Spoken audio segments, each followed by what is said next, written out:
Elderborn, The Being of Dreams, Book 3, by Catherine M. Walker. Narrated by Steve Campbell. Chapter 1. Lost. Feeling the other slip into slumber, Amelia sobbed, pressing her hand to her mouth to muffle the noise. She didn't want to risk waking her other self. These moments free of torment were rare enough.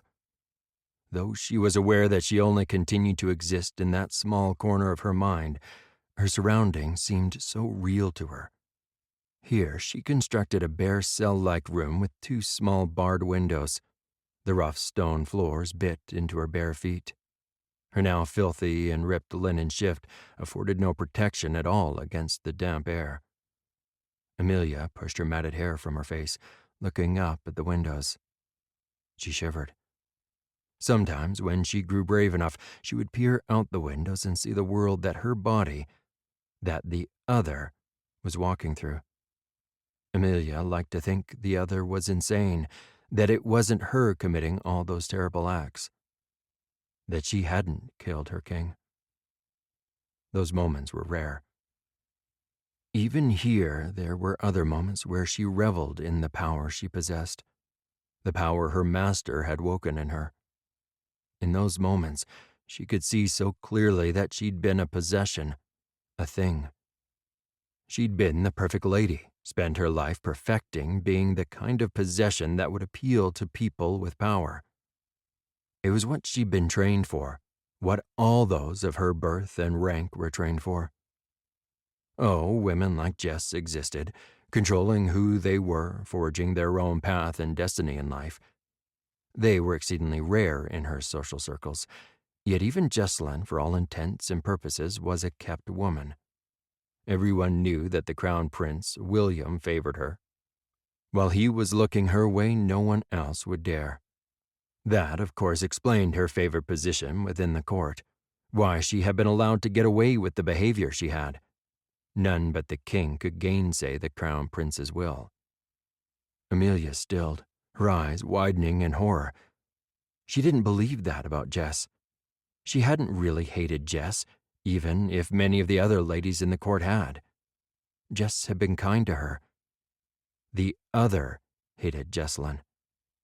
Amelia felt a tear tracking down her cheek and beat the side of her head with her fists, whispering to herself in an internal litany.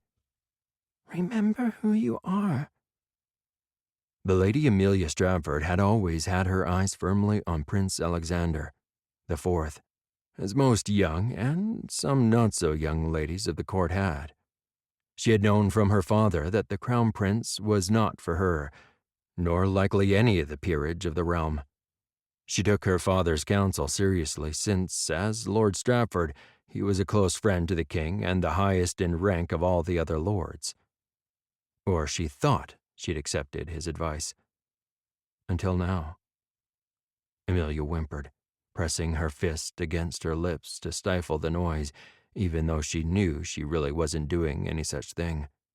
Her body slept soundly, under the control of another. She felt uncontrollable tremors start, sweeping through her body as fear, loss, and despair rose up to overwhelm her once more. As reason fled, she screamed, flinging her torment out into the world. The scream choked in her throat as Amelia froze. There it was again. The noise was faint but distinct. A sucking noise, as if air was being expelled or displaced. A clatter of chains.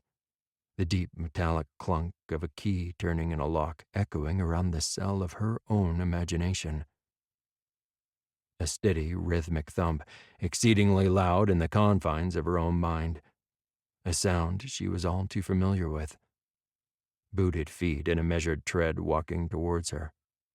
Amelia cowered, scrambling backwards, a part of her mind aware that the rock wall that had been at her back receded as she crab-walked away from the approaching intruder. The cell with the windows she'd imagined receded, fading from her sight to be replaced with encroaching darkness.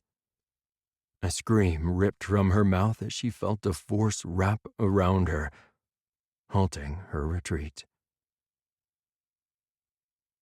The world darkened, power crackling down from the sky, bolt after bolt raining down in counterpoint to the deep rumbling that rolled above. William could feel the reverberations through his bones, his breath catching in fear. Color faded away as if a thin gray lace curtain hung between him and the world around him. He stiffened as the screams started, faces of lords he recognized calling out in fear and pain as they died. They died to protect him. William looked across the heads of the milling, terrified lords to see the king, his father, on the dais, under attack. William grappled with his sword, trying to push his way forward only to feel hands grab him desperately. He looked down, struggling and cursing the lords that prevented him from going to his father's aid. "Father!" William screamed the word as he saw the splash of red spray from his father's throat, a stark contrast to the gray world around him. Everything shifted, and the hands grappling with him, pulling him back, all of them turned gray too, except for the red of blood spreading from the throats and hearts of the owners of the hands as they died around him, a shield of flesh. Others' cries rang in his head as their hands pulled him back. "No, you must live, Your Highness! You are our king now!" His father's body hit the ground and the dark figure of his assassin turned, and William screamed at the pain lancing through him. As the darkness rushed toward him, he saw it cut down all that stood in its way. The bodies crumpled as the darkness passed them by, all disintegrating as they fell. As the screaming rose in tempo, the gray swirled. A deep, rhythmic thrum sounded, and there was the sudden rustle of feathers as the giant eagles rose from the gray ash all around him. William watched as the people and palace around him flaked away to ash, swirling in the wind. The screams mingled and became the mournful cries of the giant birds of prey as they flew in every direction, the beat of their wings taking them away from the center of the madness. Their cries rang out, spreading the word across the realm. The king was dead. Chapter 2. Regent. Elizabeth knew at some point she would stop and allow herself to grieve over the death of her father. Directly after his death, she couldn't afford the luxury of locking herself away to mourn privately away from public eyes.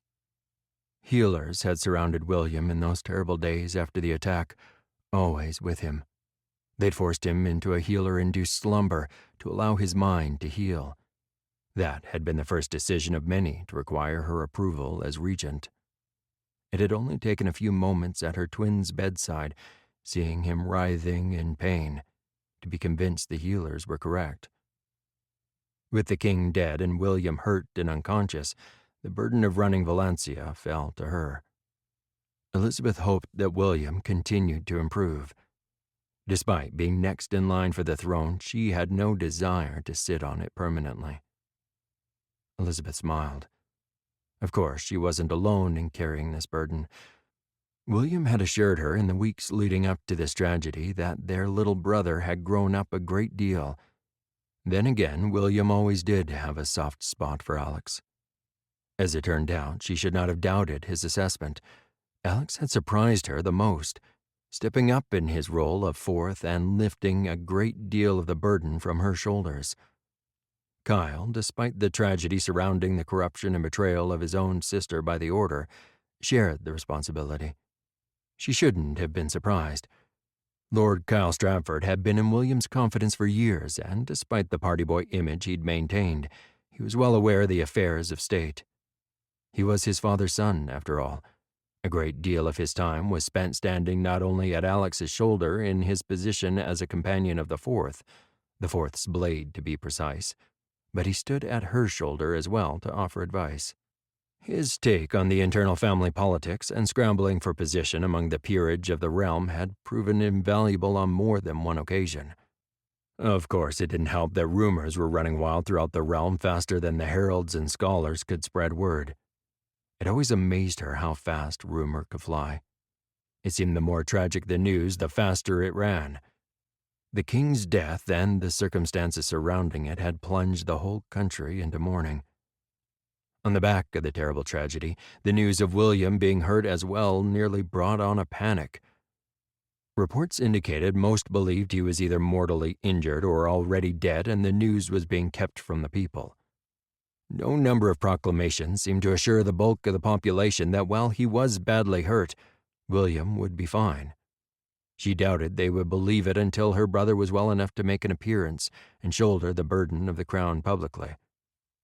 Elizabeth shifted in her seat, impatiently pushing a lock of her long brown hair behind her ear after it escaped the pins meant to hold her hair up in its intricate design on top of her head. The conversation around the table was going around in circles, and she resisted the urge to look up at Kyle and roll her eyes. I understand that protocol dictates the new monarch be crowned directly after the interment of the previous one, Lord Castlemaine. Elizabeth kept the impatience out of her tone only with great effort. The lord was new to his seat on the council, elevated on the death of his father, although he wouldn't officially be acknowledged as the lord of his family line until William ascended the throne and conceded him the rank. Elizabeth and her brothers hadn't been the only ones to lose people in that fateful court session. He looked at her, startled by the interruption. Yes, Your Highness, but perhaps we could crown him in absentia. It would reassure the people.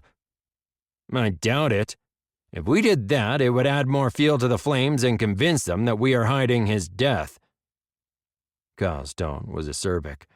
Elizabeth felt her lips twitch in response. Kyle could and did break the polite boundaries to slap down the counselors when he deemed it necessary. Lady Kane frowned. He will, of course, have to get married promptly as well. We should give thought to a suitable queen. Elizabeth tried not to groan watching the lady preen. She was also young and newly risen to take her house's name on the death of her parents. It was too obvious she fancied herself as the perfect match for William.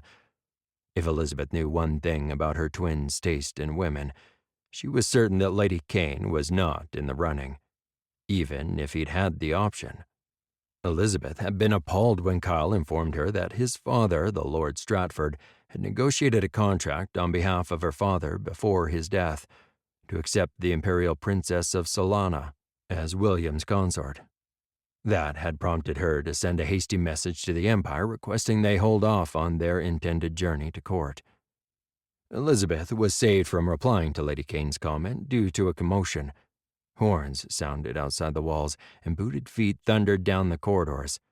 She could hear doors slamming and yelling echoed in the hallways outside. Her eyes widened as the doors to the council chamber burst open. Kyle was in front of her, his sword already drawn, only to relax his stance marginally at seeing the elite.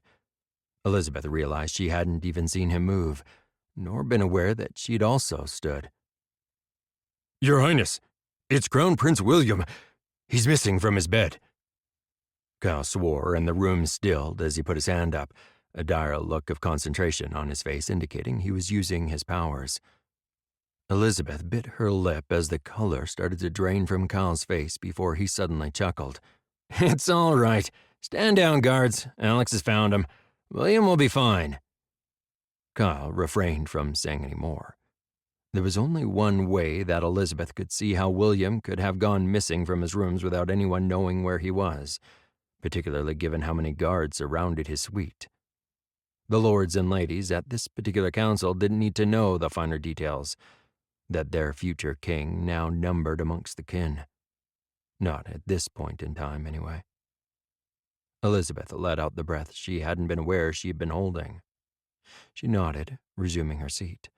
Running to her brother's empty room would not achieve anything at all.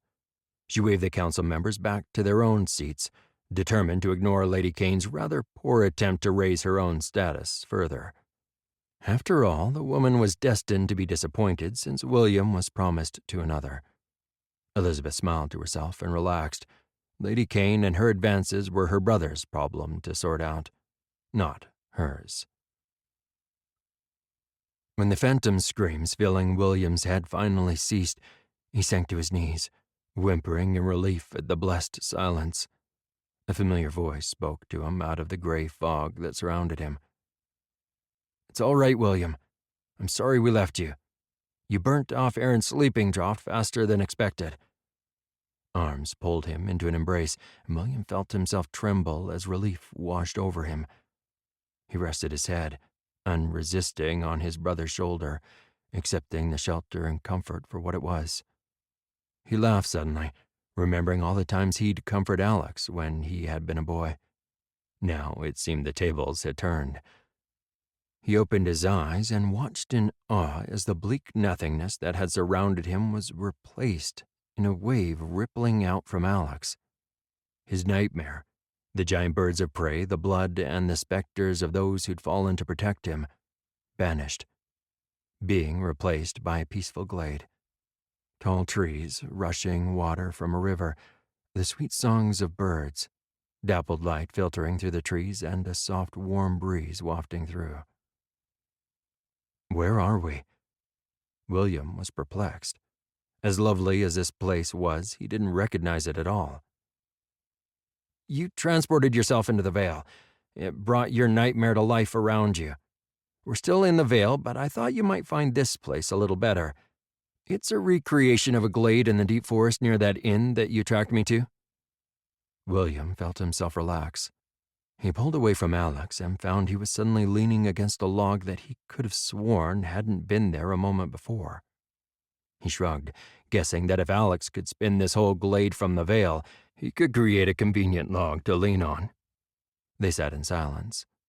William took a deep breath and felt the muscles he hadn't realized were tense slowly relax. "Is it wrong to wish I could stay here forever? Hide from the duty birth compels?" William heard the almost wistful tone in his voice and smiled at himself. Alex turned to look at him. "No, you won't, though. You just need time to heal. Your survival instinct kicked in, ripping a part of your mind that you didn't use wide open all at once. It's a lot to take in as suddenly as this all has happened." William grimaced. "You seem to cope through all of this." Alex chuckled. "Oh, don't worry. I wallowed in self-pity enough for the both of us growing up." "You had reason to rebel, Alex." William tilted his head to one side, looking at his little brother, who seemed to have grown up, leaving his youthful, reckless behavior. He appeared calmer, more self-assured, the image of the man he was always destined to be shining through, the man William had never doubted Alex would be. Alex snorted. "I've been an arse." "Perhaps just a little." William couldn't help but laugh at Alex's newfound self-deprecation. "Honestly, William, you were doing well. Unlike you, I don't remember a time when I couldn't hear everyone talking in my head." Alex looked at him soberly. William felt his eyes widen with the implication of Alex's calm statement. He closed his eyes, remembering Alex screaming in terror as a child, awake or asleep, night or day. He thought, they all had thought, that it was due to witnessing their mother's death. It had never occurred to him or anyone that Alex had heard the tormented cries of the others with the taint, the sundered ones. William shuddered. He was an adult and knew what was happening, yet it was enough to drive him to madness. To imagine a child having to face this. William felt horror wash over him. He thought he knew what his brother had been going through. Now he realized that he'd had no idea at all. "I'm sorry, Alex. I didn't understand. Mother used to maintain a shield on me before she died. Or left. I think I learned to block them out instinctively after that for self-preservation." Alex shuddered, a pained expression flicking across his face. "Aaron also did his best, but I think I broke through his efforts even as a kid." William closed his eyes and took a deep breath, then pushed himself up, looking around. "I never wanted to be this. I still don't." Alex looked at him apologetically and stood up, slapping him on the back. "Then you'll be relieved to know you're still not. You have all the pain and confusion with few of the benefits." William turned his gaze back to Alex, looking for any sign he was lying to him. I won't turn into you? William nearly held his breath as he realized how rude and petulant that had sounded even in his own head. He relaxed, ducking his head and grinning sheepishly as Alex laughed. No, William. Aaron says you'll have a little more power than you did. You'll heal a little better, enough to make you kin, but not that much more. I'm surprised you had enough power to even get into the veil. Please don't do this again. William grinned and then looked around, perplexed. Don't worry. I don't know how I got here in the first place. I should probably get back. Your dramatic disappearance caused a major stir. Horns were blowing, guards were slamming through the palace room by room and thundering out the gates. Jess and Kyle have convinced them all you're fine for now, but I think you're right.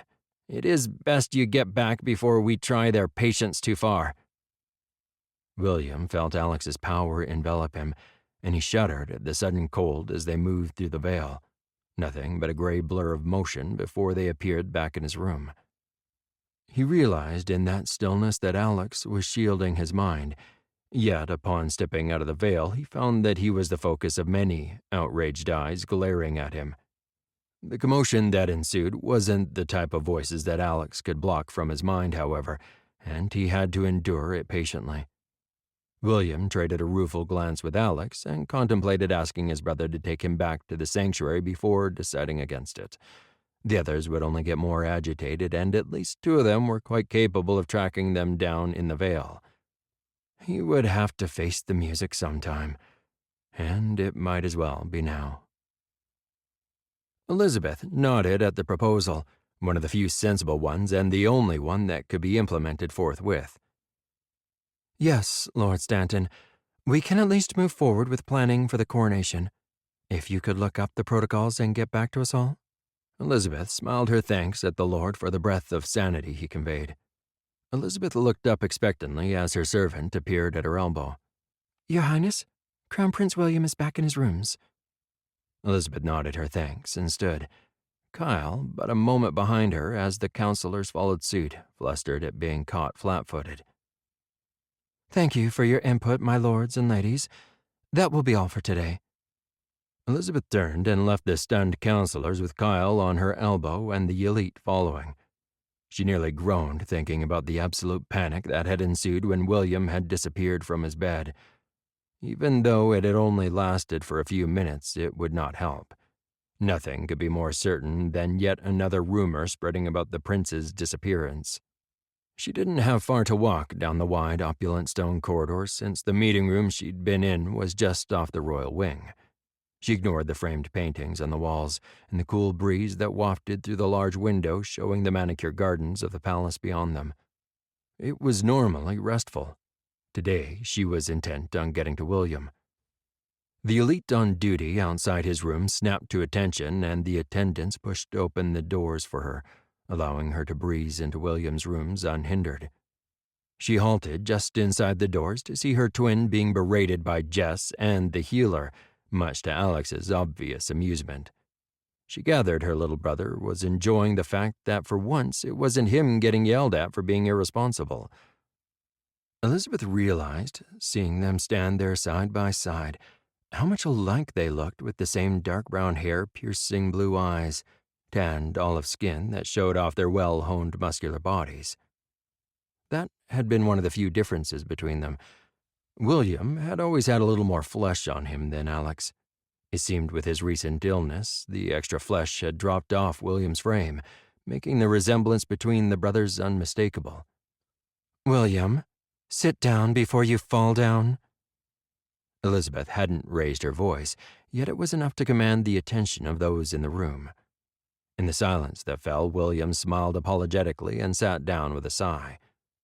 Alex waved Aaron off as he approached with what looked like one of his sleeping draughts. William's fine for now, Aaron. I have him. Be assured I will let you know if his pain levels increase. William just burned off your last potion, and without a mind barrier in place, well, between his nightmares, pain, and newfound powers, the confusion that creates is enough to make anyone flee into the veil. Alex settled into one of the chairs near William, still grinning. William, I know you didn't mean to, but please try not to do that again. The guards were in an uproar. Scolding him might have been more effective if she hadn't been grinning in relief to see her twin alive and well.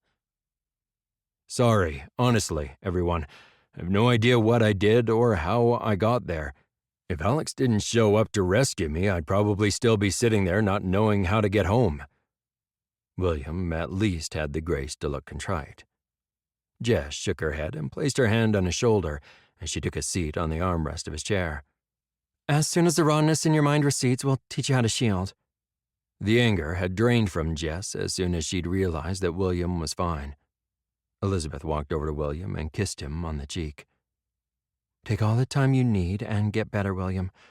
We can manage until the healers clear you. Please at least try to follow their instructions. Elizabeth smiled at him, and then, with a nod to the others, turned to leave, with Kyle but a step behind.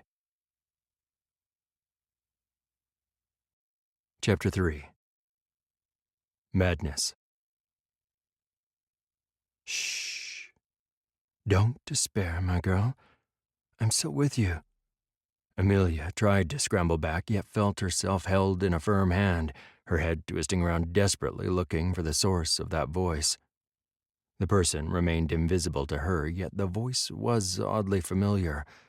She paused. Her eyes widened at that thought. She did know it wasn't Kevin. His voice was one she was overly familiar with. Tremors ran through her, though she doubted her body actually reacted, but her mind was convinced that she was trembling. Amelia squeezed her eyes shut, trying to push her fear aside. Who are you? You know me, child. I have always looked over you. There was amusement and a hint of kindness in the man's voice. It was a man, of that she was certain. He was also correct. She did recognize his voice, although she suspected he was not someone she had ever met in person. If my master discovers you are talking to me, he'll punish me. He'll hurt you as well. The voice chuckled with amusement. Never fear, Amelia. That one does not know you are still present. Startled, Amelia felt her eyes pop open, even though she knew her body still slept on the cot in the room she'd been assigned, unaware and undisturbed by this nocturnal visitor. He doesn't? No. His voice was empathetic. I thought he left me here to torment me. A shimmering started in the blackness, and a man stepped out of the darkness, walking towards her confidently. Amelia froze, looking up into the dark eyes of a man who appeared to be only a little older than herself, yet somehow she felt certain that he was much older.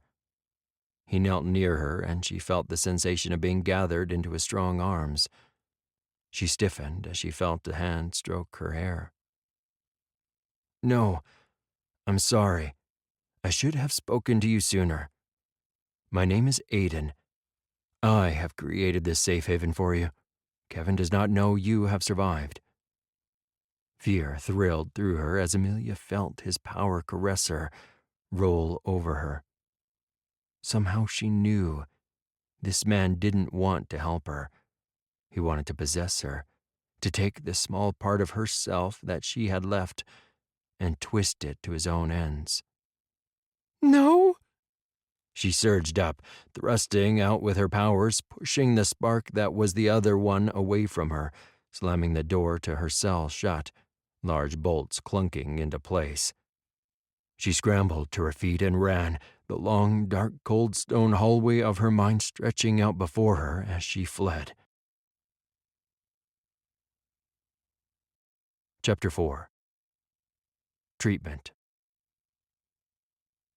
Darkness. His world was narrowed to darkness. Sometimes a roof. He would be aware of it. The healers would coax him to feed during these times.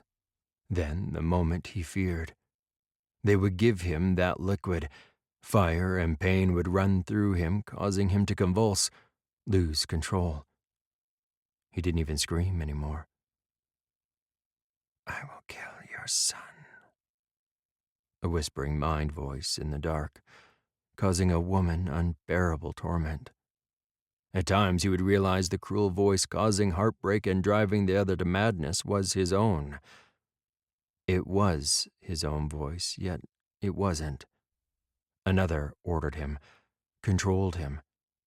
Despair crashed in on him every time he became aware of what he was doing, but he was unable to stop or fight what they did with him. They. The nebulous they. He didn't know who they were, yet the enemy, his enemy, used him to kill. Or he had killed under the direction of that evil once. Images would flash in his mind that caused him no end of torment when he realized what had been done. What he had done. Still, the enemy didn't know what the boy had done to him either. This small spark of himself that woke again in the back of his mind.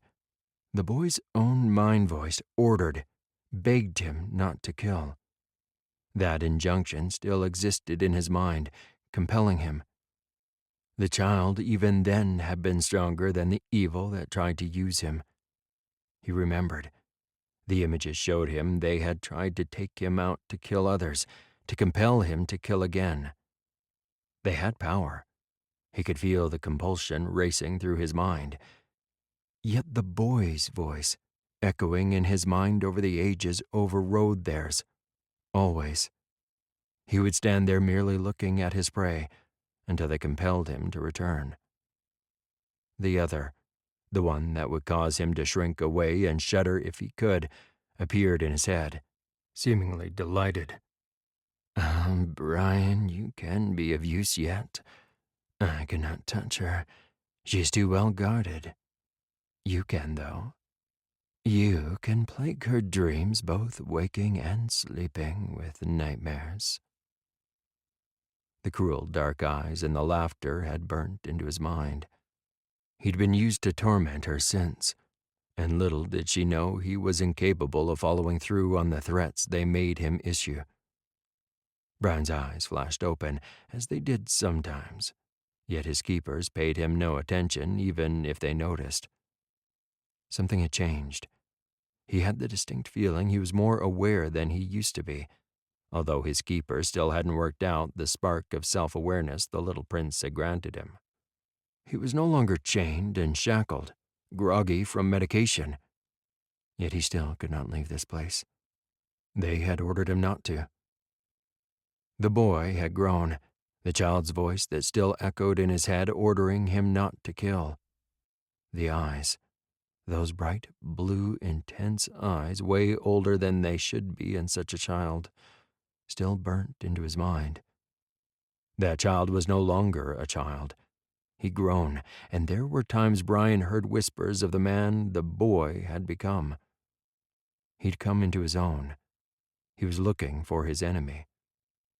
Brian wasn't sure how he knew, only that in that moment, when his intended victim had turned from his purpose, a link had been established, and he was able to sense him still, that old order compelling him to kill the child coming up against the order for him to not kill. Brian looked blankly up at the ceiling. A small part of his mind willed the child, now a man, to find him, to find them. He settled down to wait. In a small act of defiance, he sent his own words out to the woman he tormented. Find me. Kill me. Brian knew the madness he suffered from was still there, but now it was as if it was held back by another. He'd become aware by degrees, with the female healer's face swimming into his vision. At first, her face had seemed friendly. She had a sweet smile. Time had taught him better. He remembered her voice and words promising to help him, pushing back the blackness of his despair, at least for a very brief moment in time. Time had taught him better. I'm your new healer, Brian. I've changed your medication, and it's why you are more aware. I'm sorry. It's better for you to be conscious for this part of your treatment. Her voice faded before continuing in his head. Let me in, Brian. I'm here to help you get better. Brian contemplated what she meant by letting her in. He couldn't stop her. He hadn't been able to stop any of them since this nightmare had begun all those years ago. Her face faded as her eyes seemed to grow larger and burn into his mind. He gasped, back arching from the cot as dagger-sharp pain lanced through him. Brian felt the strong hands of others restraining his arms. Her hands grasped his head. He could feel each of her fingers gripping his skull, forcing him to keep his eyes on her own, forcing him to endure her torment. Session after agonizing session, his world narrowed to her eyes boring into his own, his body convulsing as fire burned through his mind and every fiber of his being. She didn't even allow him the release of screaming. He had no way to tell how long the sessions went on for. When her face swam into his vision and her hands clamped onto his head, her cruel voice insisting he look at her, a small part of him retreated, whimpering like he was a small, hurt child, shivering in fear and pain in that tiny sanctuary the boy had created for him. It terrified him even more that she would find his hiding place and pull down those mental walls before the one who had once been his queen, now reduced to a madwoman, or her son, the young prince, found him to end his miserable existence. Chapter 5. Cultivation. Elizabeth sighed with relief as she walked into her own private domain. It had been a long day, and while she did not begrudge William the time to heal, she wished the process was faster. Hearing a throat clear behind her, she turned to see Abby. "I'm sorry, Your Highness, but Lord Castler is here to see you." Abby gestured into the public-facing sitting room. Elizabeth stifled a groan. Of all the lords to seek an audience. There were times she felt like the man was mentally undressing her. He was a tedious, grubby lord of a once great house who'd lost its relevance generations ago. Successive scions had squandered their fortune, and now they wallowed in their past glory without facing their current reality. She also strongly suspected their moral compass to be well off track. "Thank you, Abby." Elizabeth plastered a pleasant smile on her face and walked into the sitting room.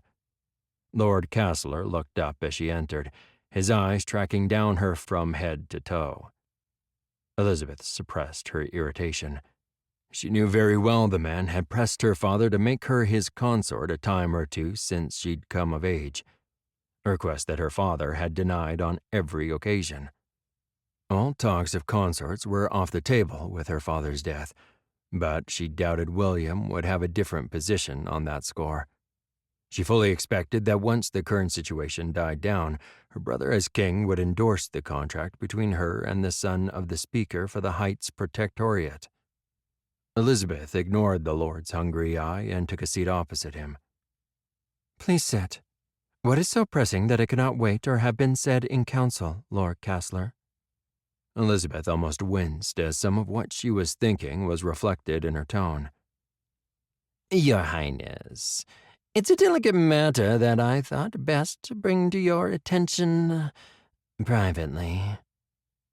The Castler sat down, his eyes darting around the room. Elizabeth gazed at the man, instantly on guard. Something about the Lord's manner made her wish that Alex, Kyle, or Jess were present. As diffident as the man may seem to be, there was just something about him she did not trust. He made her skin crawl. Of course, it was probably nothing. Still, she'd spent enough time training under the weapons master's tender mercies, and felt the flat of Jess's blade in training often enough that she was confident she could defend herself against him should he get inappropriate. That, and she knew very well her guards were just on the other side of the doors. Her thoughts about having to defend herself against him gave her pause, unaccountably causing a shiver to run down her spine. "Go on, my lord." At least her tone was a little smoother this time. "It's about Prince William." It is such a shame he was so badly injured in the fight that killed our king. Lord Castler licked his lips, his eyes darting over to her before looking away again. Indeed, Lord Castler. Elizabeth wished the man would get to the point. Although, at this odious little man's mentioning her brother's name, the skin on the back of her neck crawled, and a sharp protective instinct rose in her. Perhaps it is time to admit he is not suited to ascend the throne, Your Highness. He hastily held his hands up. It is far from his fault, but I think I speak for many of us in saying you would be a better candidate for the throne. I would support you as the Queen of Valencia. Elizabeth felt her back stiffen in response to the Lord's suggestion and took a moment to throttle down her anger. What you suggest amounts to treason, my lord. I will never usurp my brother's throne. You have my permission to withdraw. I'd suggest you retire to your estates for a time. Elizabeth stood, turning her back on the flustered lord, and swept back into her private domain, fuming at the man's cheek. Lord Castler paused, with his glass halfway to his mouth, and looked up as the door to the sitting room opened. He took a sip and waved in Scholar Clemens and Master Healer Kevin over to join him. Please, my friends, join me. He gestured to his servants and smiled warmly at the men. It was a sad thing, the state of Valencia, where the so-called leaders of the realm ignored a plague spreading and destroying lives. He'd known the royal family was removed from the concerns of the regular people, but he hadn't known by how far. Even with a noble prince of the realm slaughtered by filth, his own father and his brother paid no mind. Of course, they had never admitted that Prince Daniel had been killed by a Sundered, but word had spread about the brutality of his murder. Of course, the fact that the royal line had allowed itself to be contaminated and had refused to deal with the youngest son spoke volumes. He'd waited patiently, but it had proven that even the second most powerful family, the Stratfords, could not be relied on to do their duty in the king's stead when necessary. It came down to him. His own family could be traced as far back as the Rathodon and Stratford lines. There were times when one of noble birth had to stand up and do their duty. Now was that time. He was only sorry his father and his father before him had not seen the clear duty that had fallen to them, as Valencia had regressed to a state where the commoner suffered under the depravity of those born with the taint. Castler straightened in his chair, filled with pride. At least he was going to bring greatness to his family line. It was time for the Rathodons to be disposed of and a new royal line to be put in its place. The leader of the ancient Killiam Order sat down, with his second in command but a moment behind him. Clemens smiled at the servant who handed him a drink, taking a moment to savor it before nodding. "I admire your loyalty and willingness to stand up for your people, Lord Castler." The elderly scholar raised his glass in salute. Kessler tried to adopt a modest expression, such as one a future king would adopt. Arrogance would be the unraveling of the Rathodon monarchy. That was not an example he chose to follow. It is my clear responsibility, scholar. Someone has to stand up for the people of Valencia when those in power blatantly ignore their duty. Alfred held out his drink to the servant for it to be topped up.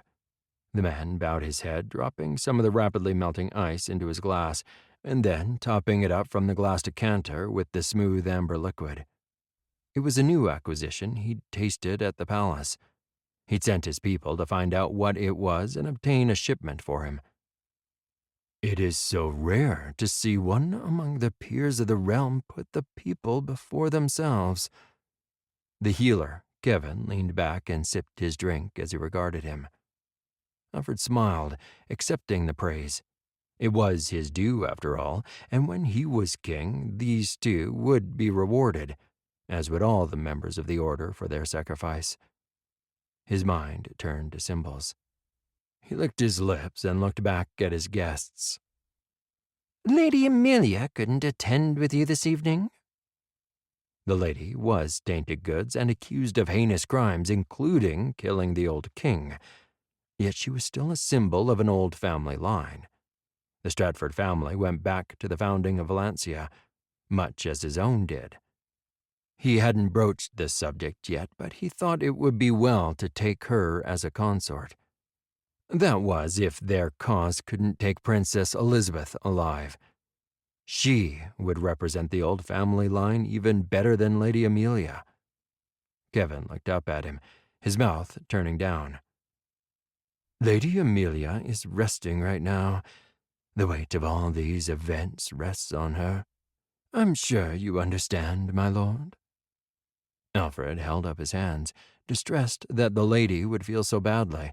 After all, it was not her fault her own brother and her consort-elect had proven to be numbered among the most vile monsters in the world.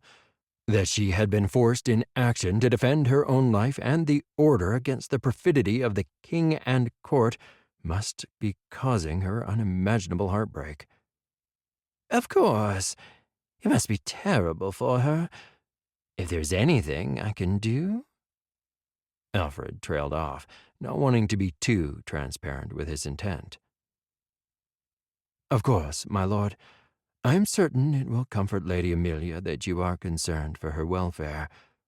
I'm sure you understand she remains in my care for now. Kevin's face showed compassion for his patient, which was something Castler could perfectly understand in a healer, even if it did stand in the way of his own plans. After all, the girl didn't have to be sound of mind to produce an heir for him. When it came to it, she could just be a figurehead and he could get an heir on one of his serving girls. It was a simple thing to claim the child when it was born and dispatch the mother. I completely understand. The current situation must be traumatic for her. How did Princess Elizabeth take your proposal? The old scholar's tone was almost absent, glancing at him as he sipped his own drink. Alfred felt himself stiffen. She was most unreasonable. She rejected me out of hand, thus my return here early. I thought it better to give her anger time to cool. Oh, that is too bad. The old scholar's face crumpled in sympathy. Alfred had to remember the old man had been a tutor to the royal children at one point before the king had chased him from the palace, for trying to warn everyone about the plague that the tainted represented as they swept the realm. It had to be heartbreaking for the old man to see the depths of depravity the children had fallen to once he'd been forced to leave them to fend for themselves. Alfred nodded, vowing to himself that the old man would have a place of honor on his council when he was king. Kevin smiled at him. It's probably for the best, and you don't want the princess to send you away permanently. You provide vital information for the order with your position in the palace. Alfred returned the smile, relieved. Well, she can't entirely. That would take the monarch, since she refuses to take the crown in her brother's place. Alfred shrugged. That reminds me. Clemens looked at him. Reminds you of what, dear boy? My man in the King's Guard. He has information for us. Alfred bowed his head at the two men. Both of them had praised him when they found out about Commander Jansen being uniquely placed to give them information. They'd been most insistent that he let them set up another way for Eric to contact them. So now, when his nephew wanted to contact him, the special bottle of liquor he kept in his permanent day rooms at the palace was turned around, so its label faced the window. Except it wasn't he that would go to meet Eric in town. It was one of the Order's other men. Kevin would send someone into town and meet up with his nephew. It was a shame that he couldn't go himself anymore. He'd found the clandestine meetings to be thrilling. It made him feel as if he was really contributing to their cause, like a real rebel. Kevin and Clements had stressed to him that he was too important to risk. That thought made him sigh. It was something he would have to get used to as the future king. Kevin smiled, stood, and clapped him on the shoulder. "Well done, Lord Kessler. I'll send someone to go meet with him." Alfred smiled with pleasure at the praise. He did like to be useful. He waved his permission as both men requested to be excused and raised his glass to be topped up once more. Kevin waited until they were down the hallway and out of earshot before he turned to Clemens. He raised his eyebrow at the man who'd been the closest thing to a friend he'd ever had in all the years he'd been alive. "You do realize, Clemens, that vile little fool truly does believe he will be king?" A wolfish smile spread on the scholar's lips as he chuckled. "Oh, yes, I know. I cultivated him when he was a child." Kevin's eyes narrowed. "At the same time as Daniel?" The loss of Daniel had been a blow to the Order. Kevin had been slow on the uptake during those years and had missed the prince's conversion into a loyal follower of the Order. Still, he understood Simon's dilemma as the Skull Lord. When Alex had gone after him, if he'd been in Simon's place, he would have thrown Bane and, not so coincidentally, Daniel himself to Alex's blade as well. After all, as far as Simon was concerned, the man deserved it for coming up with the scheme to direct the blame for the kidnap attempt on the League of Skulls. Not so coincidentally, it pointed the blame squarely at Simon since he was the Lord of Skulls.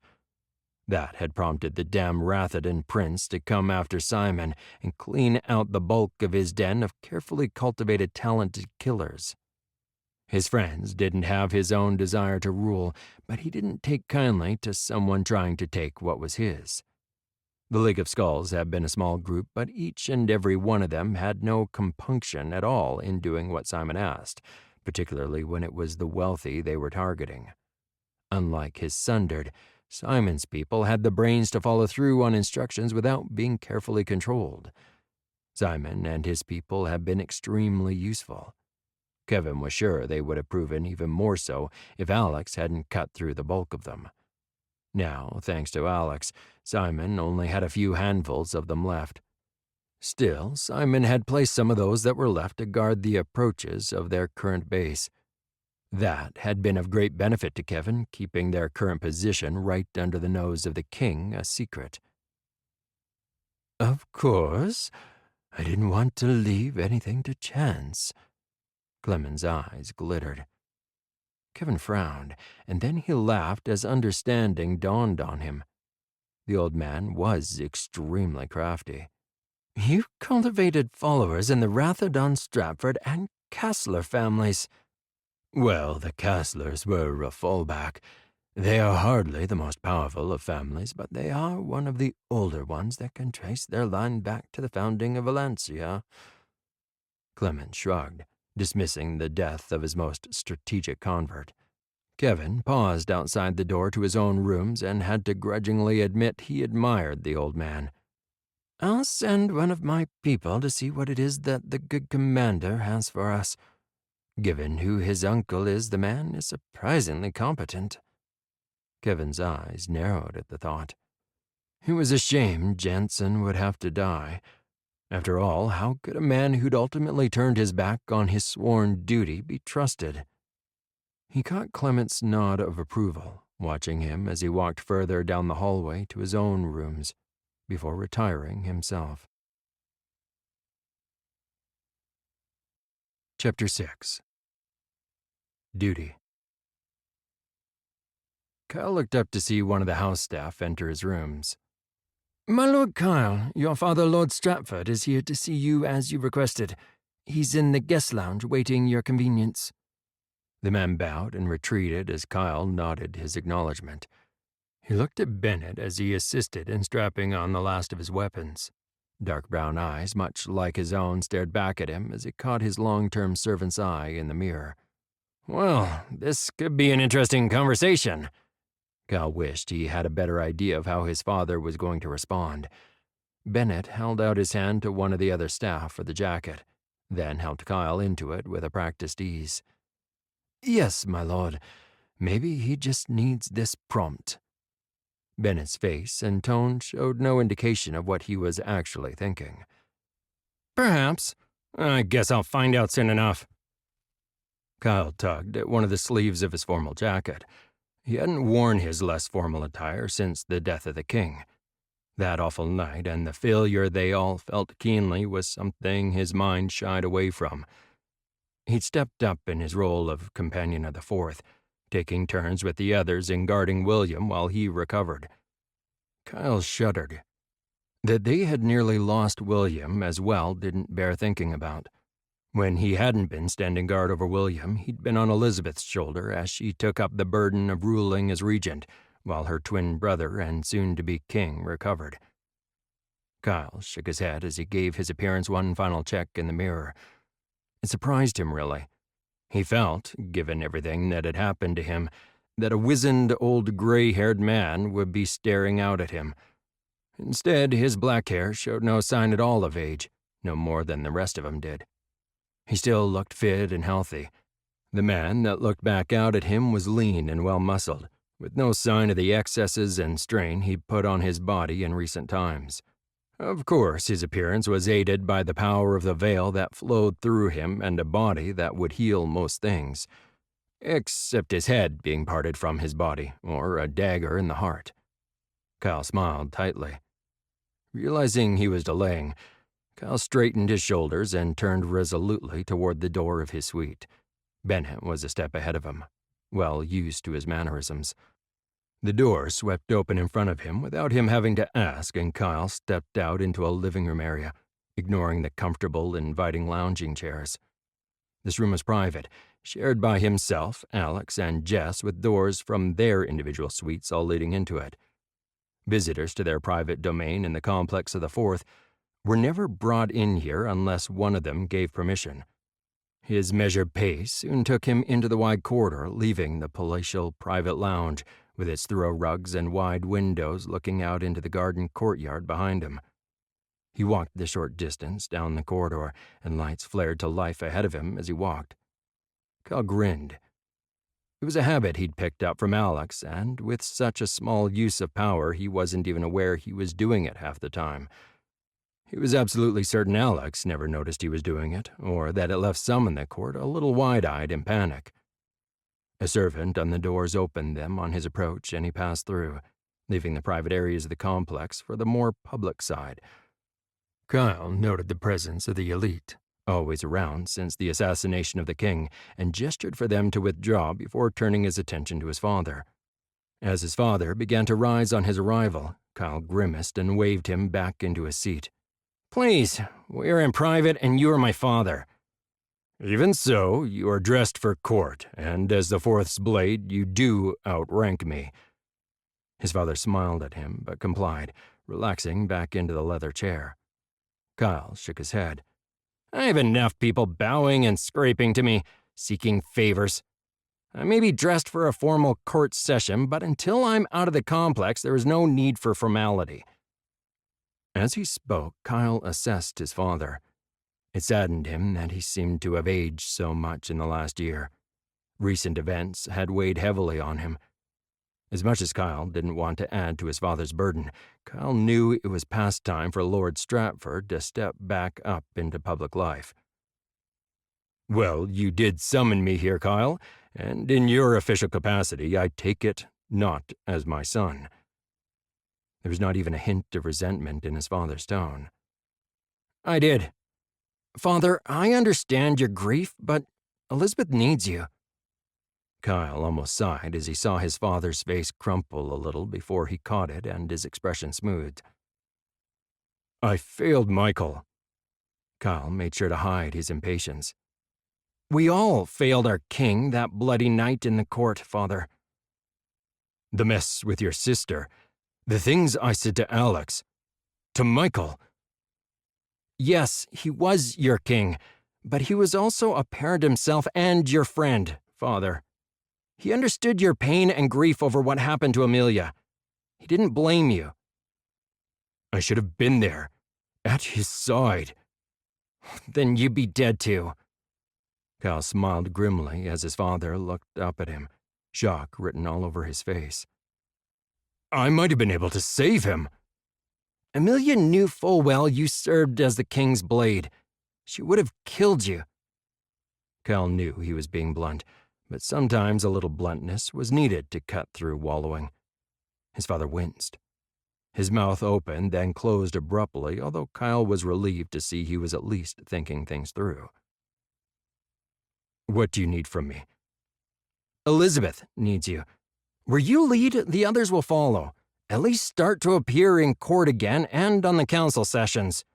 Either Alex, Jess, or myself will stand at a shoulder, but the older counselors will be less inclined to argue with her if you are seen to be supporting her. Are they being difficult? His father looked at him, frowning. Kyle's eyes narrowed. Lord Castler suggested Elizabeth usurp the throne and take him as her consort. It had been a close call when he'd found out.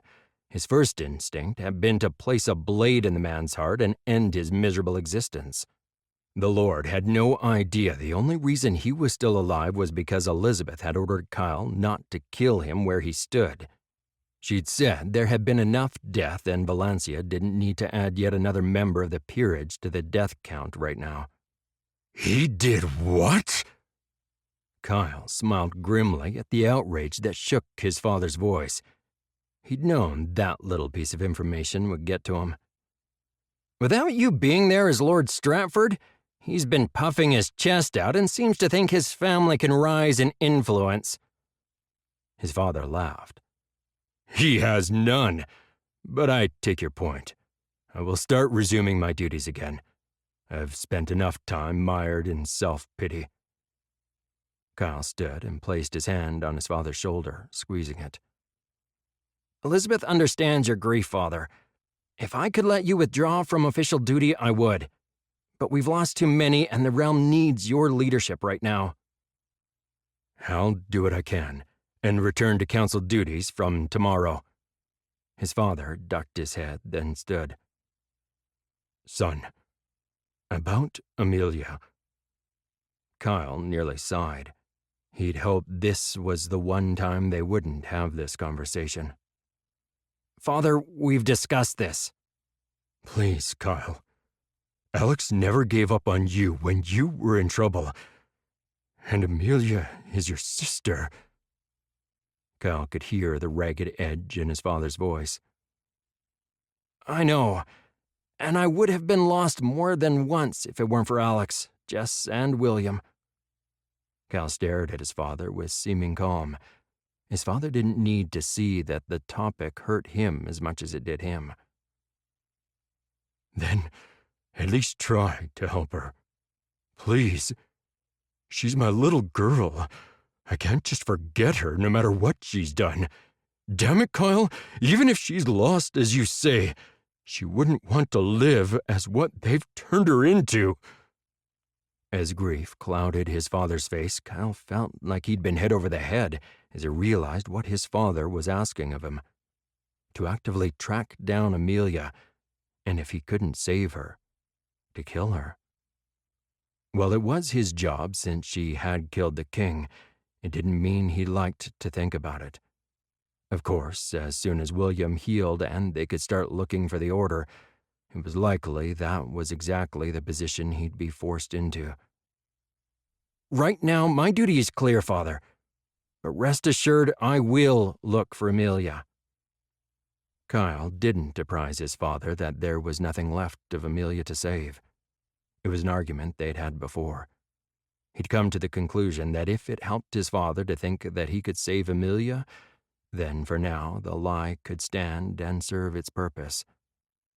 Kyle let the relief he felt show that the cloud of grief that had been dogging his father since Amelia's capture had finally lifted. His father left the room with his head up and purpose in his stride once more. Chapter 9. Learning. Alex realized he had never sat in one of his brother's training sessions before, especially since his brother was years older and trained predominantly with his own elite, just as Alex normally trained with his own guard with the addition of Kyle and Jess. Hold! Alex let the frustration he was feeling show. He sprang up from the bench and strode toward his brother, ignoring the guards as all eyes swung to him, obviously shocked at the unexpected interruption. Alex, William cut off abruptly as Alex drew his own weapon. He swallowed nervously. Damn it, William! You need to pay attention! Alex frowned at the elite present. You aren't doing your king any favors by encouraging sloppy sword work. William grimaced. I know, I'm sorry. I've had a lot on my mind of late. Alex didn't soften his attitude. You nearly died, William. Our father did die. The enemy we face can appear between you and your guards. You are not powerful enough to live if an assassin slices your throat open. You need to be good enough at blade work to stay alive long enough for us to all get to you.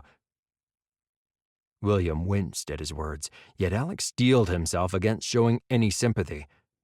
Granted, William was only just recovering from a near-death experience, but that didn't mean he shouldn't train properly, particularly since Aaron had given him full clearance to train. He knew very well the master healer would not have done that if William wasn't well enough.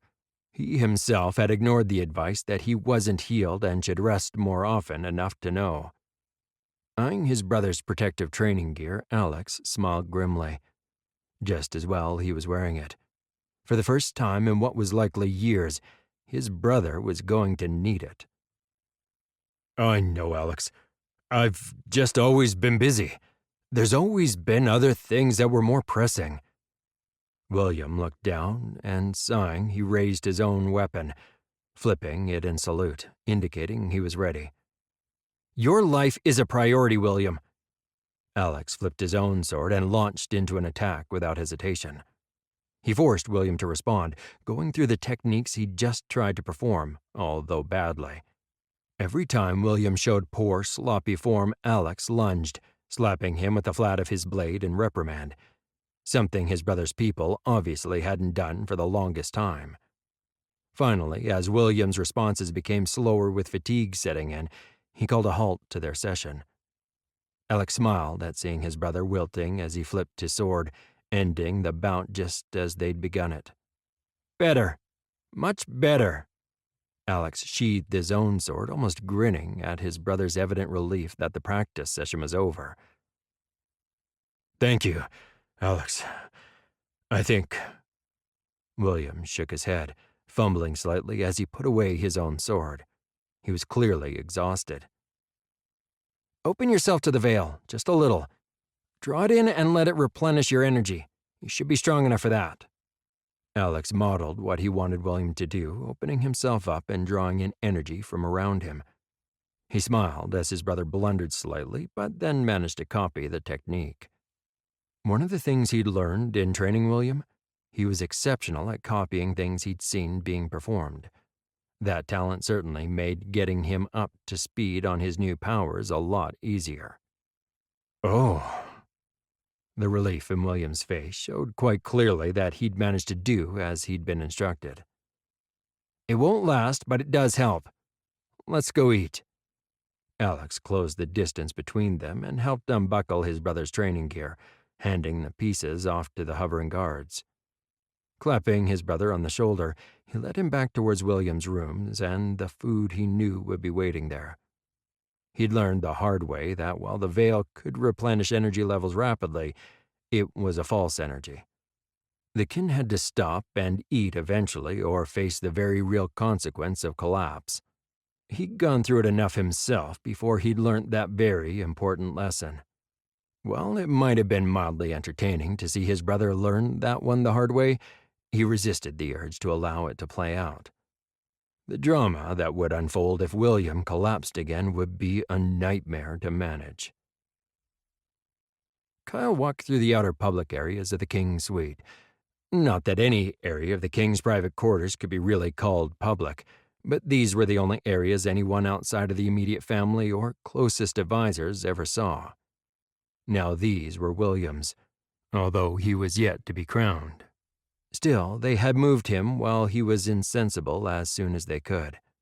While William's old suite had been secure, these were even more so. Even William, the crown prince, had been regarded as a line of defense for the king before their father had died.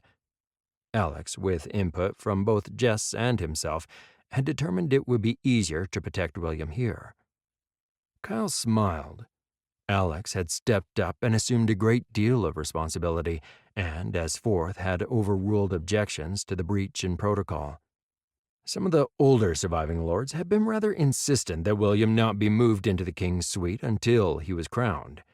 Given that the attack that had killed the king and a great many prominent lords had been at the hands of Amelia and the Sundered, at the hands of those using the veil, it clearly fell under the fourth's responsibility.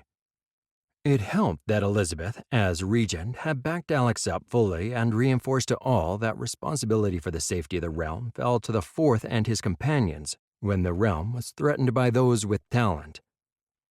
Kyle thanked the guards who stepped aside on his approach, one of them pulling the doors open for him, and walked into the inner sanctum. He smiled as Alex looked up from where he sat chatting with William. "That time already?" Alex stood and stretched. "You know it. Go, get some rest." Kyle walked over and paused, frowning at Alex's obvious fatigue. "Are you all right, Alex?" "I'm fine, just trouble sleeping of late." Alex looked at him and shrugged, clapping him on the shoulder as he walked past. Kyle watched his friend leave. He wished he could take more of Alex's burden from him, but suspected it wasn't the extra workload that was causing his sleepless nights. Alex had grown up plagued with nightmares of his mother's death. Kyle sighed and wondered if those nightmares had been replaced with those of his father's death and the feeling of failure, a failure that he knew they all felt keenly. Shaking himself, he assumed position on the couch previously occupied by Alex. The three of them had been pulling duty on William, with Ed, Kat, and Cal relieving them on occasion. Thankfully, William was on the mend and wasn't confined to his bed anymore. William sighed and pushed away the reports he'd been reading. "You know I'm well enough that I can call if something goes wrong?" William looked faintly embarrassed. "Once we're happy with your ability to maintain your shield and keep others' random thoughts out of your head, we'll consider it. I'll be happier once we've dealt with Amelia." Kyle's eyes narrowed. William stood and walked from his desk to the couches. "You recovered from being drugged and controlled?" Kyle shook his head. "They didn't have full control of me before I realized something was wrong and broke away. That isn't the case with Amelia." "You don't believe the healers could help? You seem to have recovered from what Joanna did to you." William looked at him intently. "They have had their hooks into Amelia since she was a little girl. She has ceased to be the person we thought she was. She is their creature." Kyle returned William's look somberly. William sighed, looking over to the large garden windows. "I'll have to declare her a traitor for assassinating Father. It would be preferable if we were absolutely certain she can't be helped before I have to order her death." "You've been speaking with my father." Kyle understood William's hesitation, yet knowing what he did about the Order's methods, he didn't have the same reservations. William turned and nodded. "You can't blame him, and he is correct. She is under the Order's control. Her actions aren't her fault. If we can save her, then we owe it to her to try." Kyle sighed. "It's not as easy as all that, but you have my word. If the opportunity arises, I'll do my best. The declaration still needs to stand. It can always be rescinded if, against my best judgment, it is proven she can be saved."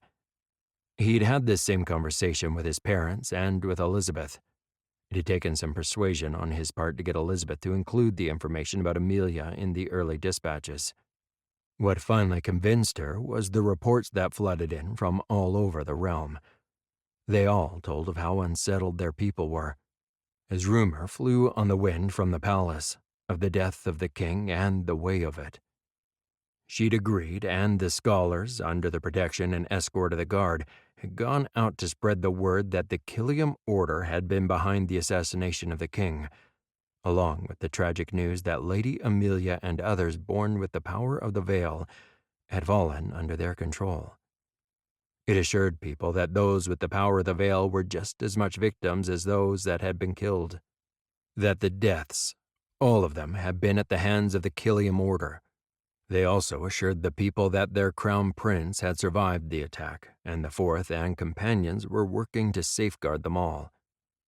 All that was needed was for William, on ascending the throne and taking the crown, to officially decree the Killiam Order and those who joined the order or sheltered their members guilty of treason. From that moment, she will be stripped of all rank and status. William shook his head, clearly struggling with the decision despite the circumstances. She cannot remain as a lady of the realm or the consort-elect of the Fourth. You know that, William.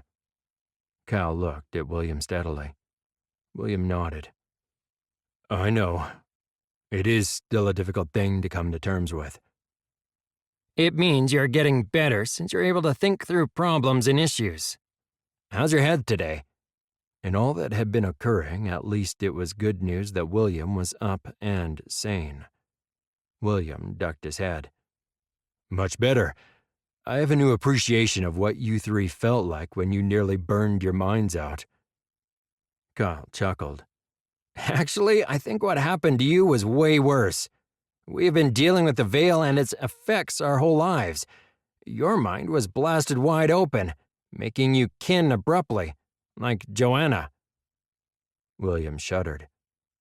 Without Alex, you, Jess, and the healer's care, it would have driven me mad. Enjoy this respite from the tender mercies of the court. Until Alex lifts his restrictions, no one but the healers and us are getting near you. Kyle looked at him solemnly. William turned to look at him, his eyes wide. Alex is in control? Even the healers are acceding to his will? Kyle nodded. Alex has stepped up his Fourth. Elizabeth has made it clear he is the one in control of all matters involving the power. Eric has say over your medical condition. Alex over matters concerning your transition.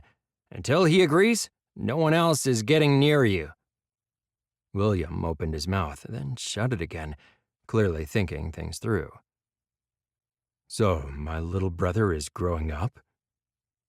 Kyle grinned and shrugged. He had to admit it was a side of Alex that he'd never seen. Now, since we have some time, let's work on your shields, both mental and physical. Cal chuckled as William covered his face and groaned. You know I never wanted this. Cal smiled a little sadly at William's plaintive tone. It was rare for him to wallow in his own misery, or at least to share it.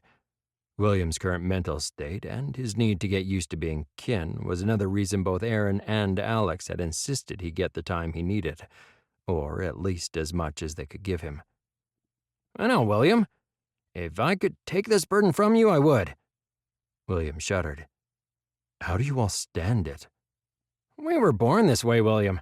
Alex, Jess, and I know no different in our lives. You all sheltered my mind, stopped me from going insane like Joanna. Kyle nodded. Yes, we did. Us and the healers. You must learn, William. It would have been easier if you'd all let me die. William's eyes were shadowed in pain, glancing away from him. Give yourself time, William. Good or ill, you are kin, and soon you'll be crowned our king. Take heart. You still have barely enough power to light a candle, if that helps. Still more human than kin? William glanced up at him. I'm afraid so. You can speak mind to mind better, heal better than a human. That's about it.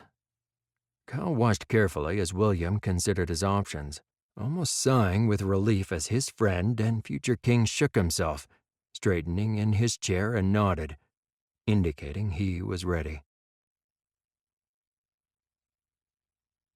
Chapter 10. Desire. Amelia lay down on her bed. Unlike many in the order, she'd been given her own room in the estate house. It was a small closet of a room, but a room nonetheless. Lord Castler had recognized her immediately. There had been no way to hide her identity unless she stayed away entirely. That was not a situation her master was willing to embrace. It meant she had to suffer through the Lord's attention on occasion. Unfortunately, she had been ordered not to kill the sniveling fool. A smile spread on her lips as she contemplated her knight. She may be forbidden the sport of killing Lord Castler, but her master had given her permission to torment Alex. It puzzled her that her former consort-elect still had no idea she had a connection to him. She knew he hadn't found out, since if he had, then the little bond she'd forged between them would have been cut. Amelia was certain she would have felt it if the bond had been broken. It was a small, subtle thing. Under the circumstances, it had to be, otherwise the master healer might have discovered it. Or worse, Alex himself. Although she'd been unaware of what she was doing, at the time she'd used that connection to foster feelings in Alex towards her. It had worked remarkably well. Alex had turned from the party boy prince to falling in love with her. Or at least he believed he had, due to the feelings, emotions, and images she'd prompted in his mind. He'd started to think of nothing but her and believed it was all his own emotions. Now she would use the attachment with him to stoke those fires again. She knew Alex and had a way to get to him. He would feel that passion once more, along with a healthy dose of guilt.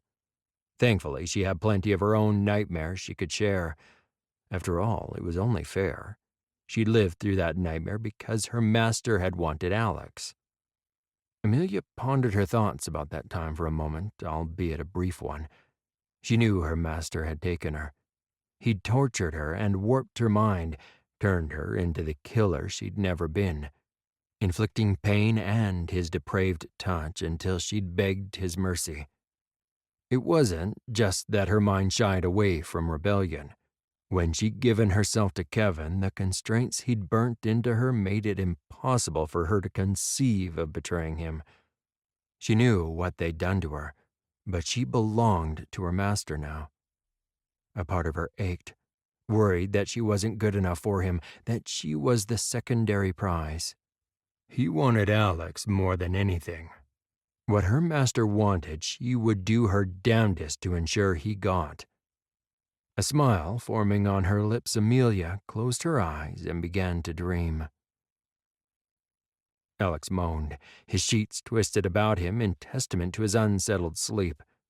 A part of him was aware that he was dreaming and wished he would wake from this latest nightmare. Yet another part of him couldn't bear to pull away from this torment that in the back of his mind he knew he deserved. Images, thoughts, and feelings, clearly not his own, assaulted him. He knew this, since they all showed him what Amelia had suffered at the hands of Kevin, what she'd suffered because of him. Feeling Kevin's hands as it slipped under her shift, her scream ringing in his skull as she pleaded with her tormentor to stop. Then her sobbing mind voice, begging Alex to save her. "Alex! Find me! Save me! Please!" Alex woke, sitting bolt upright in his bed, heart in his throat as he tried to calm his own panic, spurred on by the nightmare he'd been having for weeks. "Amelia, I'm sorry I failed you." Alex slumped back down, rolling onto his side and sinking down into his pillows. As tired as he was from the constant nightmares, he couldn't bring himself to sleep. If he did, he knew that he would return to that nightmare that was playing on repeat in his mind, showing him Amelia's capture and the torture she'd been subject to at Kevin's hands. Alex squeezed his eyes shut, body tensing as he wrestled with himself. With a groan, he hauled himself out of bed. He shook as he went to his closet. He knew this wasn't a good idea, but if he didn't do something, it was going to drive him insane. He pulled on a set of his unadorned clothing that he normally wore for training or for when he was out on the town. Not that he'd had much time for his own pursuits of late. He'd confined himself to the palace since his father's assassination. With Jess on duty with William tonight, Alex was intent on prowling.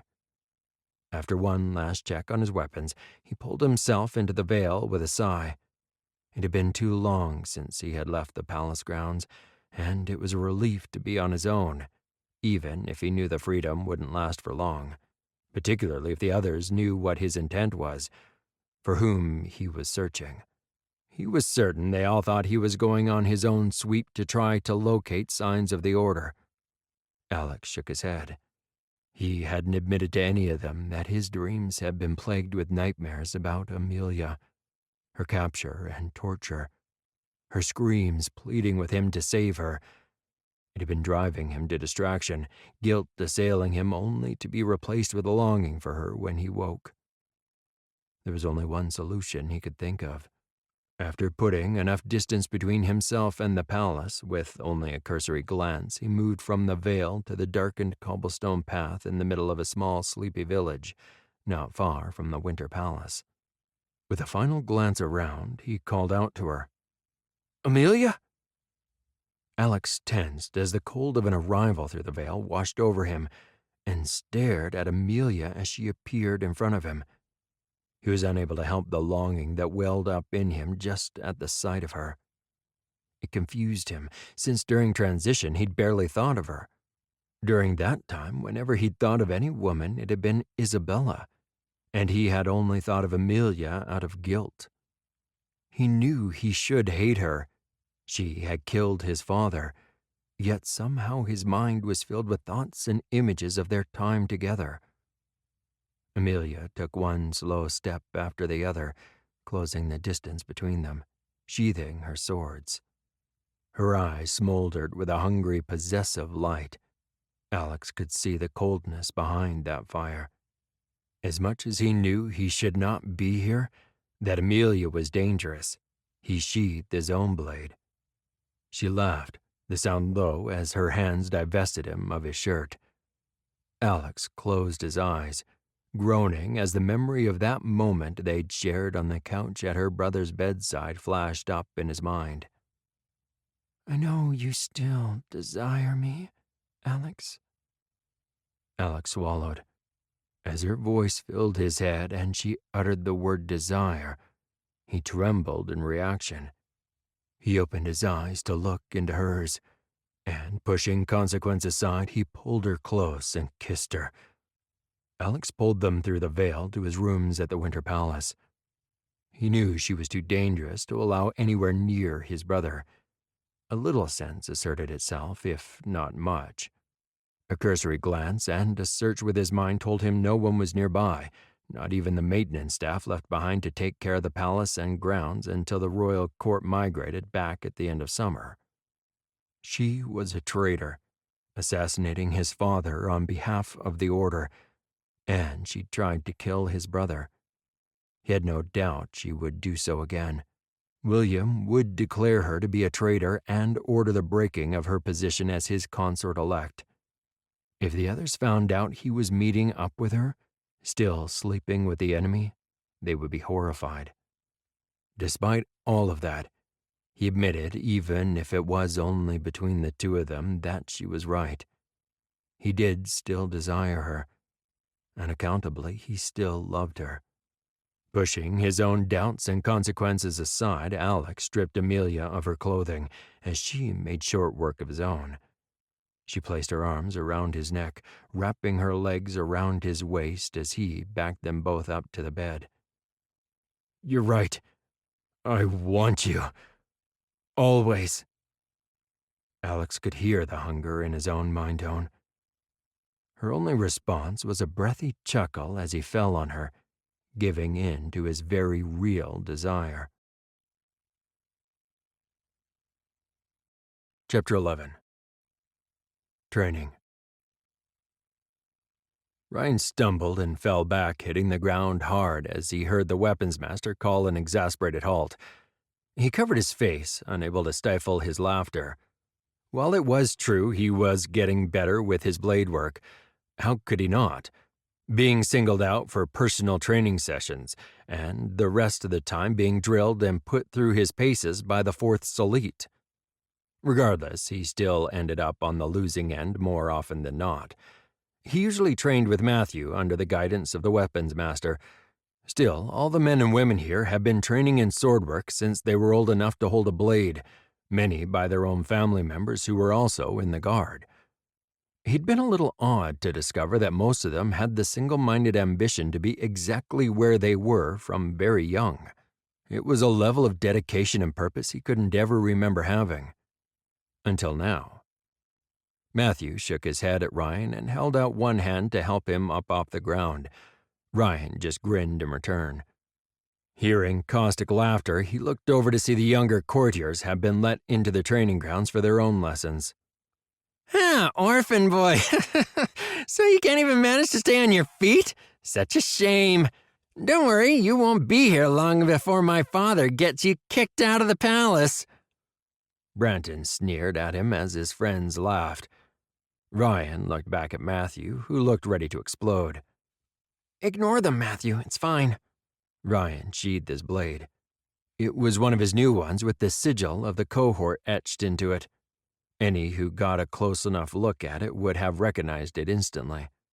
Lord Kyle had taken a hand in his outfitting, and as a result he also had some nondescript clothing without insignia to train in. He hadn't appeared in his formal clothing yet, feeling a little uncomfortable and not really sure he'd earned them yet. Kyle had insisted he train with his new blades, though, and Matthew had laughed, advising him not to worry when he'd expressed the concern he might hurt his training partner. So, unlike his formal uniforms, which stayed in his closet, he carried the blades. Carson, who let that lot in here? The weapons master bellow was enough to cause stillness to settle on the training ground. Sorry, weapons master. I think they might have just let themselves in. Carson looked over toward the younger men and women, all of them the children of the courtiers. Sir Ryan's training takes precedence over that lot by order of the fourth. In future, have someone on the entrance so we aren't disturbed until his sessions are finished. The weapons master turned his back on them, clearly dismissing them from his attention. Ryan felt his eyes widen at the use of the title. Well, he knew that being a member of the cohort conferred rank, even if not the lands to go with it. No one called him Sir anything. He was just Ryan to one and all. He doubted the weapons master had slipped up. He didn't tend to make those kinds of mistakes. Now, let's try that again. This time, use your augmented fighting style. Don't worry about Matthew. He's faced off against Lord Kyle often enough and managed to survive. The weapons master grinned at his startled expression. Ryan gathered the weapons master wanted a display, although he guessed he wasn't the recipient of this particular lesson. While Matthew was a much better swordsman and on track to be declared a master bladesman, in the use of power, Ryan was much stronger, even with the head start Matthew and the rest of the elite had over him. In this one area, he excelled. With Alex, Kyle, and Jess around to help train him, he was progressing in that area in leaps and bounds. The first lesson he'd shared with the king had been a little off-putting. To think how much his life had changed from running on the streets, homeless.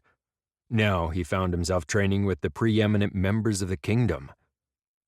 Ryan stepped back into the training ring, drawing his blade and saluting Matthew, who returned the salute in kind, although his own added a twist to the blade to signal to his opponent that he was a master. Concentrating, he drew in the energy he could sense all around him, as much as he could manage. He knew that doing so would give him a blinding headache. The healers advised him he should limit his use of the veil as much as he could. The more frequently he drew the power, the more it would course through his brain and body, pushing him inevitably towards transition. Ryan steadfastly ignored them, taking a tonic to ease his headaches when he needed to, which, with his training schedule, was most days. He knew Alex, Kyle, and Jess could use all the help they could get. The assassination of the old king had made the coming fight inevitable. Elemental flame sprung into being along his blade, and he took a deep breath as the euphoric feeling rushed through him with the inrush of power through his body. It was a feeling that was becoming addictive. He grinned as Matthew called his own power and wondered if his eyes glowed with power as Matthew's did. Matthew was one of the stronger members of the Fourth's elite. Without warning, Matthew launched a dual volley of blows at him with his blade and power. The power crackled on his own shield as he met Matthew's blade with his own. Grinning with confidence, he hurled his own power at Matthew, his eyes narrowing as this time the combination of his sword and power had Matthew backing up under the onslaught. Matthew was trained to utilize his own power in concert with his fellow squad members. Ryan, however, was not only learning their defensive style, but also how to take the lead in a battle of power, with the elite protecting and backing him up. Ryan's world narrowed to his current fight, as it so often did when he used the energy of the veil. The young courtiers lining the wall in hushed silence, along with the handful of the guard, were only on the periphery of his awareness, although he knew that a couple of the guards had thrown up a shield to protect the young courtiers. The power levels they were both using had the ability to seriously hurt each other should either of them lose concentration. The splash of their excess power could also have hurt those watching without the ability to shield themselves. The protective padding used to protect them while practicing sword skill would do nothing against the combative power they both used. Ryan grunted and winced as the flare of fire flashed on his shields, only just catching Matthew's flicking blade as he used the distraction to push back. He lunged to one side as his opponent's blade whistled past his ear. Ryan grinned in appreciation of the move and, drawing yet more power, thrust it at Matthew, following through with his own blade as the force of the physical blow caused Matthew to lose his footing. Hold! The bellow filled the practice ground. Ryan's blade stopped just on Matthew's neck. He withdrew, releasing his hold on the veil with effort, and this time it was his turn to reach down and help his training partner to his feet. Matthew accepted his hand and hauled himself up from the ground, grinning at him, not at all embarrassed that their roles had been reversed. "Well done, Ryan. You're getting stronger every day. I take it those lessons with His Highness are paying off?" Matthew sheathed his blade, and they both turned, seeing the dismissal from the weapons master, who had a satisfied expression on his face.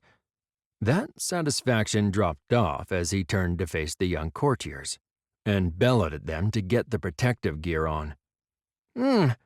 Although in those sessions it's me ending up on the ground, Alex is incredibly strong. Seeing what the three of them can do, particularly together, is astonishing." Ryan didn't add that they were making up their training as they went along. He didn't think that would be terribly helpful. Ryan was getting an education, and more often than not, others joined in on the sessions to add their own combat knowledge to the collective group. While the elite kept training journals on the effective use of power with standard fighting techniques, the previous fourth had not. Of course, the fact that Prince Edward was still alive helped to fill some of those training gaps, although Ryan had the distinct feeling that Alex was stronger than Edward. It was an observation that he kept mostly to himself. He wasn't sure that it would have been particularly helpful to voice it. Still, as easygoing as not only Edward but Cal and Kat were, he doubted any of them would have minded. He was reminded, though, that Alex, Jess, and Kyle were only recently through their own transition and were still settling into their increased power. Walking out of the training grounds, Ryan grimaced and stumbled as a little fatigue hit him. He hoped no one noticed. Then, right on cue, his head started throbbing. It was expected, but he knew he should get back to his rooms to rest before he fell over and ended up in the disapproving hands of the healers. "Thank you for your time, Matthew. As always, it was educational. I might even be getting marginally better with use of my sword." Ryan grinned at the older boy, who was fast becoming a friend despite the couple of years' difference in their age. Matthew clouted him on the shoulder. "You've improved more than a little. Now come on. I'll make sure you get to your rooms to rest before the healers get a look at you. I don't want you collapsing halfway there." The look Matthew threw at him left him in no doubt at all that Matthew knew full well he'd drawn more power than he should. Ryan didn't even try to deny that he needed rest after their session. He knew that there was no point. Matthew seemed to be able to see straight through him with an ease he found astonishing. Matthew, true to his word, escorted him back to his rooms in the cohort's wing of the complex of the Fourth. With a groan, Ryan collapsed onto his bed, cradling his head in his hands, not feeling any need at all to hide the fact that he was in pain. Matthew glanced around and, spying the tonic the healers had given Ryan for his headaches, poured out a measure. Sitting on the side of the bed, he handed the medication to Ryan and watched as he took it, swallowing it all without complaint.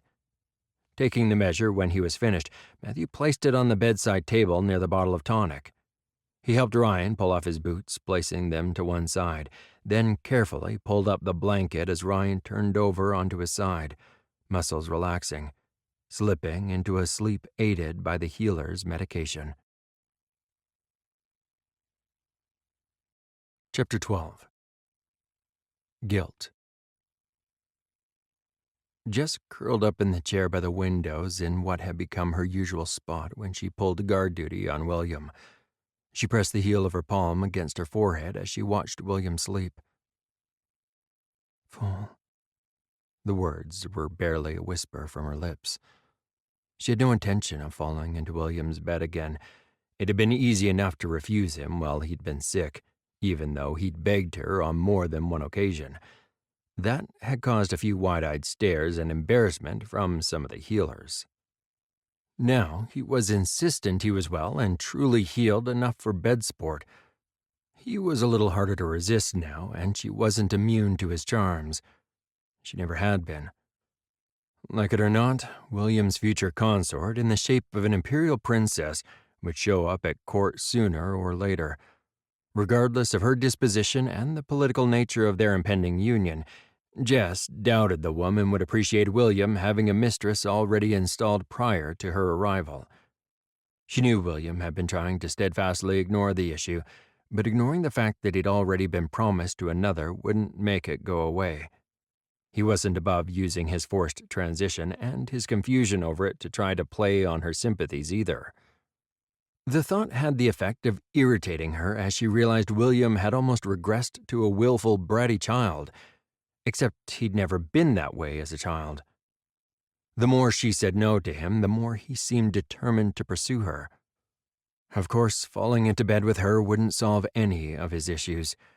It would only add one more to the seemingly growing list.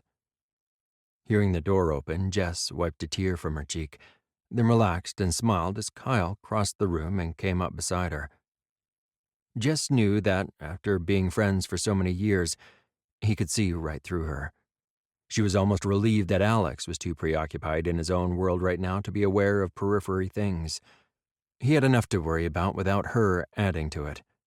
Besides, it was a minor thing that she didn't need to make a production over.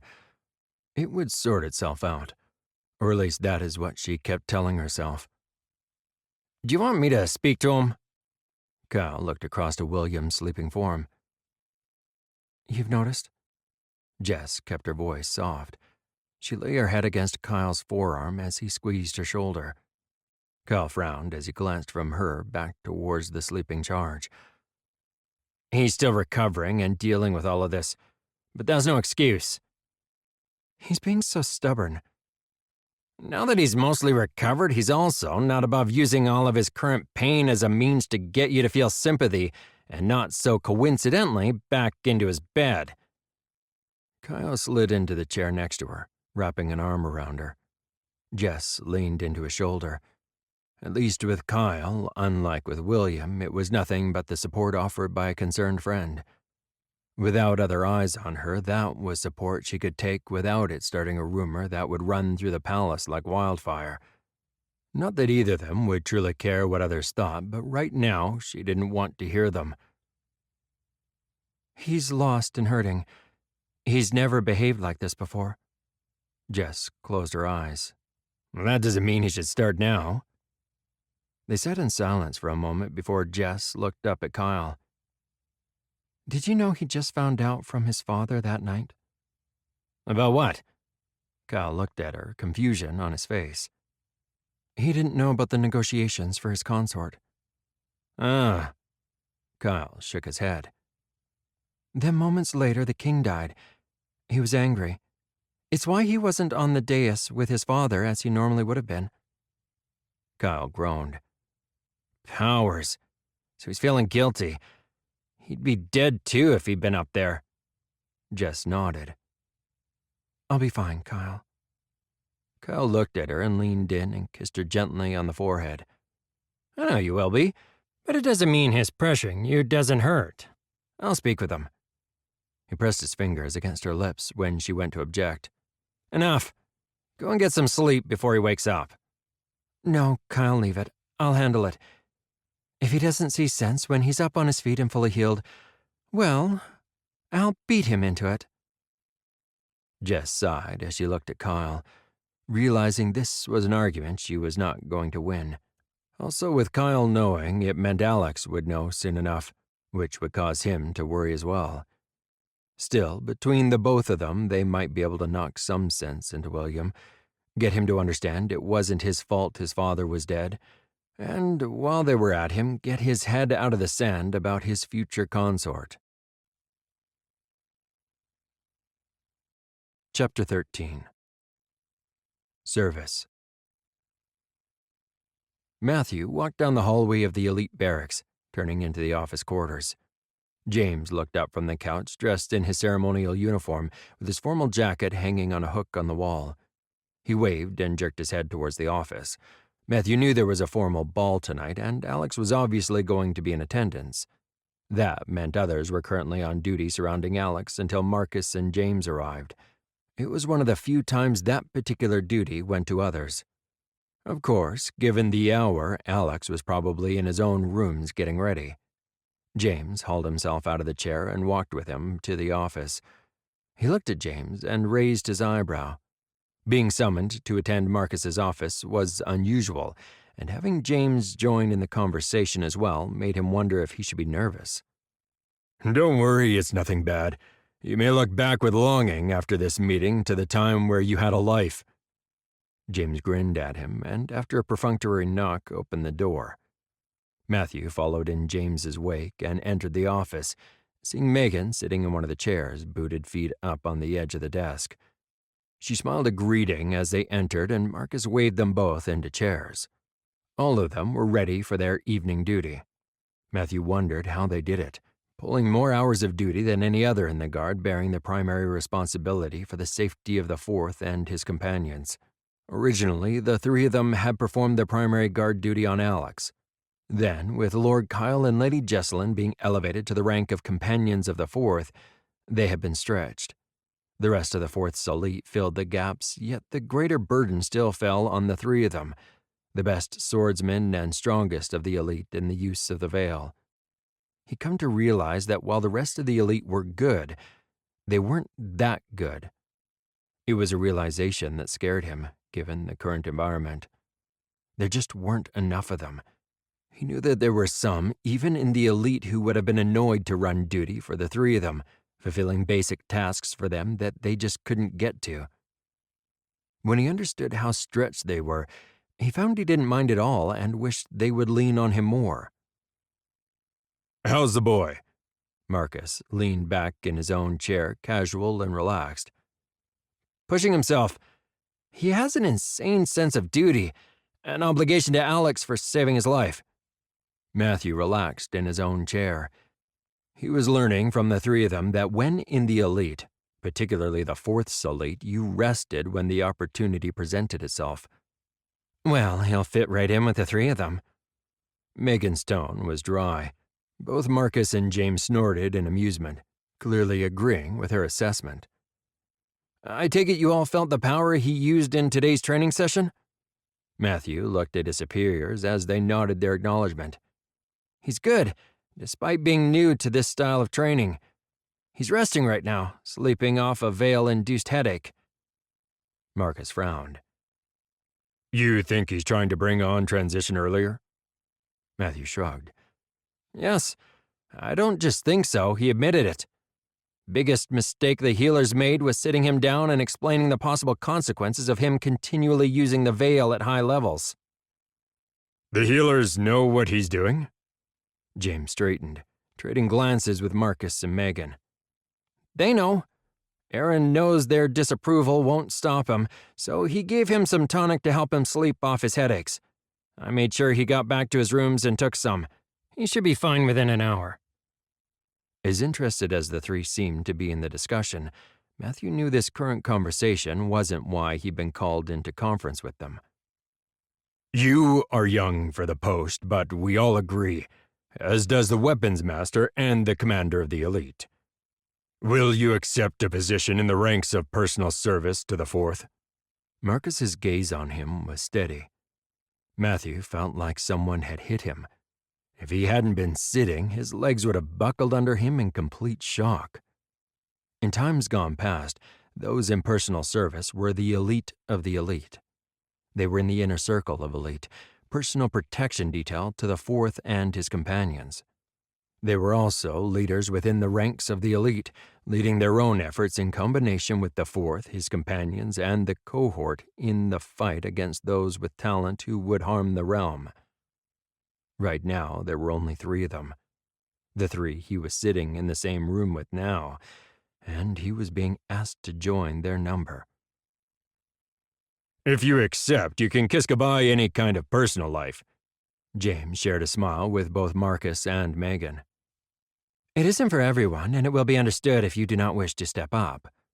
Megan grinned.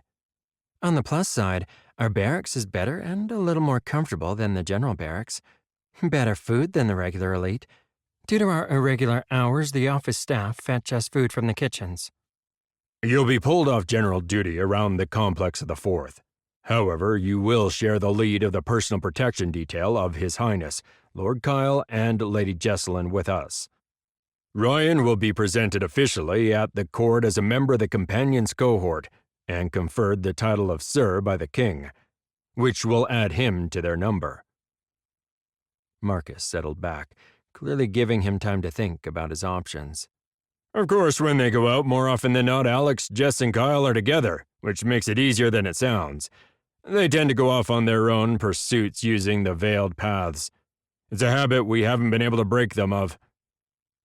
James grimaced at the last. Matthew couldn't help but grin.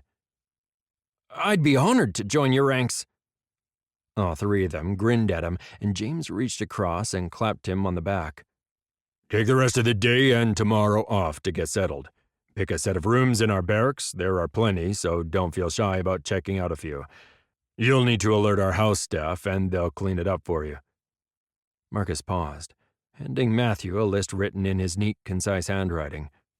Go to the quartermaster. You'll need to be outfitted with new uniforms. I will expect you on duty the day after tomorrow. Kicking off the day with the training session. I'll expect you to be there. Marcus stood, indicating the interview was over. Considering the time, Matthew guessed it was getting close to time the 3 were due on duty. Our days always start with the training session. It's later in the morning. Thankfully, Alex, Kyle, and Jess are predisposed to sleeping in late. Of course, that makes up for being up late. You'll need to adjust your sleeping patterns. I hope you can get used to being up half the night. Megan grinned at his startled reaction. Of course, she was right. When Marcus had said he'd be expected at training, he'd automatically thought of the regular training session the elite attended. He'd forgotten the 3 of them had their own session later in the morning, usually prior to Alex, Jess, and Kyle having theirs. They rarely attended the regular session, and when they did, it was never all 3 of them at the same time. He wondered if they took that duty in turn. Matthew ducked his head, unable to wipe the smile from his face. James led the way out of the office and grabbed his formal jacket off the hook, glancing at him and gesturing to the hallway that led to their private barracks. If you go look at the rooms now, the house staff will have your choice cleaned out by the time you finish with the quartermaster. Then you can enjoy your day off settling in. James waved him off as the 3 of them headed off towards the corridor that led directly to the complex of the Fourth. Matthew stood there stunned, watching as they left. He'd worked hard to get right where he found himself now, yet there was a part of him that hadn't believed that someone like him would make it into the rarefied ranks of personal service to the Fourth. Matthew turned to walk into what would be his new life, a smile on his face.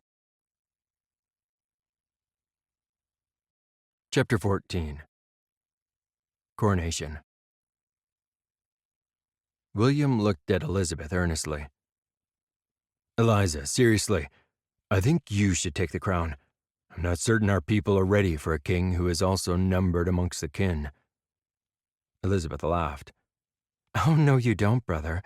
By the end of this day, you will be king.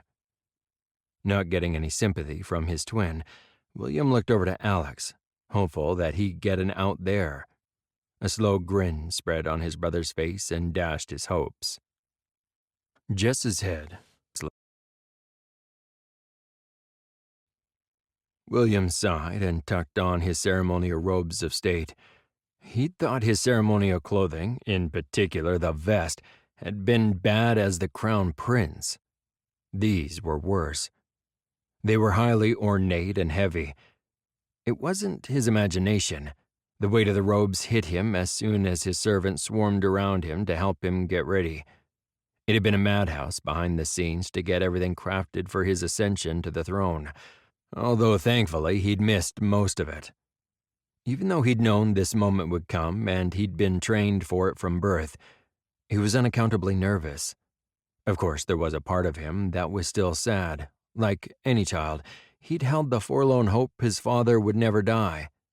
It was certainly a shock for it to have occurred this soon. It didn't help he'd been mostly insensible himself during those early days and his father's internment in the royal catacomb. The memory of the burning, aching pain, nightmares, voices whispering in his head that weren't his own, pleading for death for everyone to let him go, caused him to shudder. Alex had accompanied him to the royal catacomb without all the fuss and ceremony, so he could say his goodbyes. Elizabeth looked at him sternly. This whole mess was started over a few disaffected people being afraid of those with the gift. I think you're exactly what we need to move forward. William sighed. Shaking his head, he looked over to Alex again, who still didn't look like he was sympathetic to the idea either. You will be our king, William. Don't even think of abdicating. Alex's lip twitched as if he was restraining laughter. Kyle cleared his throat. I'm going to check out the security of the Great Hall once more. I'll see you all in there. I'll join you. Jess turned to follow Kyle. William tried to grab her hand as she walked past him. Can't you stay just until it's time? He looked down at her, realizing there was a note of pleading in his voice. Jess's face shut down. No, William. You know the protocol as well as I. Kyle threw him an exasperated look as Jess joined him and they both left the room. As the door closed, the smile slipped off William's face to be replaced by a frown as he contemplated the closed door the pair had retreated through. He turned from the mirrors, waving off the fussing servants to look at Alex, who sat on the windowsill as was his custom. Is she all right? Alex tilted his head. What do you mean? William shrugged. Jess seems a little remote. I hadn't noticed, but we've all been a little preoccupied. Elizabeth smiled at him. Brother, we've talked about this. You were about to be king. Stop trying to pressure Jess. Alex had an absent look on his face. William opened his mouth, then closed it again. He ducked his head to hide the struggle with that little part of himself that didn't want to give up this one last thing. Both Alex and Kyle had sat him down and given him a dressing down. He was a little ashamed that they'd thought it was necessary and that he kept backsliding to the state of a sulky child. William shook himself as he realized he'd done it again. He owed Jess an apology. William now recognized the absent look on his brother's face as a sign he was talking with someone else. Not that Alex wasn't perfectly capable of carrying on a secret conversation and maintaining appearances. His brother just showed less inclination to hide the double talk now. He guessed that Alex was checking in with Kyle and Jess about the security of the hall prior to their arrival. William knew the elite and palace guards were crawling all over today. He doubted anyone would be able to step a foot out of place without being investigated, or arbitrarily thrown in the deepest cells in the palace. The security, his security, had been increased dramatically since the assassination of his father. He knew both his sister and brother had been at the heart of everything and had borne the brunt of the pressure and decision-making since their father's death, with him being out of commission. Thank you. Both of you. William looked between his twin and brother. He didn't have to explain. Both of them seemed to understand. Alex shook his head. You would have done the same for either of us. For me, you have, multiple times. He knew well the burden they carried while he'd been insensible, the petty complaints and power plays they'd diffused between them while he'd been convalescing. A part of him was amused at the power plays being exhibited by the courtiers. All of them knew that with the changing king, a shakeup was coming, and sensed the potential to further their own family's positions. The scramble to attempt to place their daughters in front of him was also escalating. They would find out that those efforts were in vain soon enough. Families with more experience, like the Stratfords, were already in positions of power and more secure, which of course made them look even better since they held themselves above the mad rush. A wave of sadness crashed over William as he thought of Amelia, and one of the first actions he would have to take as king. Alex suddenly swung his head back to focus on him, and William felt reassurance wash over him. William ducked his head. I'm sorry, Alex. I've already spoken to Lord Stratford. Alex spoke quietly with an undertone of pain in his voice, as there was whenever he spoke about Amelia. Elizabeth placed her hand on his shoulder. Kyle knows as well. Alex shrugged uncomfortably. Kyle has been advocating for me to break protocol and put her aside since Father was killed. I spoke with Kyle and his father yesterday. Kyle understands firsthand what it is to be under another's control. William pulled himself together, pushing aside his own sadness at the tragic circumstances surrounding Amelia. He knew that Kyle's opinions on the subject of his sister were much stronger than Alex's. Alex had disabused him of the notion that there would be anything left of his sister to save by drawing him into his own memories. The absolute control both Alyssa and Joanna could enforce on him was truly frightening. If it didn't need your consent, I would have put her aside already to spare you this burden. Alex looked up as the doors opened to see Joshua standing in the doorway. He slipped off the windowsill and endured the fussing of the servants as they clustered around him. He was adorned with his own ceremonial cloak and the circlet of the fourth on his brow, finishing off his full formal attire. In a rare concession to the occasion, he'd forsaken his normal plain training leathers. Instead, Alex's vest was almost as fully adorned as William's own in a deep royal blue, denoting the Rathodon line, the same as his own and the coloring in Elizabeth's dress.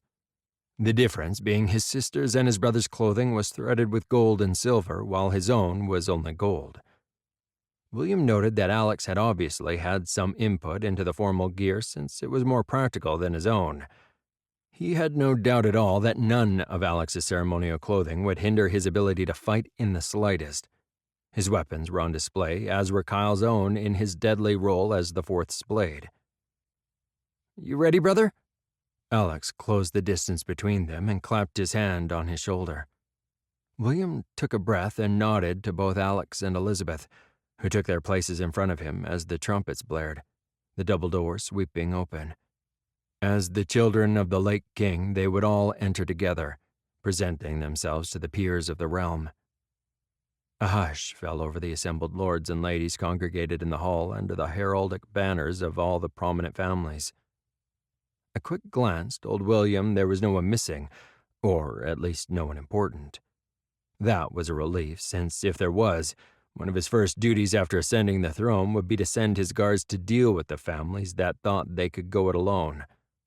He'd been advised representatives of all the major and minor families had been arriving all week, with the stragglers coming in the gates this morning. It was still a relief to see all the banners on display. No one bowed as they passed them. In this moment, they walked between their peers as equals. Elizabeth and Alex mounted the steps approaching the preeminent families lined up on the dais.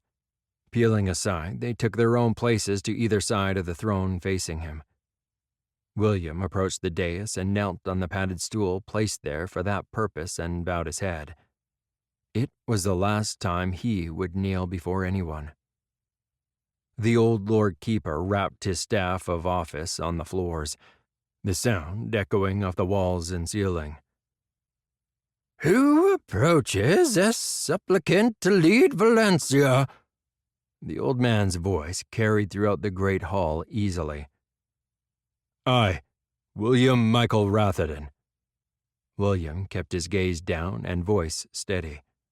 "By what right do you make such a claim to those here assembled?" The right of birth, being the eldest child of the late king. The words had changed over the years, yet their intent had not.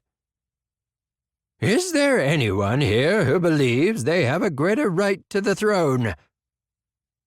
As the old man's voice intoned the formal words, William felt the skin on the back of his neck crawl and his stomach drop. Hearing the scrape of swords and feeling Alex, Kyle, and Jess draw their powers, William looked up as he was suddenly surrounded by the elite, their weapons bristling outward in a defensive cordon around him. As shimmering bodies materialized in the court, those assembled started to scream. William felt another surge of power that he identified as Ryan, who strode into position to one side of the elite and threw up his shield, adding his own strength to the one already between him and whoever had decided to intervene. Embarrassed to have not thought of it sooner, William added his own personal shield to the mix. His hope that no one noticed his delayed response to putting up his own defensive shield were dashed as Ryan gave him an approving nod. Jess's head snapped up as she felt the incoming surge from other kin that she didn't recognize. While she was half expecting an attack, it still shocked her that they would make the attempt now. She felt Alex push his own power between William and the incoming threat, along with Kyle and Ryan. Jess drew on her own power, seeing the woman materialize only a few paces from William's back, her arm blurring even as she materialized with a glint of silver spinning from her. Pulling the veil to her, Jess surged forward, blurring past William. She had enough time for her eyes to widen in shock as the projectile sliced through her shield before she felt the instant of sharp pain, then the burn as the dagger, glowing with power and tainted with a poison intended for William's back, plunged into her own shoulder. Jess diverted some of her own energy internally to battle the poison, breathing a sigh of relief that it wasn't the debilitating toxin the Order used. Ignoring her injured shoulder, Jess pulled one of her blades from its sheath with her good arm and launched herself at the attacker. The woman tried to flee, already slipping halfway into the veiled world. Jess snarled, then felt Alex's power surge. She saw energy shoot past her, the cold blast of power causing her to shiver. She watched in fascination as Alex's own power intervened. The veil under Alex's control swirled around the enemy, wrapping around her. Then, without ceremony, she was yanked back into the real world. Jess didn't waste any time wondering how Alex had performed that particular feat. She wrapped her own power around her sword. Blue and red flames licked up the blade, flaring and crackling, seeking its target as she swung her arm up. The woman, flung back by Alex, was impaled on her weapon, and Jess channeled even more of her power through her blade into the woman. The enemy stiffened for a moment, her mouth open in a soundless scream as both Jess's sword and power rushed through her. Power bled from her eyes and her mouth. Pinpricks of light started to glitter all over her as the veil burst from her and she disintegrated, life fleeing her body as she burned from the inside due to the energy she couldn't contain being thrust into her body. Jess looked from Alex to Kyle and saw her friends' eyes glow with their own power and wondered if hers did the same. She restrained her sudden mirth. Having all three of them thrust their power through the woman had clearly been overkill. As quickly as the attack commenced, it was over. If it hadn't been so serious, William would have laughed as Alex, Kyle, and Jess all glared at each other, battling between irritation and amusement. Amusement clearly won out for the three of them as they grinned at each other. The Lord Keeper stepped forward and rapped his staff on the floor, calling for order and for people to take their places. William noted with concern that Jess winced, pulling the dagger that had been meant for his back out of her shoulder and passing it onto one of the elite with a quiet caution that the blade was poisoned. She waved off the assistance of one of the servants, although it was clear she was injured. Even though he knew she would heal, he hated that Jess had taken a dagger for him. William waved off the guards, who retreated to their assigned places, before returning to his own place, kneeling before the Lord Keeper and assembled High Lords. The ceremony continued, being as long and tedious as he thought it would be, with each of the High Lords accepting his claim for the Rathodon throne. Finally, it was Alex's turn, as the fourth, the last of those assembled to acknowledge him. "William Michael Rathodon, I accept you as my king and will faithfully serve you and our people as fourth in the realm, placing myself between the realm and those who seek to abuse their gifts." Alex turned and signed the scrolls that bore witness to his pledge, and then returned to his position. At a gesture from the Lord Keeper, Sean stepped forward bearing the Rathodon crown on an ornate blue pillow with gold trim. The Lord Keeper passed his rod of office off to one of his assistants and, grabbing the crown with both hands, raised it high for all to see. It sparkled as the sun shining through the ornate window surrounding the hall gleamed off the jewels inset in the old crown. Everything had been timed and planned, even to that small detail. "By the consent of all the lords representing the high families in the realm, I declare in front of all witnesses that William Michael Rathodon is King of Valencia." William felt the weight of the crown settle onto his head and came to his feet. As he did so, the assembled lords, led by Alex, all took a knee in front of him, heads bowed much as his had been just moments before. Trumpets blared, announcing to all that Valencia had a new king. Even through the thick castle walls, William could hear the cheering from the amassed locals who'd made the journey to the palace to fill the grounds for his coronation, just so they could tell people in the years to come that they had been here when the king had been crowned. William reflected that the crown was as heavy as his father had complained about. As long as the day had seemed already, it would be hours yet before he could take the thing off, with a presentation to the people congregated outside, then the feast and grand ball to follow. William waited patiently as the servants swarmed all around him, divesting him of his formal attire. He carefully removed the Rathodon crown, placing it on the cushioned stand. Sean replaced it with his new woven gold band around his forehead.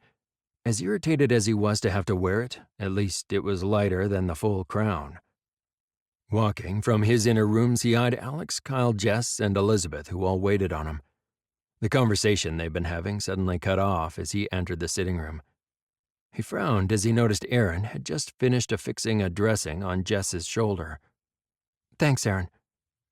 Jess stood calmly as a servant helped slip the shoulder of her dress back up and do up the buttons on the back. "That shoulder hasn't healed yet?" "It will. I'd almost forgotten about it, but I think one of the guards must have told on me." Jess shrugged, then winced. "I can't reveal my sources, my lady. The bloody hole ripped in the shoulder of your gown was also a giveaway." Aaron smiled, then bowed to William and packed up his things before leaving the room. The combination of energy and blade hinders the healing process, even the healer's gifts. It's one of the reasons we all sheathe our blades in power if we are fighting kin. Alex looked unconcerned as he explained the principle. William decided to file that away for future knowledge. "You were shielding?" William was almost certain Jess had had her shields up. "I did, but they were mostly covering you. Power fights power. The power in the blade sliced through the shield. Stopping the blade with my body was inelegant but effective. I'll be fine. Stop fretting."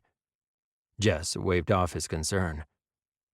"I want you to take it easy until you can clear the rest of that poison from your system, my lady."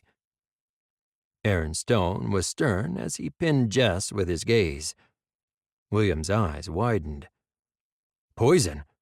Are you sure you're all right?" Jess threw the healer an exasperated look. "I'm fine, William. The The poison was meant for you, remember? Not me. It's not one I've encountered before, but my own abilities to heal are holding it off. Carl bustled over and handed him a goblet as he sat eyeing the four of them suspiciously. Why is it I get the distinct impression you all knew that attack was going to happen? William, please. You had other things to concern yourself with. Elizabeth held up her hand. All right, spit it out. Now. William knew they were hiding something from him. He could see it in the guilt written on their faces. We didn't know, William. It was just an educated guess. Kyle swallowed a mouthful of his own drink, his tone calm. William swung his head over to Alex as he spoke up. They've been dumping Sundered and kin on us periodically since Father was assassinated. Alex's tone was blunt, obviously dumping the party line that everything was fine. I wondered why the three of you were constantly at my side. William frowned. He'd missed a great many things during his own recovery from the attack that had taken his father's life. Kyle shook his head. We also needed to help shield and contain you, William. Unlike ours, your transition was unexpected and sudden. You also wanted to make sure I didn't go mad like Mother from the shock and agony. William felt his lips twitch, amused despite the circumstances. Yes, that too. Alex looked at him blandly. Jess's expression was calm. You didn't have your whole life to get used to the idea, William. Oh, because having all that foreknowledge helped the three of you? William raised his eyebrows at the three. Alex laughed unexpectedly. No, it didn't, not really. But no offense, William. We all have access to a lot more power than you. You should be grateful for that. William shuddered, thinking about having all of the power Alex had access to suddenly running through his body. He was grateful that his own powers were minimal right now, even if, like his mother before him, he never should have gone through transition at all. Of course, he would have been happier to not have his life turned upside down. He was never meant to be kin. That was Alex's lot in life, always had been. William suddenly laughed, amused at his own reaction. All those years he'd spent counseling Alex, only to find it a struggle to accept himself. William shook himself and regarded them solemnly. I take it you haven't had much of a chance to go looking for the Order? Alex shook his head. No, it's been a little hectic here with Father's death, then the funeral. With your permission, now that you've recovered, we'll start looking for them. Why didn't any of you just take one of those assassins they've been sending as a prisoner? Or even the one today could have proven useful rather than just evaporating her. Then we could have found out where their base is. William turned and frowned at them all. Alex threw him an exasperated look. Exactly how do you propose we keep them, William? William's eyes narrowed at the clear tone of sarcasm in his brother's voice. He opened his mouth only to be interrupted by Kyle. We'll give it thought, William, if the opportunity presents itself. William could feel Kyle willing him to calm down and was about to take offense, then remembered their conversation about Amelia with Lord Stratford. Kyle had indicated he would try.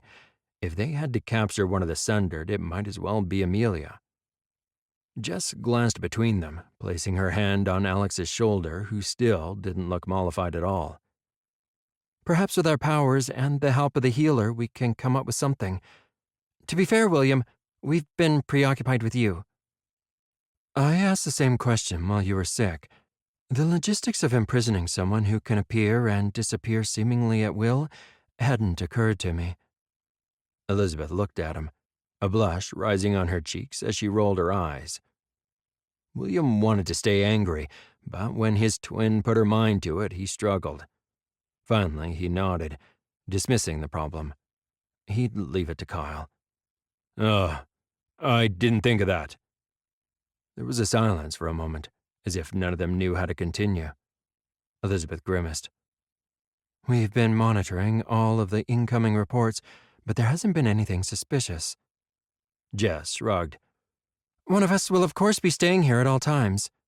We'll take it in turns to play bodyguard, and that way you can concentrate on that being king thing. Kyle grinned at him. Now that is a role that is all yours, brother. I no more wish to be in your shoes than you wish to be in mine. Alex's eyes sparkled, indicating he had pushed aside his irritation. William grinned in response. He had some very bad moments when he thought he might turn out like Alex. He'd been reassured he'd never possessed the power to accidentally blow up the palace like Alex did. He had a sneaking suspicion that Kyle and Jess could as well. He could shield his own mind now thanks to their training. Now it was time for him to not only be the king, but to hopefully follow in his father's footsteps to become a good king. Chapter 15. Recognition. Kyle looked over as Ryan entered, tugging on his vest, looking a little uncomfortable in the formal court gear. He traded glances both with Alex and Jess, who both grinned. That uncomfortable tugging at the vest was a habit they all recognized.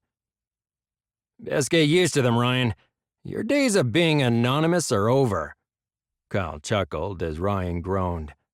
I don't really need formal recognition or rank. I helped shield the king during the coronation without it. Ryan looked up at Kyle hopefully. Yes, you really do. Your actions at the coronation reminded William your position has to be formalized. Kyle showed no compassion at all and had to stop himself laughing outright at the woebegone expression on Ryan's face. Besides, Ryan, if you don't join us in the painful part, being the formal ball, you can hardly join us for our own private celebration after. Alex shook his head as the last seemed to spark Ryan's interest. Jess grinned at him. We might even take a run into town, although keep that to yourself. Be grateful, Ryan. The frippery of the companion's cohort formal gear is nowhere near what Alex has to put up with, let alone the king. Kyle noted that Ryan had gotten better around Jess. He still blushed every time she spoke with him. He had a feeling the boy was smitten with her and was bound to be terribly heartbroken when he found out she viewed him more like a little brother, let alone when he worked out the most recent fling she'd had was with William, who was now their king. Now that he was about to appear officially in court, he had no doubt that gossip would reach the lad's ears.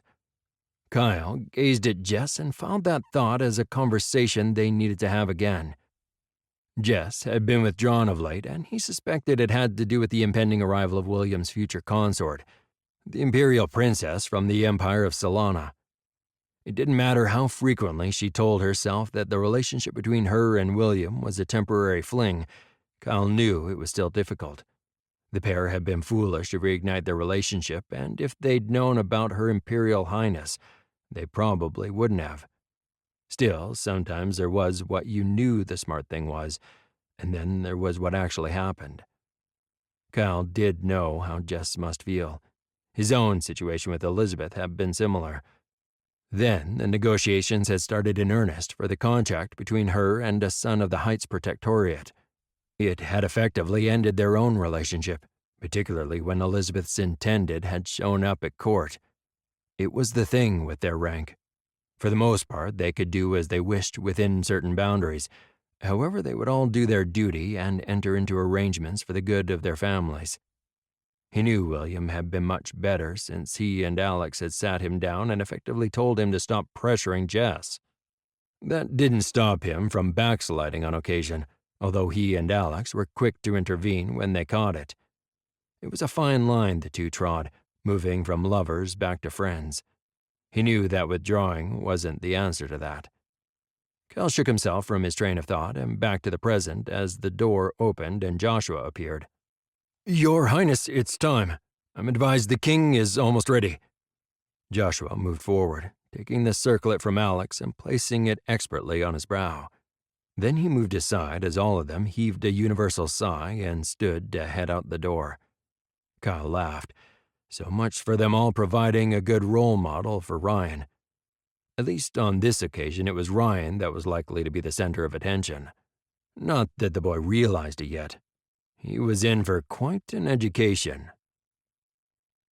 Ryan resisted the urge to tug on his formal tunic and looked again at the silver ring on his finger with the crossed swords of the companion's cohort. Yet another thing he knew would take time to get used to. He'd never worn jewelry before either, yet now he was told he wasn't meant to take it off. Of course, he'd noticed that Kyle, Jess, and even Alex ignored that and quite regularly divested themselves of any sign of their ranks. Ryan decided that was another tip he'd take from them since he was modeling his behavior on a mix of Alex and Kyle. He was taking his cues from them, although he wasn't sure he was doing it right and was certain everyone saw straight through him. He was surrounded by some of the very people who had mocked him since he'd arrived at the palace. Although some looked dumbfounded at his elevation to the rank of lord, they all seemed to be doing their utmost to ignore that previously they'd treated him with disdain. The poor orphan boy who was beneath them. It had to smart that now he would possess a higher rank than their own. Ryan glanced across the packed courtyard and saw Alex was still at the king's side. Since the death of the old king, someone with the talent in the Vale was always with him when he was holding court.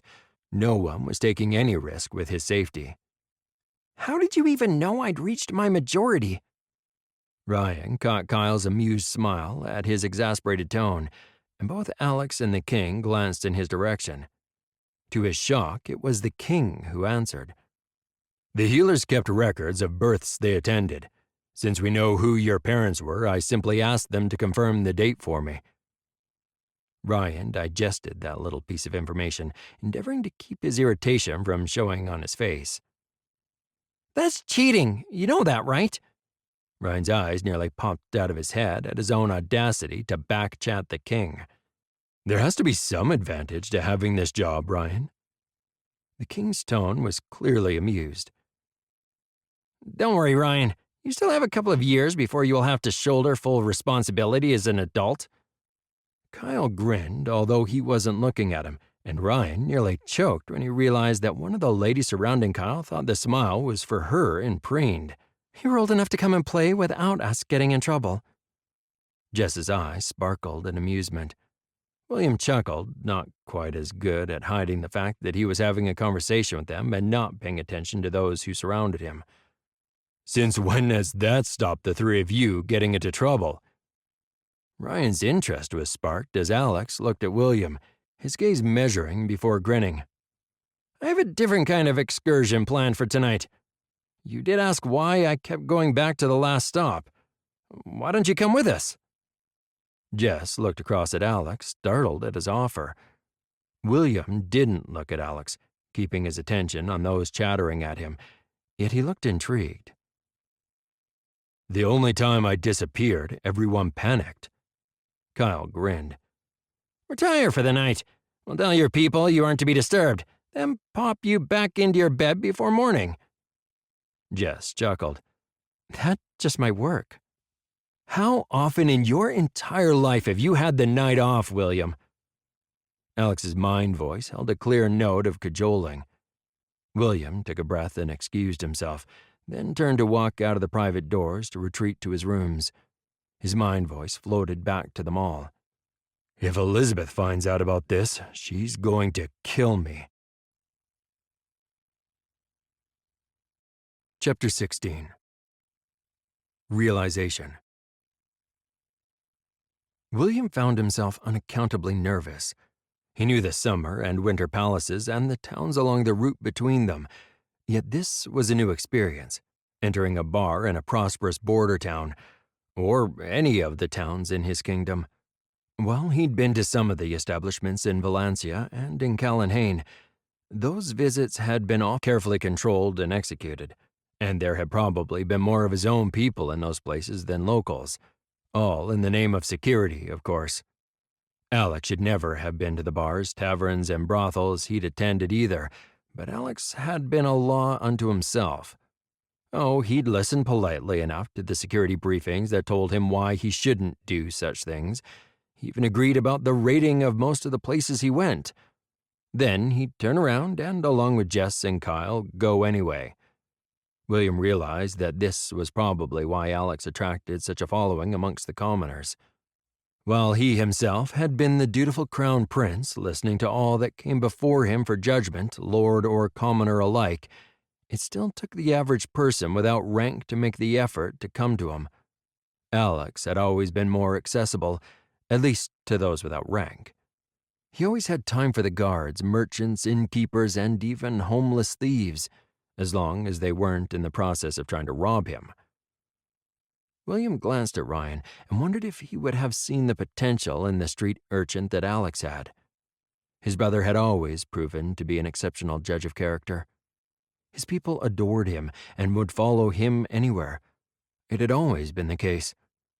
Well, they did when they weren't being exasperated that he kept leaving them behind. Alex had a quality that he doubted even they could put their finger on. He could be stubborn, irritating, and totally irresponsible. Yet the reports he'd received indicated that even the innkeeper at this bar had nearly thrown the guard out on the street simply for asking about Alex. One concession had been made, probably due to his own presence.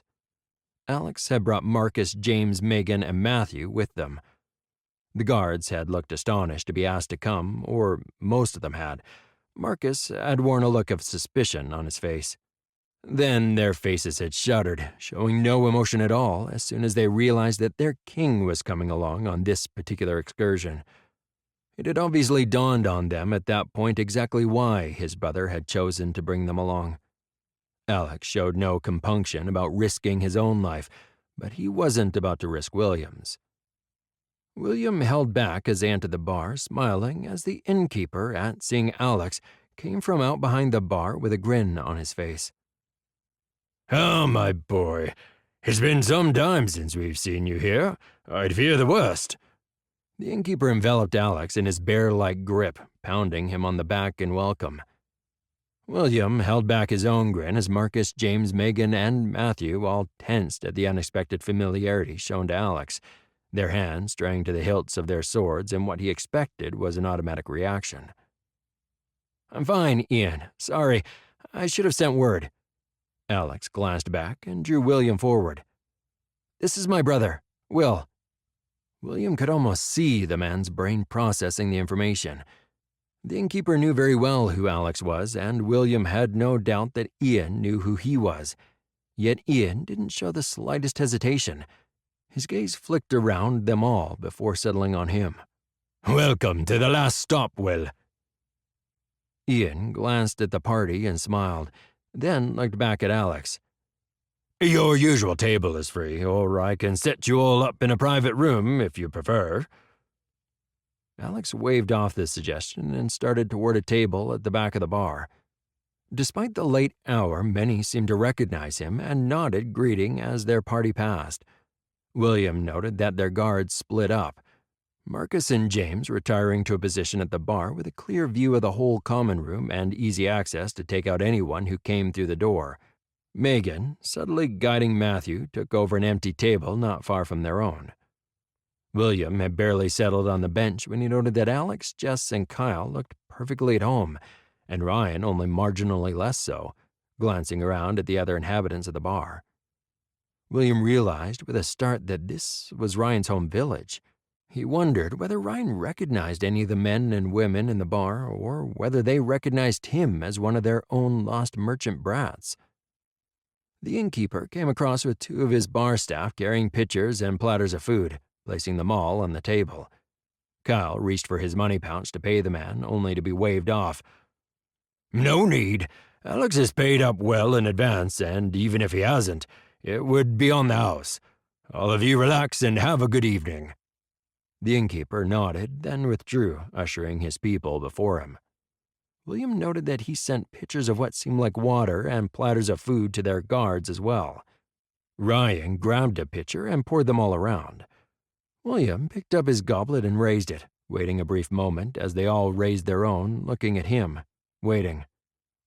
"Congratulations, Ryan." William wanted to say more, but discretion stayed his tongue. He was too aware of those in the bar pretending not to listen. Ryan ducked his head before looking back up with a self-conscious grin on his face and took a careful sip of his drink. William's mouth twitched, noting his reaction. It was obviously not the first time that he'd had a drink, even though he'd only just reached his majority. He guessed he shouldn't be surprised given the hard life Ryan had led before Alex found him and took him in. Sighing, Alex leaned back against the rough rock wall behind him, looking more relaxed than William had seen him in a long time. "You clearly like this place." Alex shrugged. "Somehow I just seem to keep ending up here." As the night passed, William began to relax. He looked around, perplexed. There was something he couldn't quite put a finger on about the place. After the first covert glances in their direction when they'd first shown up here, no one seemed to pay them much attention. William looked around. There were those who were clearly merchants, heads together engaging in serious conversations, although William doubted any real business was being done given the hour. Others were merely sitting around, enjoying each other's company after a long day. A bard's voice floated above the soothing sound of his instrument from where he crooned over in one corner. Startled, William realized what it was that was different. For the first time since he'd been old enough to leave the nursery and attend the court as the crown prince, no one cared about his presence. Everyone, every single person outside of family and close friends that surrounded him his whole life had wanted something from him. Wanted something from his father the king, even if it was an attempt to gain further prestige for their own families by associating with him. That odd feeling came from the fact that there was no one pestering him for some material gain of their own. No one here wanted anything from him. He watched as the barman's lad used a small burst of power to heat a bowl of food before handing it to a customer, with no fear or furtiveness about his actions. He just did it. It was for people like this, so they could sit in a place with their friends and relax after their day's work, that the fight against the Order was important. People deserved to live without fear. William and every one of his peers had thick castle walls to protect them when trouble reared its head. Folks like these had no one but themselves. Themselves and the belief that the Fourth and his people would leave the safety of their walls to come out and fight for them, just like they had in that ancient past, placing themselves between the common folk and those they could not hope to fight against. Right now, William was just a man, sitting in a bar with his friends. Alex's habit of mixing with commoners was well known. They trusted already that he, of all those they looked to, wouldn't cower behind the palace walls when trouble came knocking. Alex would be out here with them. William looked across the table at Alex and raised his glass in salute.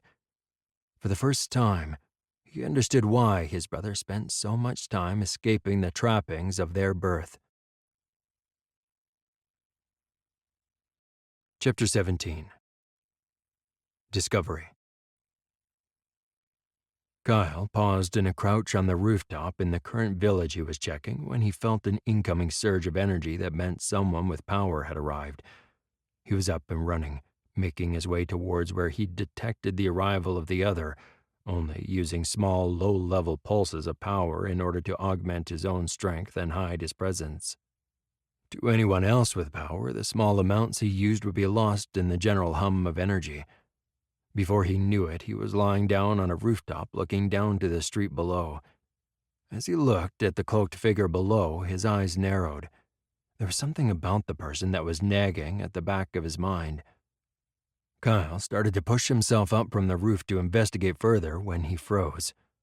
Another distinct pattern within the veil heralded the arrival of another, a signature that he knew. As Alex appeared in the street below, Kyle looked on in shock. He carefully lowered himself back down on the roof. The other walked forward, a delicate hand reaching out from the depths of the cloak to curl around the back of Alex's head and pull him down for a kiss.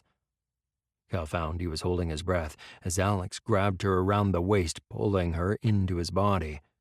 The woman's hood fell back as she tilted her head, and Kyle felt as if someone had dumped him into an ice-cold river in the middle of winter. Equal measure of shock and dread coursing through him. Amelia. Kyle rolled over onto his back, staring up into the night sky.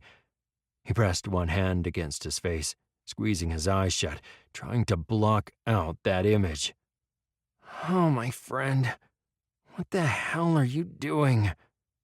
Shaking himself, he rolled back to keep his eyes on the lovers. As much as he hated it, the body language of the pair below made it clear that is what they were. When he felt Alex draw his own power to retreat into the veil, Kyle was ready. He reinforced his own shields. He'd become remarkably good at them since he'd won his freedom back from Joanna. It was amazing what a motivator self-preservation was. Kyle eased his way into the veil and followed Alex. It wasn't that hard since his friend really wasn't trying to mask his presence. Then again, Kyle doubted that Alex suspected he was being followed. It was easy to grow lax about personal security over time. It didn't take Kyle long to work out the pair's destination. He breathed a sigh of relief. The Winter Palace. Alex may be behaving like a lovesick idiot, but he wasn't entirely stupid. It was better to conduct his secret affair here than in a rundown pub or worse at the Summer Palace. The fact that he had brought Amelia here told him at least part of Alex's brain was showing some caution, even if it wasn't much. Kyle drew closer, carefully checking on Alex to confirm his suspicions before flinching back from the scene in Alex's bedroom. Definitely an affair with the enemy, since they had made short work of divesting themselves of their clothes and ending up in bed together. Kyle groaned and turned away from them. He could watch over Alex without having to watch his friend have sex with his sister. Damn it, Alex! Kyle stopped, casting around as he sensed another presence close by, not moving through as he would expect, but loitering. Cautiously, Kyle moved himself closer to the other presence. He couldn't think of any other reason why the other would be hanging around except to watch Alex and Amelia. The male kin was doing a remarkable job of trying to shield, but his control had slipped, allowing Kyle to catch his presence. Kyle felt cold as he realized this could be a trap for Alex. The veil around him reacted as he drew his weapons in power. The energy sizzled around him, buzzing with his determination and anger yet focused on the enemy. Whoever the male was, he was definitely watching Alex and Amelia. He started up as the veil vibrated around him, his eyes wide when he finally noticed that he had been spotted. He jumped aside as Kyle hurled a bolt of energy at him while closing the remaining distance between them. Kyle saw a moment of indecision on the face of the other as he turned his attention back towards Amelia and Alex before drawing his own power and fleeing. Another day, Fourth's blade, the stranger's mind voice whispered in his head, taunting him as he disappeared. Kyle was torn between following the kin and not being drawn too far away to keep an effective eye out for Alex. The veil rumbled, rolling out from him as he cursed again and reined himself back in. Allowing the other to lead him too far off was stupid, and now that he was concentrating, the other's barriers were obviously firmly in place since Kyle couldn't sense him at all. Still, he would recognize the kin's signature in the veil in future, just as he knew Amelia's. If he felt either again, he'd know them for the threat they were. While he didn't know the hostile kin, it appeared that he knew Kyle. He guessed that the man was connected to Amelia. That made Alex's affair with her even worse. Kyle paused in his assessment of the other being kin. Not kin, yet not sundered either. That one was something in between. His controlled madness was closer to what Kyle sensed in Amelia the few times he'd encountered her since she'd fallen to the Order. Kyle closed his eyes, trying to think calmly. Given the activity Alex and Amelia were engaged in right now, he didn't think his friend would do anything stupid. Kyle shook his head. Anything more stupid than what he was doing now. He was also certain that the disturbance in the veil would have impinged on the pair's awareness no matter how distracted they currently were. Or at least he hoped Alex had the common sense to still keep a part of his mind on the lookout for potential trouble. Alex pushed aside his guilt at his continued relationship with Amelia. He had been trying to get the location of the Order out of her, or at least that is what he told himself. Unfortunately, he didn't believe his own very thin excuse. Every time he left her bed, he told himself he would not be going back. He felt like he was alternately drowning, lost, only to rise up again with a semblance of sanity where he asked himself what the hell he was doing. Yet somehow he found himself falling into her arms again. I'm sorry I cannot be what you want me to be, Alex. Amelia rested in his arms after their lovemaking, her hand absently trailing up his chest. It isn't your fault, Amelia. There isn't any way you could have fought back as a child. Alex rolled over, leaning down for a lingering kiss. My master gives me a certain amount of freedom. The drug he used on me is different from the one used on Kyle, but I can't go against his orders. Amelia shuddered as she talked about her master and the control he had on her. Alex winced, the images of the torture she'd endured at Kevin's hands flashing in his mind. Come back with me, Amelia. Let the healers try to help you. Alex watched her face, his heart sinking. He already knew the answer. I can't, Alex. There is no hope for me. I belong to my master. He wants you, and I am the instrument he's using. Amelia was earnest, dragging his head down to kiss him again. At the mention of the word master, Alex caught the image of Scholar Clemens. It flicked to another man he didn't recognize who bore the tag of Aiden, then back to Clemens.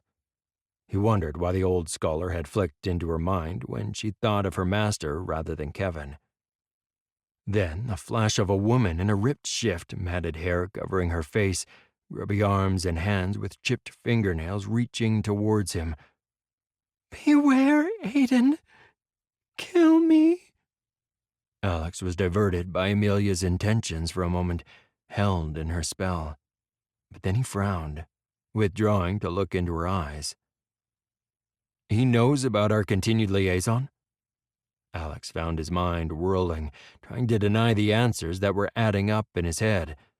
The very real possibility he had been trying to ignore since he'd started sleeping with Amelia again. Of course he knows, lover.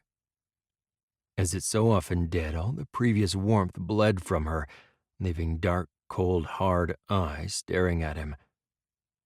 Please, Amelia, I do love you, but I can't keep doing this. Alex swallowed, guilt assailing him. He was flung back onto the bed with Amelia straddling him, her hands on either side of his head. Her eyes flickered with a cold, dark flame. I was taken, tortured, and enslaved because of you, Alex. Because my master really wants you. You will keep coming when I call. You owe me that. Amelia's mind voice hissed in anger. Alex recoiled, gasping as sharp pain struck his side. His mind went numb as he realized Amelia had stabbed him with one of her small daggers. He reached up to her, trying to apologize, only to have her disappear into the veil, her voice echoing in his head. You will come to me as I desire. Alex shuddered with guilt as images of her torture at the hands of Kevin assailed his mind, her screams for him to come and save her echoing in his head. Amelia, I'm sorry. I didn't mean for you to be hurt because of me. Please forgive me. I'll come when you call. He groaned, wondering not for the first time what he was doing and why he felt compelled to keep meeting up with her. She was dangerous. He knew that particularly well when she wasn't around. The stabbing thing was new and unexpected. As dangerous as he knew she was, he'd never believed she was truly capable of harming him. A sardonic smile spread on his face. He knew it was a foolish belief. Her murder of his father should be enough to prove it. This Amelia was a very different person to the one he'd fallen in love with. She was harder, with a violent streak that didn't seem to have many controls. Amelia's tastes now also ran a little to the rough side. The sudden spurt of desire he'd felt just as she lashed out with her knife at him was telling. Alex fell back against his pillows, hands pressed against his eyes, trying desperately to block the world out. The implications of what he was doing, how William would react when he found out, and he would find out, weighed down on him. Alex appeared back in his own room, still languid after his encounter with Amelia. Thinking of her caused equal bursts of guilt and a desire to see her again. If he hadn't been thinking so much about Amelia, he probably would have noticed a hell of a lot sooner that Kyle was sitting on the couch waiting for him. As it was, when he did notice, he had the distinct feeling he looked as guilty as he felt. He went to take off his cloak, only to have Kyle stand, stopping him with his hand on his shoulder. "Come on, Alex. We need to go somewhere and have a chat." Kyle's expression was closed, but Alex could tell his lifelong friend was extremely unhappy with him. "Can't this wait, Kyle? Alex's smile faltered. "No. Let's get out of here." Kyle didn't wait for an answer, simply sweeping them both into the veil. It didn't take Alex long to work out where they were going, since it was one of their old haunts, the barrel. Alex didn't get a chance to object as Kyle had his hand on his shoulder, propelling him into the bar.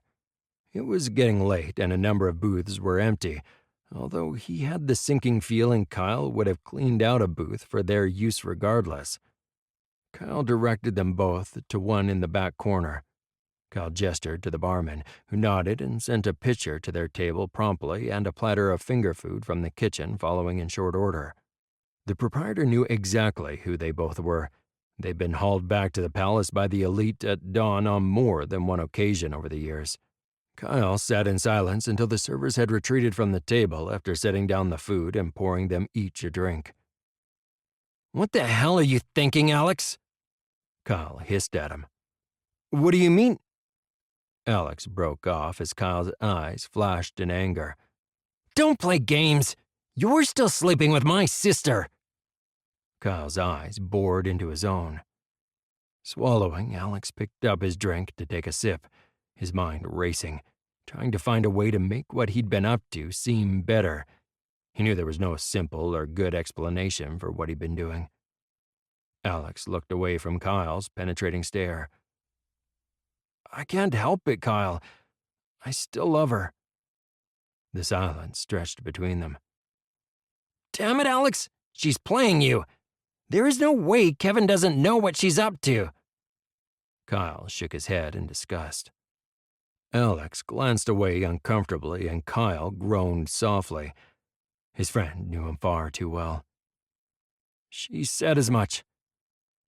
Alex turned his glass slowly on the tabletop, refusing to look up. "Alex, damn it! She is a murderer and she has been declared a traitor! She killed your father!" Kyle hissed at the words. Kyle motioned off the wait boy who'd noticed their goblets were empty. He picked up the decanter and poured them both another round. "I know. I swear every time that I will break it off and tell William. I dream about her torture, what he did to her. It's my fault she was taken. Damn it, Kyle, she's not all bad, I know it. If we can somehow get her to Aaron, he will be able to help her." Alex stopped playing with his glass and took a mouthful, swallowing it slowly before finally looking up at Kyle. Alex could see his friend was wrestling with himself, torn between friendship and duty and now a measure of pity. But Kyle kept pushing. "Alex, get your head together and break it off. You know that isn't true. Face it. Amelia is gone. What do you think William will do when he finds out?" I don't know." Alex shook his head. It was difficult to explain his own behavior to his best friend when he didn't understand it himself. "I thought you had something going on with Isabella." Alex went pale at the thought of Isabella and buried his face in his hands. "Oh, she's going to kill me." His life was a mess. His continued liaison with his former consort confused him. "You're right, Kyle. I don't know what I'm thinking. I won't do it again." Alex looked up from the table to glance at Kyle. He meant it, but he also couldn't help feeling miserable at the very thought of not seeing Amelia again. Alex could feel Kyle's frustration and anger roll over him. The look in his friend's eye spoke his disgust as clearly. As Kyle's lips thinned and his expression hardened, Alex had the feeling that his friend saw straight through him. Even he wasn't so certain he would stick to his promise next time Amelia called him. He vowed that he'd find a way to stay away from her next time she called. Or he'd try. You are correct. You won't, or I swear to you I will report this to William, as I should do now. Kyle's eyes flashed. I will track her down and kill her, as I should have done well before now. Kyle bit out each word, then stopped suddenly, his eyes glinting as he smiled. Alex swallowed. What? Next time you go on one of these little trysts with my sister? Kyle, you just finished telling me not to. Alex had to admit he was confused by his sudden change. You will tell me. Then I can follow her back to her hideout, where I have no doubt the rest of the Order is hiding as well. Then we can finish this. Alex drew his breath in sharply, conflicting emotions warring through him. He knew he should have tracked Amelia back to her base himself, and he couldn't work out why he hadn't grasped the opportunity. The other half of him was terrified that Amelia would be hurt. That reaction confused him even more. Alex looked at Kyle and nodded acceptance for the plan, despite the fact that he seemed to be at war with himself over it. Chapter 18. Bindings. Brian felt the power pulse through him again. He didn't even scream anymore. It was an eternal torment. Knowing where you began, who you were, and being able to differentiate between yourself and another person should be such a basic thing. Images of people he killed flashed in his mind. There were times he recognized, where he reveled in the kill, the pain he could inflict on others. Other times, like now, brief times, he knew what he'd done and was consumed by guilt. There was one death that flashed into his mind, and he grasped it, always holding on to the familiar face. Regardless of the pain that welled in him at her death, he knew he'd been responsible for it. Or at least his body had tried to kill her. Tried to kill her and been unsuccessful. That knowledge gave him some solace. That solace was always brief. His controllers used him to torment her still, to force her further down the path of madness. Her punishment for not dying when they wished her to. He remembered what he'd been before his captors had taken him, bent him to their will.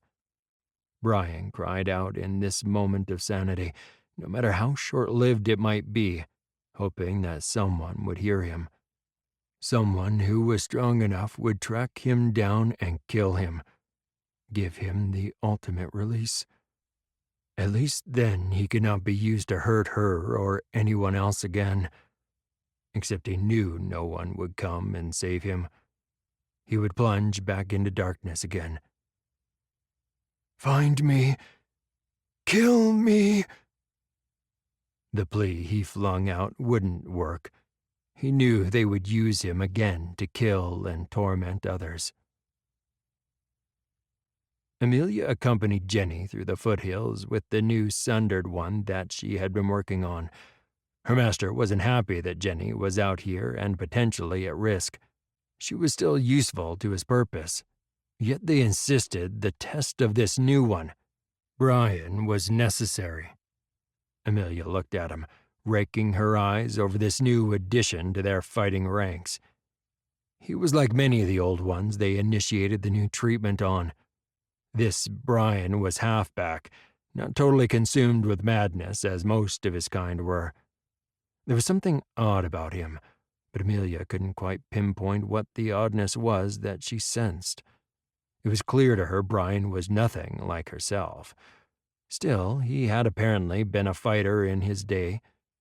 Jenny had advised her it was why he was one of a handful the healers were trying the new treatments on. to assist Amelia and the others like her to push the Order's campaign across Valencia. Amelia smiled coldly. At least there were plenty of the old mad ones to burn through. They made very handy sacrifices. Indeed, their master Kevin had ordered them to throw the lives of these ones away rather than risk their own. Amelia glanced around and moved in front of Healer Jenny, her hand up in caution. The small encampment of regular humans had been located not far from their own base, and that was something the Order could not tolerate, particularly since it was walking distance.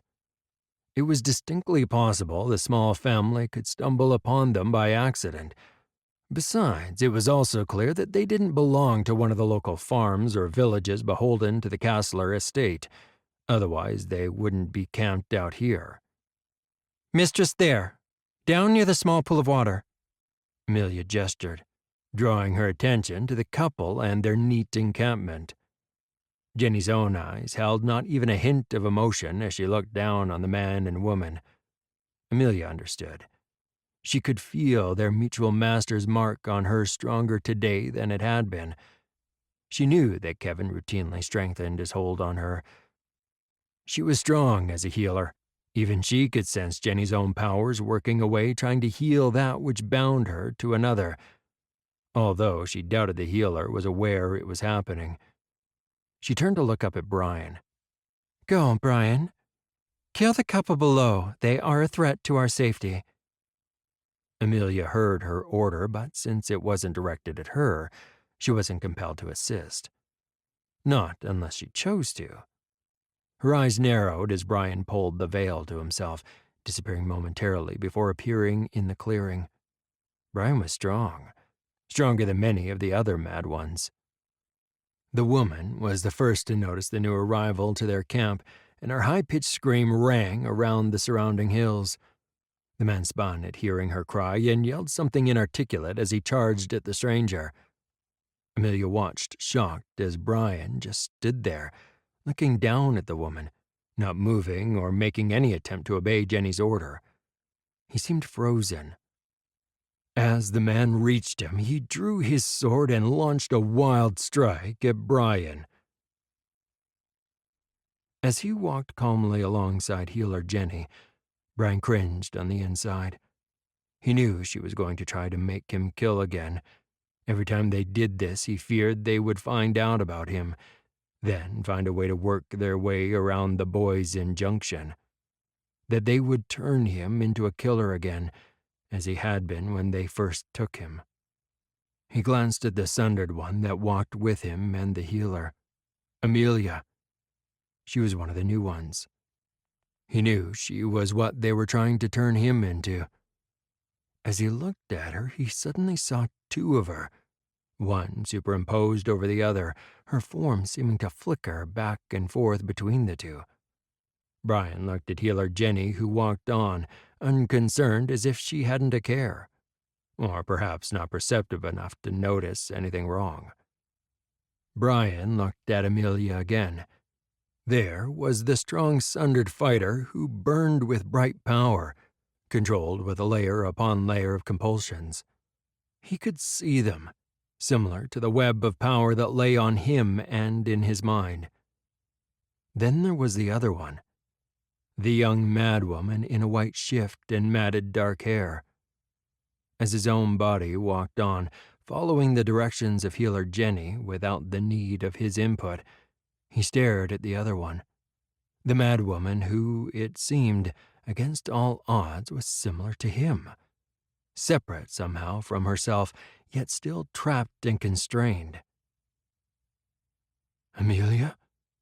Brian whispered at her, watching, fascinated to see if she'd hear him. While the strong, rather frightening sundered walked calmly, the mad one jumped, spun around looking for the voice. Comprehension hit Brian.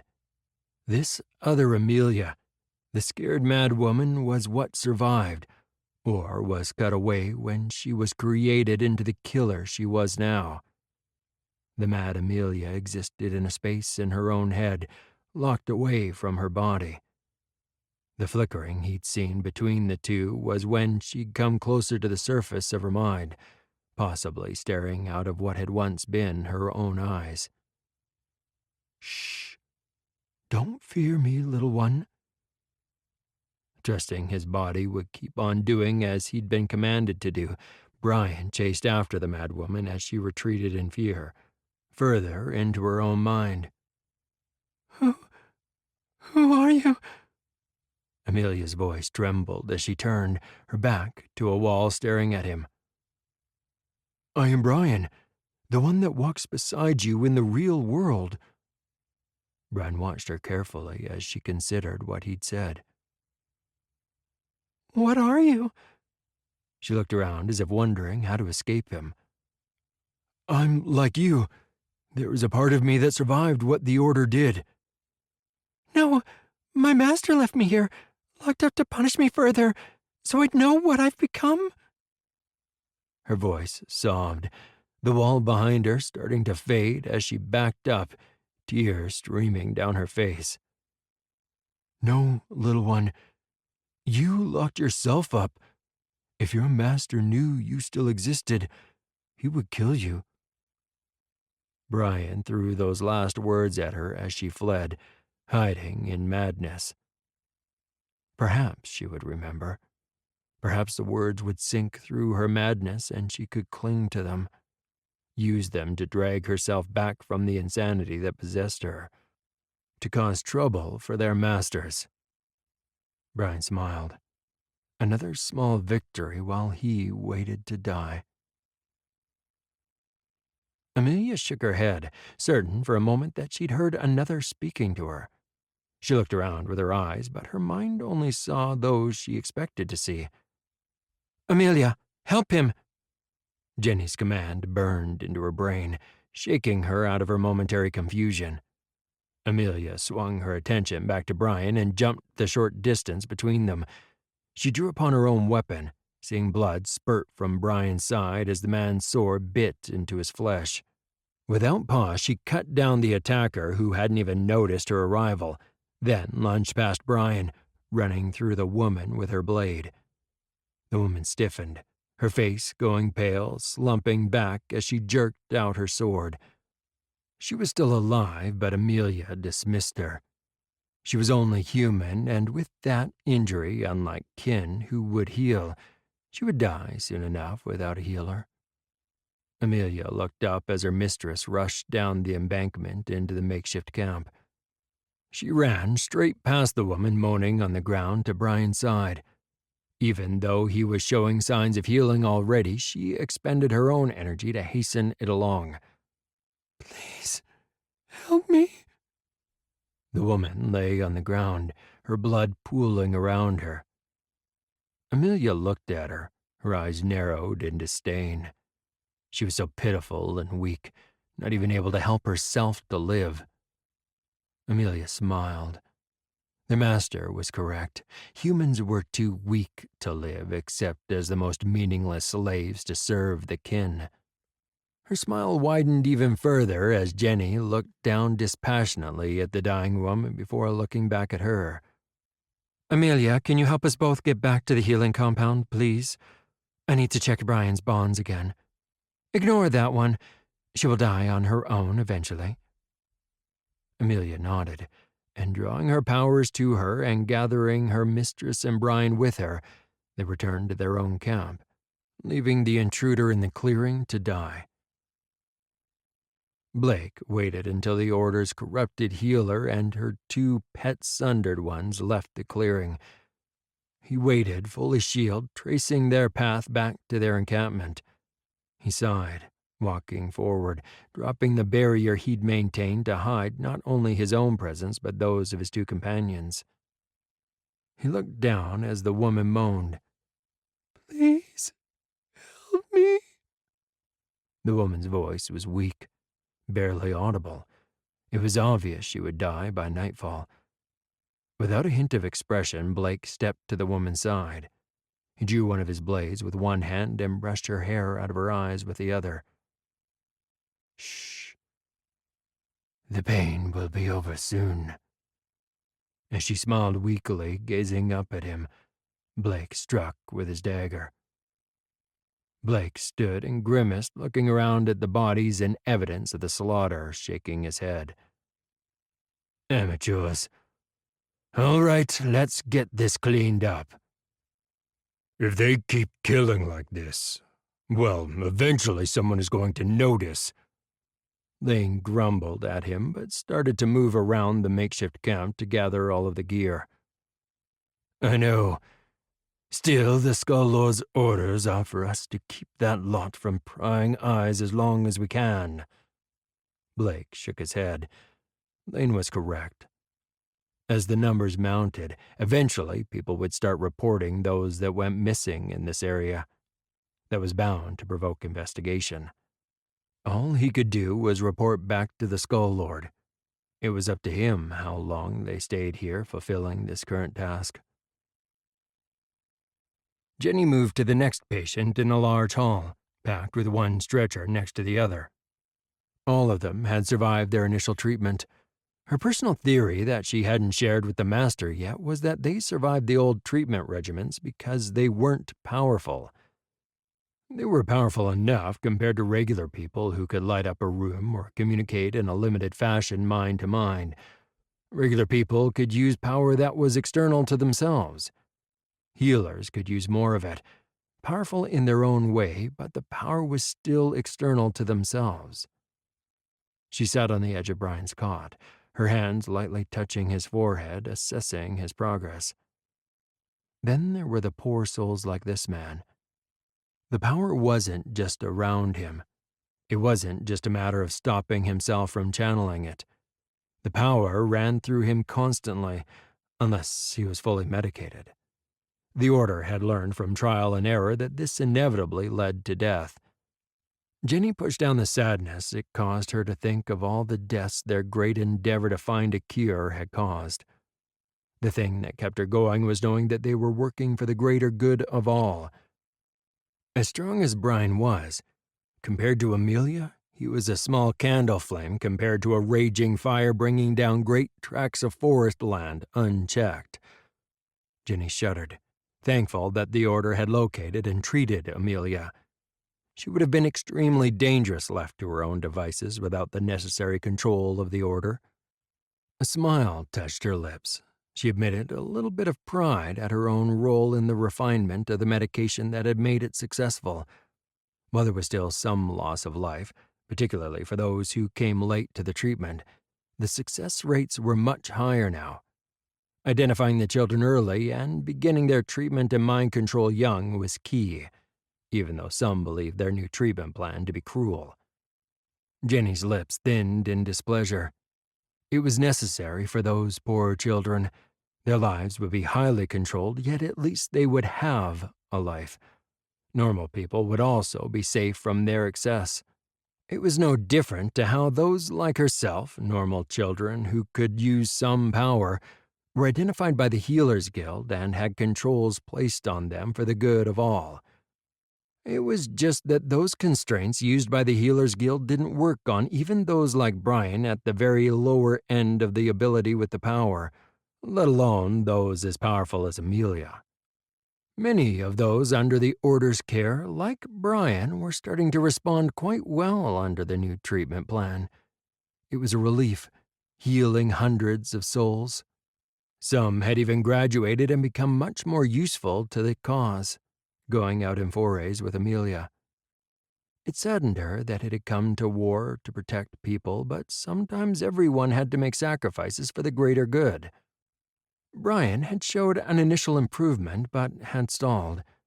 They had taken him out as they had on previous occasions to test his compliance. He was controlled enough that he didn't have to be shackled anymore. He would go where he was ordered and stay where he was told to. Her patient's reliance on the medication was now reduced. Shown a target and ordered to kill, he would not engage. It was a mystery. Jenny froze for a moment as the image of the woman begging to be saved flashed in her mind. Her breathing became erratic as something she couldn't name battled inside her. Hearing the doors open, Jenny looked up, broken from her spell. her frown clearing as Master Healer Kevin walked in. She removed her hands from the temples of her patient and stood, clasping her hands in front of her.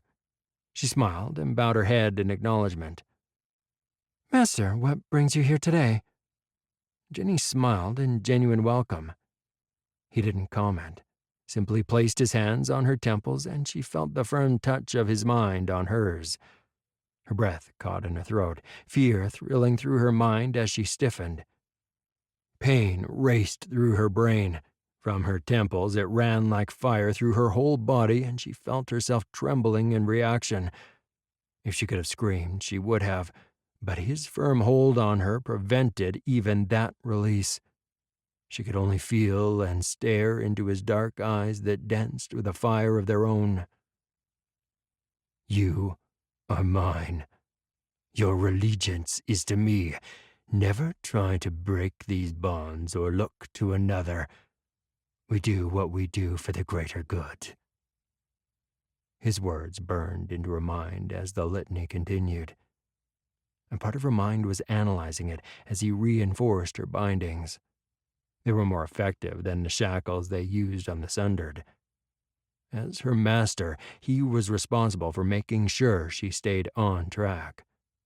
For that to work, she had to obey him, trust him completely.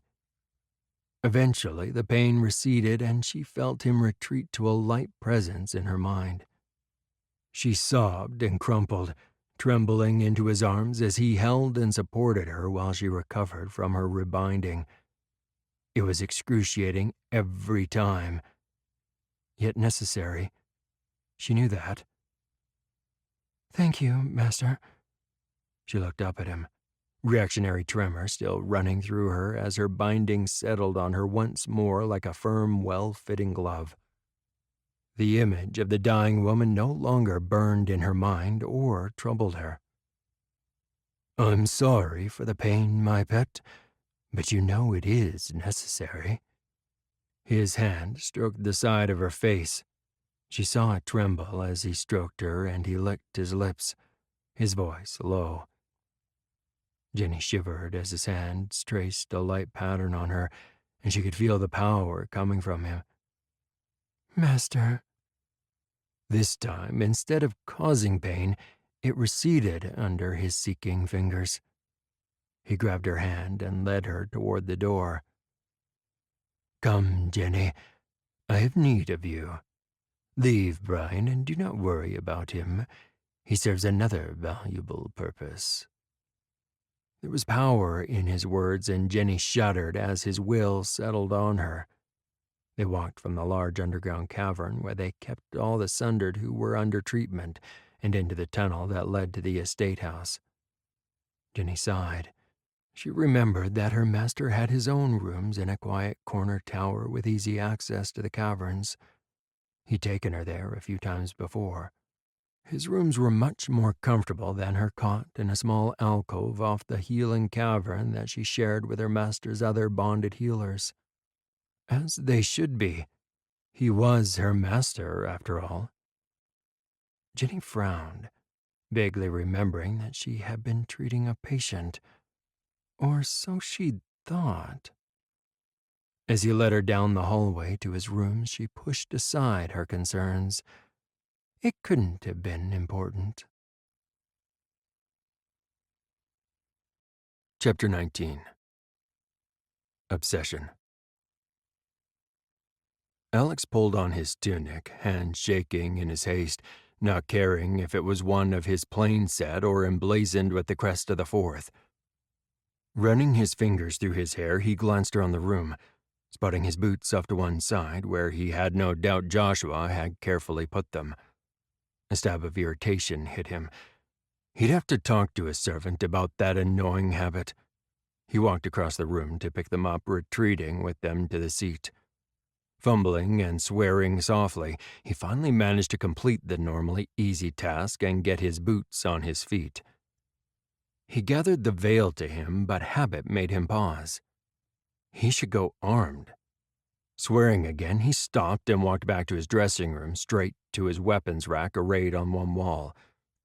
Alex armed himself with an assortment of weapons, not paying any attention to the ones he was grabbing. He didn't really care, except everyone would be angry with him if he went out unarmed. He snorted derisively. Not that it made much difference now. He could kill just as easily with the power of the veil. Others might have the fear of encountering someone stronger than they were, but it wasn't something he was worried about since his transition. He swore again as he fumbled with one of his daggers and dropped it to the floor, landing with a dull thud. Sighing, he grabbed for the next one on the rack, paying no mind at all that it was one of his ceremonial daggers. A dagger was a dagger, and unlike some of the fools who had weapons constructed that were for ceremonial display only, all Alex's weapons were fully functional. Alex started to transition into the veil with one thing on his mind, one thing driving him. Amelia. Amelia smiled as she heard and felt Alex respond to her call. It had worked, and sooner than she'd thought it would. She could hear and feel the longing in him. She'd picked the image of them in the waterfall where they'd made love. It seemed like a lifetime ago, and gently insinuated it into his mind. To Alex, she had no doubt it would seem as if he'd just remembered that moment. Come to me, Alex. Amelia carefully flamed his desire for her, manipulating him through those tiny little bonds they shared, the same ones she'd used to make him think he loved her in the first place. You love me. Only me. Amelia smiled in satisfaction as she felt his almost frenzied response, his need to get to her. Alex heard a noise to one side as he was crossing to the veil and had his blade out before he realized what he was doing. Alex? What's wrong? Isabella stood in the doorway to his dressing room wrapped in his robe, a look of concern on her face as she rubbed her eyes. Alex froze as her voice echoed in his head, allowing his hold on the power to drop away. All thoughts of Amelia blew away at the sound of her voice. His eyes wide, he looked back at her and swallowed. "What am I doing?" He licked his lips nervously, his breathing rate increasing as she walked forward slowly. She gently took the blade he was holding out of his hand and placed it back on the weapons rack. Alex shuddered and allowed Isabella to draw him in closer. Being this close to her caused his agitation to lower, caused what had been his very real desire to be with Amelia but a moment before to fade. He hadn't thought about Amelia, dreamt about her until recently. He'd gone to bed every night, resolute since he'd promised Kyle that he would not go to Amelia again. He'd been confident he wouldn't when Isabella had shown up to join him for the night. Now he was about to rush off again and throw himself into his former consort-elect's arms. Alex felt his eyes widen and his breath catch as a horrible possibility hammered into him. Alex? What is it? Talk to me. "Shield me. I don't trust my own will right now." Alex nearly breathed a sigh of relief as he felt her shield widen to include him within her own protective bounds. She'd extended her mental shield to protect his mind and thrown up a shield against metaphysical attack from another without him having to clarify. Alex pulled away and stripped off his weapons, leaving them in a pile on a bench to one side. Walking out, he called for a servant, grateful when one appeared promptly despite the hour. "Get Lord Kyle. I need him. And send for Master Healer Aaron." The startled servant bowed smartly and bolted out the door. Alex nearly groaned. He had no doubt word would spread throughout the palace at record speed that the healer had been called to the fourth complex. Unable to settle down, he began to pace, aware that Isabella watched him, obviously concerned, yet waiting for him to finally say what was wrong. Alex jumped and spun around as the door opened behind him. He fell into a defensive posture, his hand groping reflexively for a weapon he no longer wore. Alex let his breath out and straightened as he saw it was Kyle who stood motionless, observing him for a moment. Kyle glanced around the room, his eyes resting briefly on Isabella before he entered cautiously. Alex, what's wrong? When Alyssa was in your head, forcing you to do things, what was it like? When Alyssa? Kyle stopped, his eyes widening. Alex felt his friend's light touch in a wave over him, causing his skin to prickle as Kyle scanned him. He had no doubt his friend noticed that Isabella was maintaining a protective shield around him. Kyle's own shield expanded, and Alex felt its chill as it passed around him, leaving him on the inside of yet another layer of protection not his own. Did you find yourself doing things, then later wonder why? Alex allowed Kyle to guide him towards his lounge.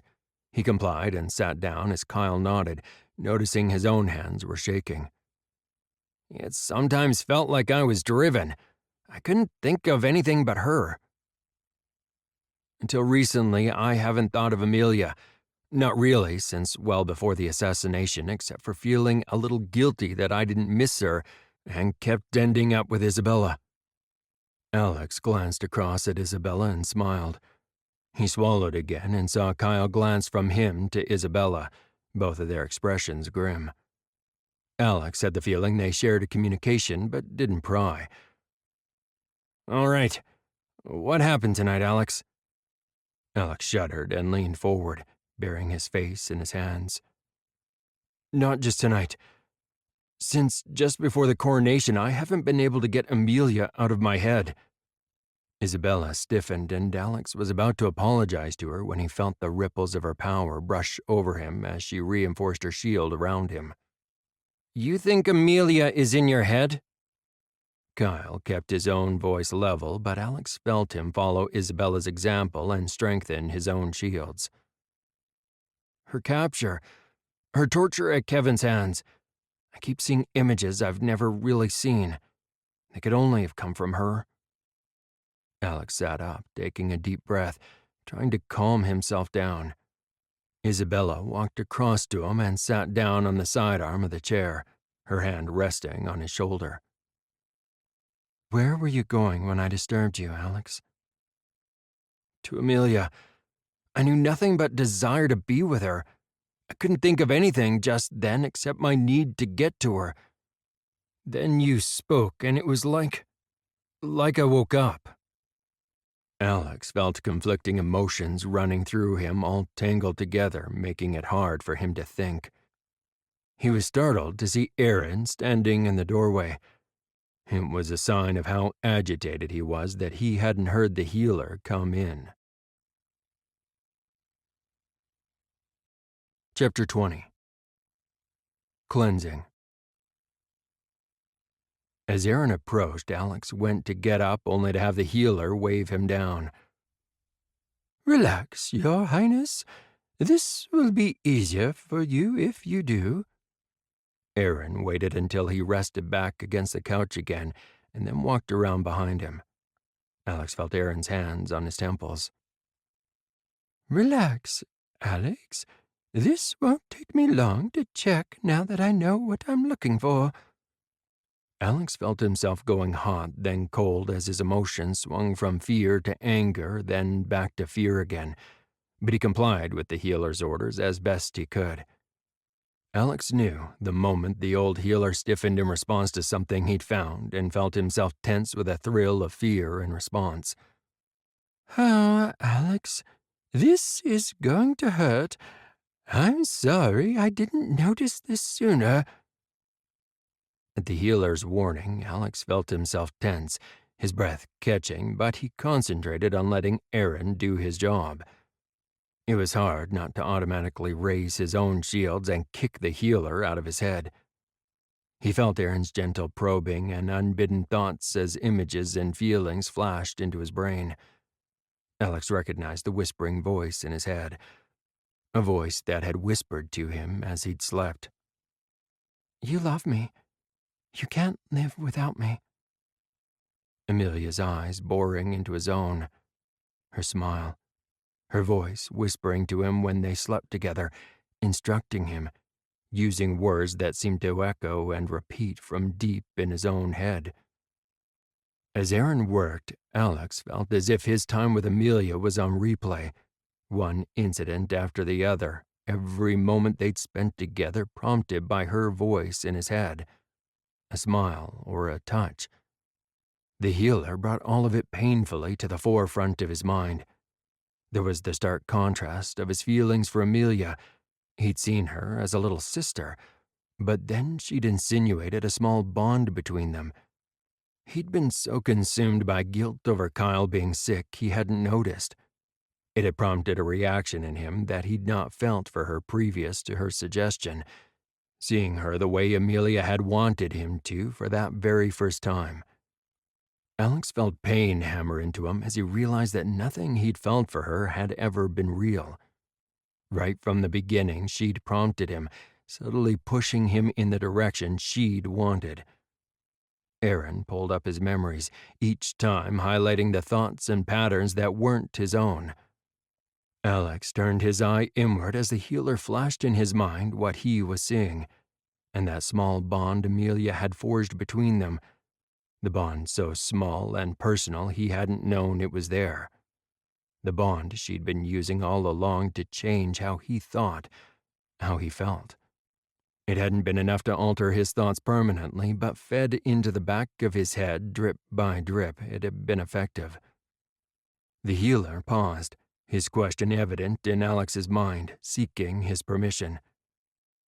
"Do it, healer. Get rid of it if you can." Alex felt himself stiffen as Aaron's own healer's gift burned into his head, searing him with pain.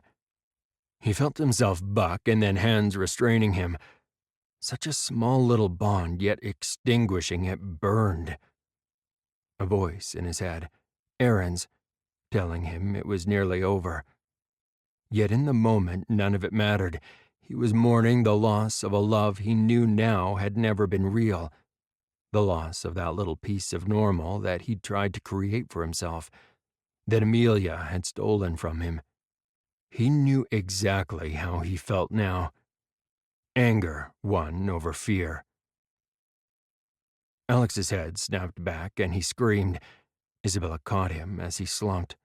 Kyle winced, remembering the feeling well.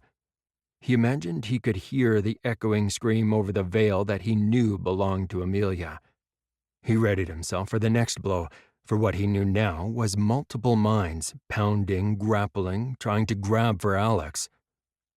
Alex felt the collective mind questing after not only himself, but Aaron and Isabella as well through their current connection to him, their intent clear. "No!"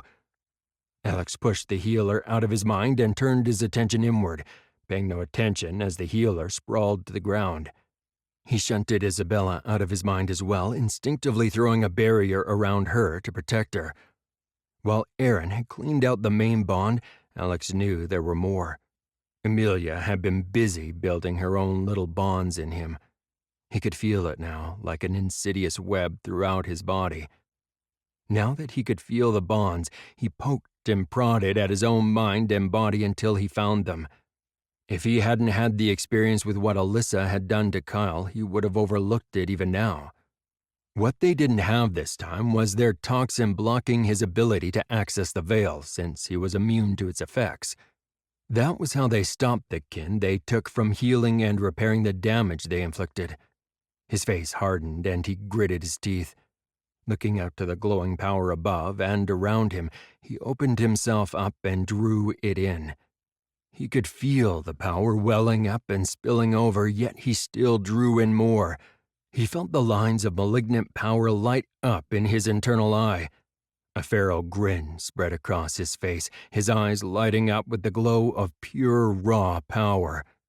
He forced that energy down those thin spider-web bonds of evil that constrained him. A thunderous crack of power sounded, echoed by an ominous rumbling from outside with the crack of lightning as the sheer power spilled from the veiled world into the real world. Thin, red spiderweb lines of power glowed all over Alex's body, growing brighter, surrounding him, constraining him like a net. Then, in a burst of bright, burning silver light that seemed to swell from within him, it surged along the webbing. As the cleansing power passed, the glowing web stuttered and burst apart, spreading out from Alex like a red spray of blood intermixed with silver white, glittering in the air around him before disappearing. Then Alex screamed once more and drew power in, and Kyle gasped as Alex threw his power out in a hammering blow, following down the signatures threaded through the veil. Peals of thunder rolled across the veil, spilling into the real world in response, vibrating the air around them. The outpouring of power shook the palace down to the very foundations, and Kyle felt a number of the minds that had attacked them stutter and shut down. The stillness across the veiled world was deafening, as all heard the arrival of one who could only be of the Elderborn, now at last come into his own. Chapter 21. Failure. Amelia waited patiently on the cobbled street for Alex. She knew it wouldn't be long. She'd managed to drive him to a fever pitch in his desire for her. Right about now, she knew he'd be reacting automatically to her promptings. It had taken some time, but she was finally learning how to best use her bonds to drive her former consort-elect to her. Amelia smiled. It wouldn't be long now before she could take Alex to her master. Under her constant whispering in the back of his head, his own will and control were eroding, becoming easier to overcome. Almost humming to herself in anticipation, she listened absently to the background chatter she received from Alex. Not full conversations or thoughts, just broken snatches, words, images, feelings. Just enough for her to know that Alex was coming to her. Amelia stiffened as she felt a burst of horror just before that flow of communication from Alex suddenly ceased. In her experience, it shouldn't have stopped like that, at least not right now, not even if he was shifting into the veil. She opened her mind further, concentrating on her bonds with Alex. She followed the strings of emotion that bound them both, knowing they would lead her to Alex. Wherever, no matter where he was and what stood between them. She'd almost sent her mind questing all the way back to the palace when she felt something hit her. She staggered in reaction to the metaphysical blow that hit like a fist to the stomach. Pushing the pain that assaulted her aside, she looked around, confused, before reeling under the impact of more blows. It took a few moments before she understood. Her bonds to Alex had been discovered. They were being cut away with practiced precision, the remainder of the bond snapping back, sending the power recoiling into her. It had the distinct flavor of the meddling healer and the other woman who often stood between her and Alex. No! Amelia sharpened her focus on Alex, drawing on the minds of the sundered with her. Gritting her teeth, she rallied, launching an attack on those that would keep Alex from her. Blow after blow that she rained down on them splashed off the barriers of multiple kin. Among them was the distinct feel of her own brother. Amelia screamed as pinprick points of pain ran along her body, as if all the bonds she'd wrought on Alex were being burned away. She felt a tugging, a tapping, as if someone was trying to get her attention. No, Amelia, come back! She was barely aware of the voice of her master in her head, the note of panic in his mind voice as she writhed in pain. She felt as if the veil stilled and held its collective voice before a crack of thunder rolled through it in her direction. She felt as if a giant fist slammed into her. The connection she'd maintained with the sundered who augmented her power stuttered out. Her vision burst to shining ribbons dancing white in her vision before she felt the blackness take over. Chapter 22. Admissions. After his display of power, Alex collapsed, slumping to the floor. Kyle scrambled over to check on him, relieved to discover that while he was unconscious, he was still alive. With the assistance of the staff, Kyle helped transfer Alex to his bed, moving aside so Aaron could help check on his patient one more time. Isabella maintained her shield around Alex's mind, preventing interference from outside influences. Although she doubted after such a display their enemies would try that particular trick again. She watched carefully as the healer reinforced Alex's exhausted slumber with a compulsion to keep him in that deep sleep he needed. For at this point, Isabella had to concede it would be a kindness. It would take time, even for Alex to heal, and sleep was the best remedy. Isabella placed her hands on Kyle's shoulder. He looked at her and moved aside. Not that I don't trust your skill, healer, but let me see. At his nod, Isabella placed her own hands delicately on Alex's temples. She paid the healer no mind as he watched carefully over what she was doing. Not that she blamed the man. Isabella gaped as her eyes widened in shock. You did a remarkable job of keeping Alex sane all these years, healer. You knew and never told him. Her eyes narrowed on the last, and she saw Kyle look from her to the healer, clearly confused. Aaron didn't even try to pretend that he didn't understand what she was talking about. He was traumatized when I arrived at the palace all those years ago. His mind was raw. He was young to have sustained a forced transition, but the signs were all there. Aaron stared at her calmly. I did my best to heal his mind, and I shielded him as best I could for as long as I could, just like I do for my junior healer trainees. Alex was just significantly stronger. Kyle frowned. I'm lost.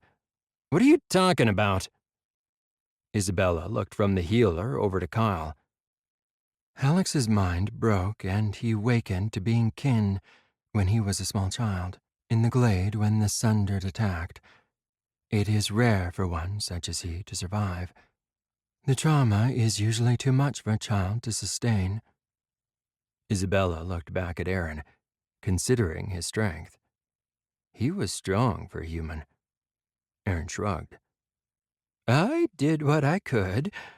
I didn't know at the time, but Edward shielded him a great deal as he was growing up as well. Healers don't learn as much as we should going through training about those who will be kin. I'll take my leave. His own natural shield is back in place. He should sleep well under the healer's influence without my interference. Alex will need some space to come to terms with what she did to him. Call me if you have further need. Isabella looked at Kyle. If my sister comes after him again, I'll deal with her. Kyle's lips compressed, his eyes narrowed and shining with a glittering, angry light. Alex woke, aware instantly that his brother was in his room. He had a brief moment of peace, wondering what he wanted. Then he recalled the previous night's events. He groaned at his own stupidity and knew without a doubt he deserved the dressing down he was certain William was about to give him. I'm surprised you didn't make it here last night. Alex couldn't bring himself to open his eyes and look at his brother. One bright point was that William was obviously getting very good at shielding his own thoughts. Alex doubted his brother was terribly happy with his behavior. Hearing liquid pouring into a cup, Alex finally rolled over and opened his eyes to see William at the serving station. The coffee was obviously for him, though, since there was already a mug on the table indicating where his brother had been sitting the moment before. Taking stock of himself, Alex noticed that he had a hangover, or at least what others described as a hangover. He didn't want to get up or face anyone right now, although with William he didn't have a choice. William turned and walked back to the couches and placed the extra mug on the table. He didn't say a word, just stared at his brother calmly. Alex took the hint, wondering if he was facing his brother or his king. Biting back a sigh, he rolled out of bed and wrapped his robe around himself, the softness of the fabric bringing some comfort. He grabbed one of the pillows from his bed and walked across to prop himself up on the long couch facing his brother. He grabbed the mug that William had left for him. The steam that suddenly started curling up from the mug was a testament that his brother even heated it for him. I did. You were already sleeping it off, and Aaron requested I let you sleep. William spoke quietly, keeping his gaze on him.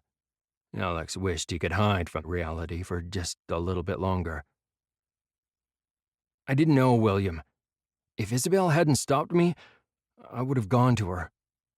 Alex closed his eyes against the pain and the rawness. Prompted by Amelia sending thoughts and feelings not your own into your head. William continued to watch him carefully, no doubt assessing him and his responses.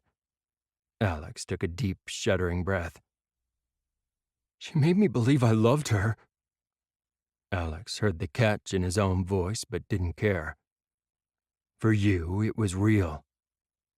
William's voice didn't hold even a hint of recrimination, though he had full right to be extremely angry with what Alex had done and concealed from them all. None of it was real. Not from the very beginning. The admission hurt more than he wanted to admit, but the anger he'd felt last night at being tricked and used this way by Amelia and the Order returned. This is war, Alex.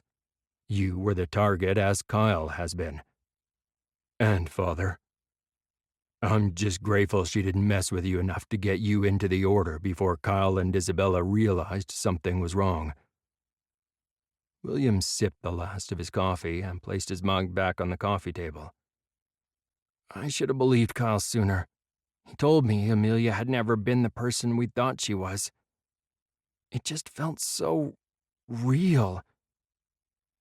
Alex sipped his coffee, turning his head to gaze back up at the ceiling. She was in your head, Alex. You felt and did what she wanted you to. The rest of us should have realized something was wrong a lot sooner. Alex turned his head and looked at William, shocked to hear the undertone of apology in his brother's voice. I should have realized it myself. I only ever thought of her like a little sister. I think I wanted to believe it was real. Alex closed his eyes, searching his mind for any sign that Amelia remained in his head. Then again, given that he hadn't picked up on her interference all this time, he doubted he would now. He did trust Aaron, though. That and the emptiness, the lack of feelings other than anger when he thought about Amelia. Aaron, Kyle, and Isabella all assure me you couldn't have known, Alex. So stop beating yourself up. Give yourself some time. Isabella helped to save me again. It's becoming a habit. Alex covered his face with one hand, groaning. He realized he did like Isabella. More than just liked if he was being honest with himself. He doubted, after the mess he'd made, she would want to have anything to do with him. There's a substantial line of people wanting to eradicate the Order for what they have done. Isabella among them. William's smile didn't reach his eyes. I betrayed you. I should have told you as soon as Amelia started reaching out to me. You should be yelling at me, angry or something. How can you possibly forgive what I've done? The last was whispered. Alex felt shame flood him. It seemed no matter how bad a mistake he made, his big brother always seemed to be there to support him. Go spend some time at your room at the last stop if you need. There is still a guard contingent and some of the elite there. Get your head straightened out. Talk with Isabella. I promise you she will come if you call her, and she seems to be able to get you to see sense when the rest of us fail. I need you back and functioning. I'll be fine. Kyle and Jess with Edward and the others are on call if needed. William, I'll be... That wasn't a suggestion, Alex. William's voice hardened. The order was unmistakable this time. Alex closed his eyes and took a deep breath, trying to settle his own mind. He didn't even know why he was trying to fight the Order. Facing the court in his current state wasn't something he cared to do. No matter how much he was reassured he couldn't have done anything. More than anything, he felt ashamed of himself and what he'd done. He couldn't help but feel he should have known somehow, been able to detect Amelia's influence and stop it. In a way, he had known. He remembered the guilt that had assailed him every time he'd been with her. He remembered thinking he would cut ties with her, only to end up dreaming of her, seeking her out and falling into her arms again. He opened his eyes, turning his head to look at William. "Yes, Your Majesty." Alex watched as William put his empty mug aside and walked over to his side. "Kyle is beating himself up for not noticing sooner, and so is Jess. I'm sorry that I failed you, brother. Keep to the Force Complex if you choose. Retreat to the last stop. Whatever you need, just get your head sorted. I'll call if I need you." William squeezed his shoulder before straightening and heading to the door, letting himself out without saying another word and closing it quietly behind him. Alex lay back, allowing the tension to drain out of him. He knew that if he stayed here in the palace, dramas would drag him back into the fray before he was ready. William was right, as usual. He would sort himself out sooner if he was away, and he acknowledged if he really was needed, they would call him. It wasn't like it would take him long to get back to the palace. Besides that, his absence would allow William to settle into actually being king. One of the side effects of his brother being struck down for as long as he had been was that when Alex was around, some of the courtiers looked to him when William requested anything, almost as if they were afraid if his brother did too much too fast, he would collapse on them again. Alex finished his coffee, placing the mug on the table when he was done. He crossed the room and, pulling open a small drawer on the sideboard, withdrew the key to his room at the inn. He did not even take the time to dress. He knew he still had a chest of clothes in his rooms. He pulled himself into the veil and retreated to his room at the last stop. He had to get his head straight as his king and brother had ordered. Chapter 23. Choices. Simon stood at the window of one of his favorite premises looking out over the forest beyond the town walls. There were advantages to being almost immortal as long as you took care not to allow someone to stick a knife in your heart or cut your head off. One of them was acquiring wealth and comfortable places to live. Of course, it would be pleasant to have the kind of power to be able to spin whatever type of home he wanted out of the veil, but that was not a power level he possessed. Yet. Simon scowled. Over the years, his power had increased, but not enough to do what Alex Rathadon had been able to do almost from childhood. Even if he didn't realize, it should not have been possible. There were rules to wielding the power of the veil, or so he thought. As it turned out, it seemed there were rules for people like him, but they didn't apply to the Rathadon family. Not those born with power, anyway.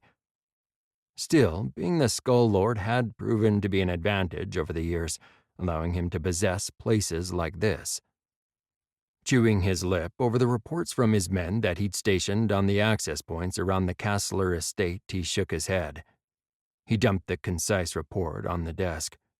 He'd taken quiet steps to keep the presence of the Killiam Order under wraps. If he'd been asked, not that he had, he would have told Kevin it was foolish to camp out on an estate so close to the Summer Palace. While there were advantages to being right under your enemy's noses, there were also disadvantages, like being discovered before you were ready. Not that he cared for the Order, but Kevin had been someone he'd called friend for a very long time. He couldn't keep disposing of people who might stumble onto the Order's hiding place this way. Although his men had managed to divert many people to the other roads, the kill count was already getting a little higher than he liked. Even though he didn't quite know the full details of what the Order were planning, he thought this desperate move was a foolish one. Kevin and his friends had to act or move. Sooner or later, the disappearances around the Castler estate would come to notice, and the newly installed king would be informed. As soon as that happened, Alex and his friends would turn their attentions to the Castler estate. Then there would be nothing he could do to save the life of his friend. Making a decision, Simon drew himself to the veiled paths. It was time he warned Kevin of the inevitable. Finding Kevin within Lord Castler's estate proved relatively easy. His friend shielding, never really the best, even in their companions' cohort days, was outright slapdash now. Strangely enough, it was as if over the years their roles had reversed. Kevin had always had slightly more power and ability than Simon to start with. Yet now, looking at his friend, he realized he was the one who not only had more power, relatively speaking, but he used it much more efficiently. Being in the heart of the Healers Guild had not done his friend any favors in that regard. It had made him sloppy.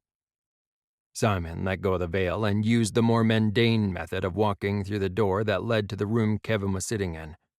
His friend would likely be startled, but probably take it in his stride.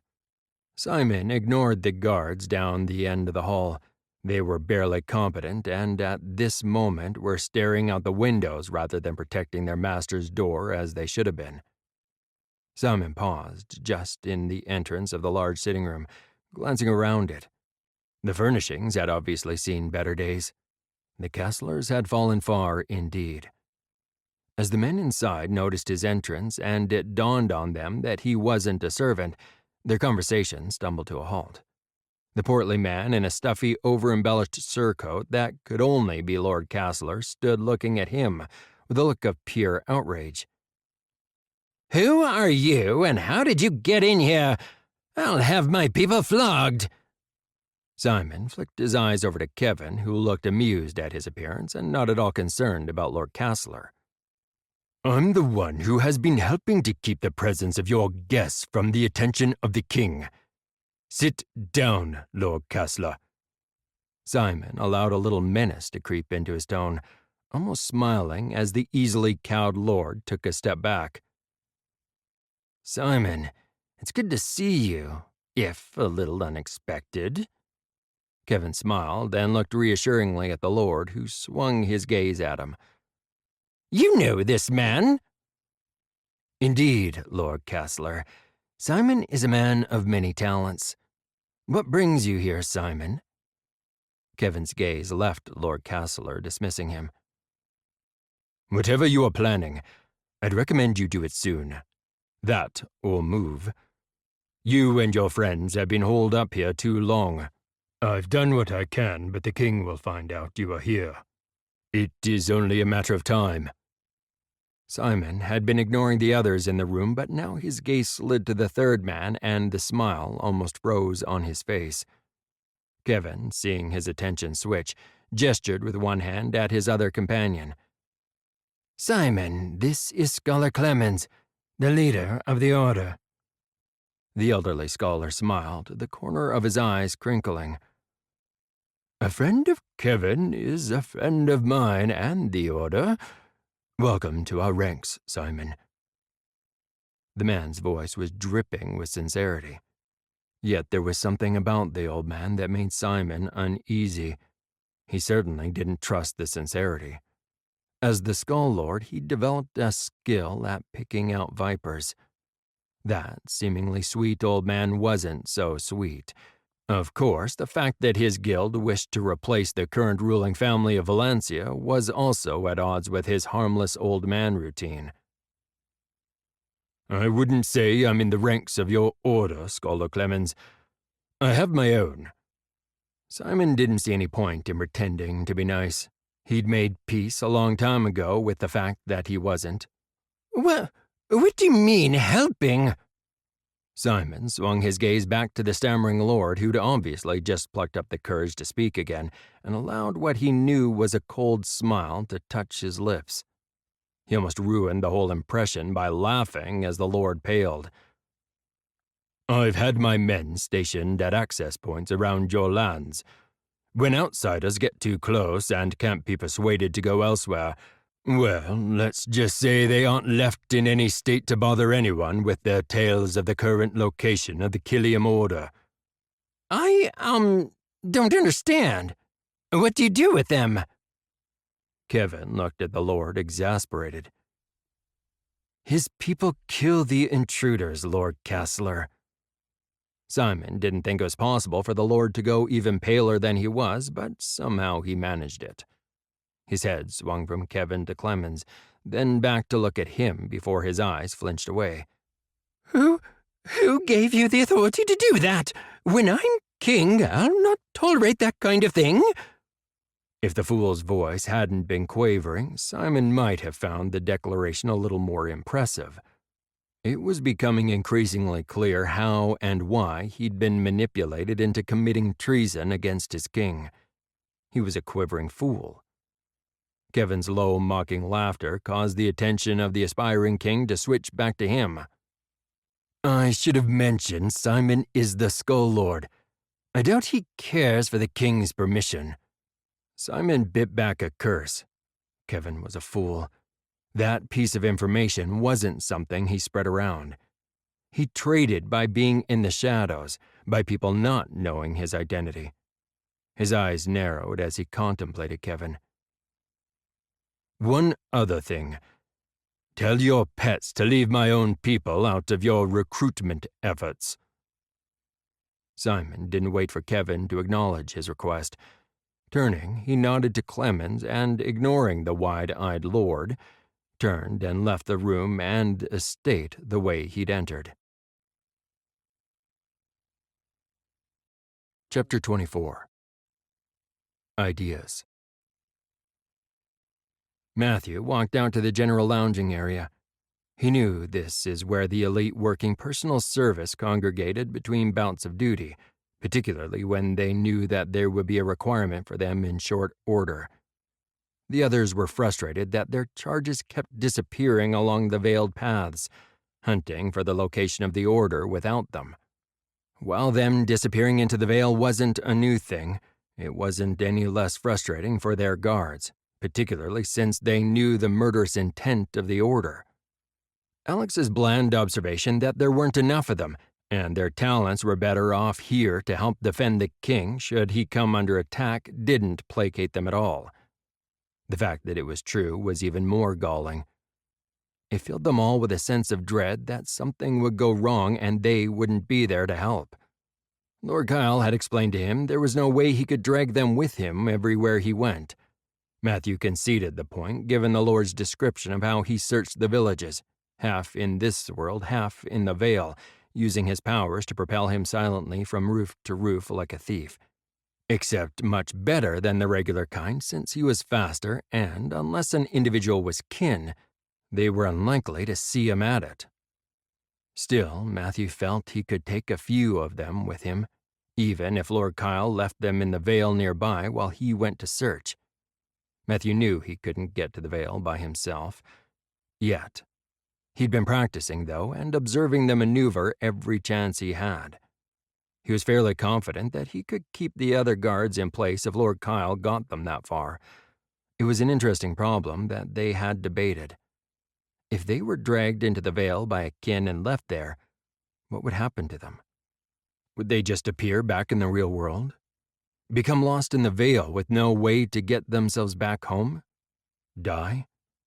All of that was something they would need to practice and test if they were to win their argument to be taken on the excursions. The other thing they needed to solve was numbers. Prince Alexander was correct. The elite was vastly diminished in number from the days of the Sundered War. In that day, they had been a force to be reckoned with, and their numbers in combination with the cohort rivaled the guard. They had been the fighting force the Fourth used stretching out across the realm to protect the villages during the Sundered War. In this current era, they had been reduced in number to the personal bodyguards for the king and his family. Now that the Fourth and his companions were added to the mix, they were stretched even thinner. There was no way they could spread out to cover the villages, not even in a thin net with many holes in it. He walked into the room to see James slumped in one of the chairs with his jacket thrown on a nearby hook on the wall. Marcus was sitting there for once rather than in his office. He looked up, breaking off their quiet conversation as Matthew walked over, carefully removing his own jacket and placing it on a hook before joining them on the lounges. The fact that both of them were here was testament to the fact that Alex was still away from the palace, although, at least from the reports they'd received, they knew he was in amber break. It also meant the probability that Kyle was out hunting by himself again was extremely high. Ready for another fun-filled evening of sitting around waiting to hear if any of our charges have shown up today? Marcus smiled, taking the sting out of the sharpness of his tone. Matthew nodded. Marcus hated it when Alex went off by himself. He always had. It was a part of that extra mystery and legend that surrounded Marcus. That thing that was whispered. It wasn't his own exceptional ability with his blade all those years ago that had won him his position as Alex's primary shield. It was Alex himself, although a child and younger than Marcus by several years, who had made the choice and wouldn't accept any other. The young prince, with Kyle as the permanent fixture by his side as he'd become back then, had proven he could go anywhere he wanted, and the elite couldn't do anything to prevent him. It was either Marcus or nobody. That had been Alex's decree. Rumor had it that Alex had been remarkably good at taking Marcus, and then James when he was added to the mix later on, with him when he disappeared. It was only in later years that he'd taken to disappearing without them. That was something Marcus hated. It was his primary duty to protect the prince, something that was a little hard to do when he kept running off, and even harder since Alex could disappear into the veil and none of them had the ability to follow under their own power. Alex would have to agree to take Marcus or any of them with him, something he didn't tend to do unless the king ordered him to.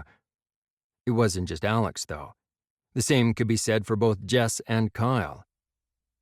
Kyle had confided that it didn't particularly please him when Alex left him behind either, since he'd been the unseen blade at Alex's shoulder most of his life, long before he was ever formally acknowledged as the Fourth's blade. Of course, it was a little easier for him since he could get to Alex in moments, if necessary, through the veil using his own powers, unlike the elite. I have an idea that might be totally nuts, but could be worth trying. Matthew noticed he had the instant attention of both men. He paused as Megan walked into the room, which meant Lady Jesselyn was off on her own tonight as well. There had been a period right after the death of the king where at least one of them was always present in the palace, at the king's side. They had since called in reinforcements to help with that duty.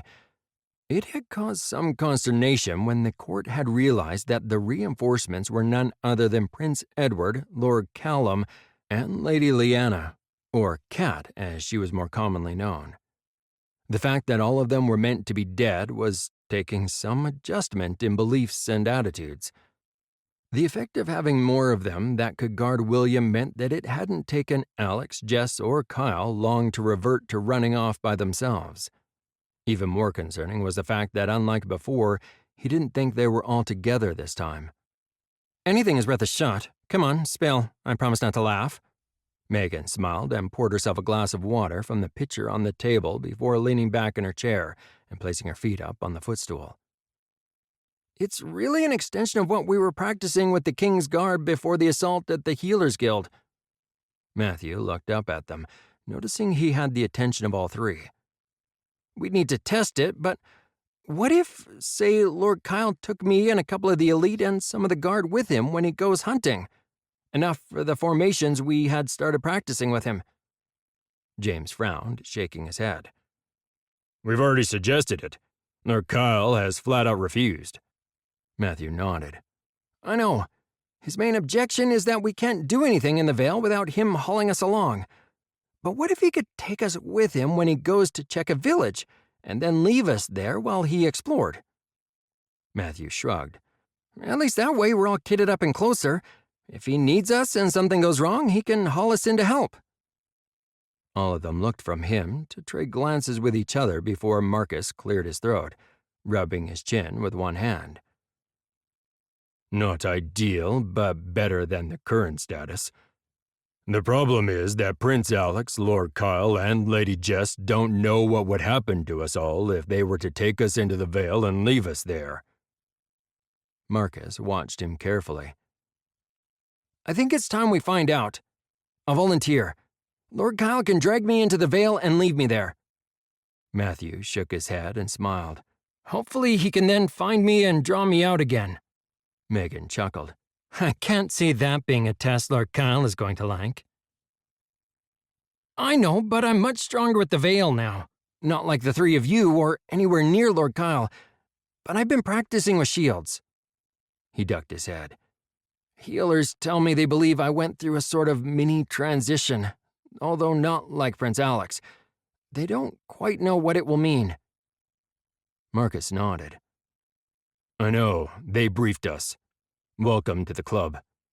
James reached across and patted him on the shoulder.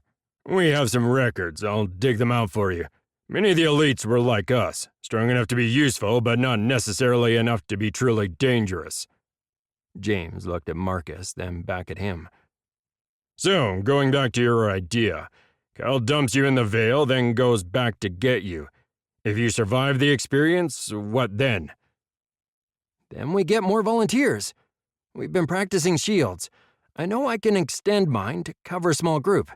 We all can.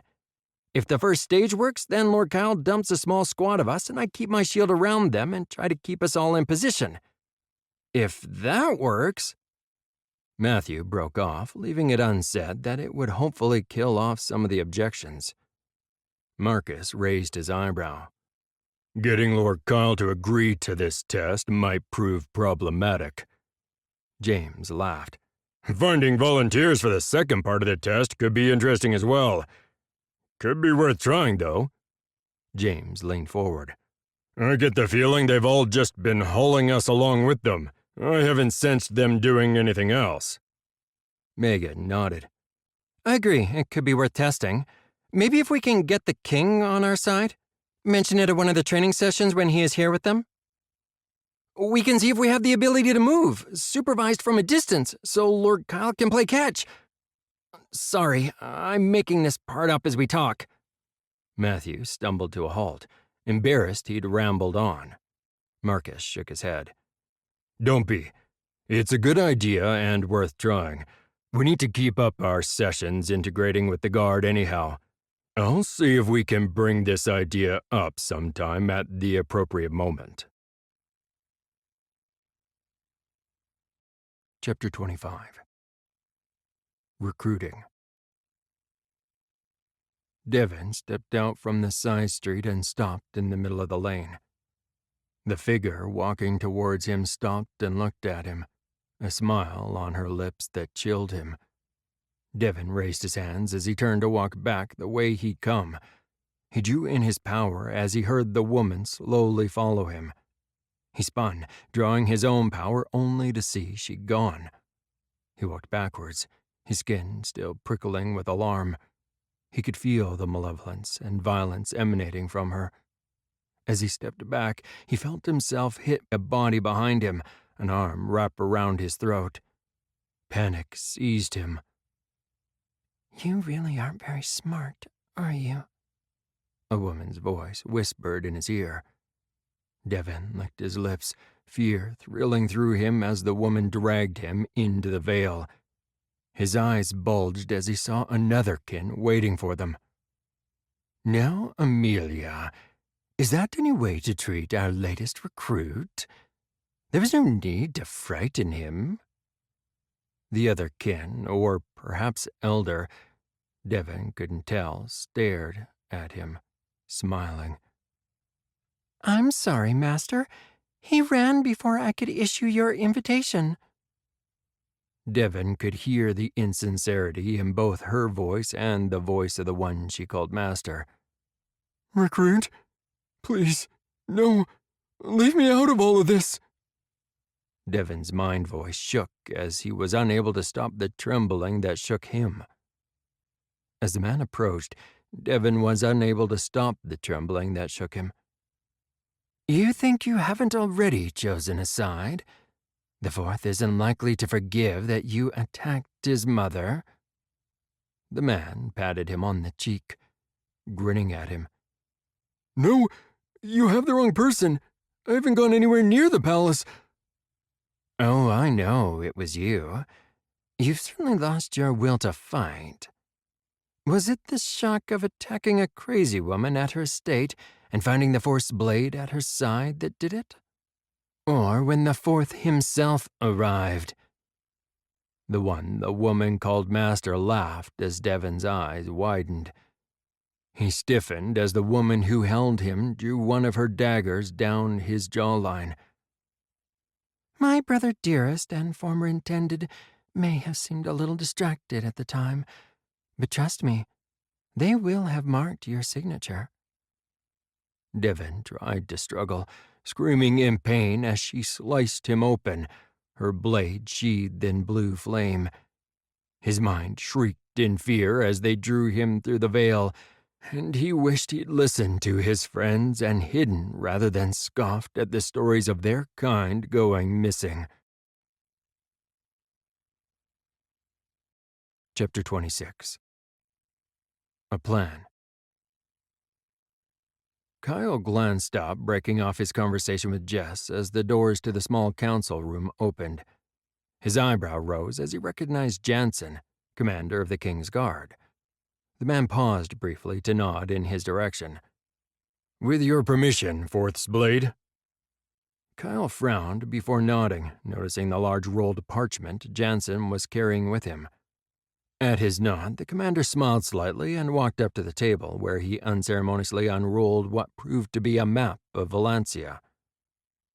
I take it there's a reason for this intrusion, Commander?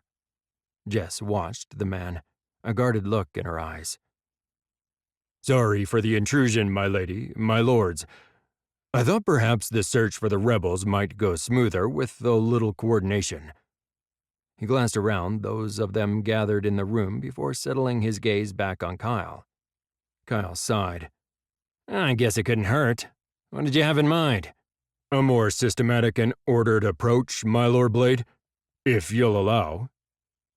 Kyle assessed the man in front of him. Something about the commander had always niggled at him, though Kyle suspected it was because Jansen wasn't a member of their inner circle and had often seemed to be trying to insinuate himself into it. He glanced at Jess, who shrugged, then looked at Edward, Kat, and Cal, all of whom settled back and nodded. Can't hurt to try, I guess. Jess's tone was cool and hard to decipher. A flash of triumph flared in the man's eyes as he nodded and started explaining his plan, pointing to various locations on the map, assigning each of them to check them out. He smiled at them, informing them pins would be placed in the towns and villages as they searched and cleared them. They would work their way systematically across Valencia. Kyle observed the man through his reflection in the window. There was something about the overly helpful commander that was bothering him, and had been bothering him for some time, yet he couldn't quite put his finger on what it was. Commander Jansen sat at the table in the run-down bar on the docks. He took a long swallow of the beer he'd ordered on arrival and grimaced. It wasn't to his taste, but it would look odd if he came into the place and just sat here waiting. Hearing the doors open, Jansen nearly breathed a sigh of relief as his contact walked in. Jansen raised his hand in greeting as the cloaked figure made their way across the filthy bar. He could tell by the voice that the individual was female, but that was about it. The deep hood of the cloak hid her identity. It was the simple pin on the cloak, a silver circle with crossed swords on top of flame, that identified her as his contact. She pulled out the remaining stool on the opposite side of the table and sat. What information do you have for us? Jensen smiled. The woman was to the point. Keeping his voice low, he passed the list he'd written across the table, trying to keep the move discreet. You're aware that Lord Kyle and Lady Jesselyn search for your encampment every night? Jensen glanced around the room as he spoke, but didn't notice anyone else paying particular attention to them. The other inhabitants of this place seemed too intent on their own drinks, which was just as well. Of course.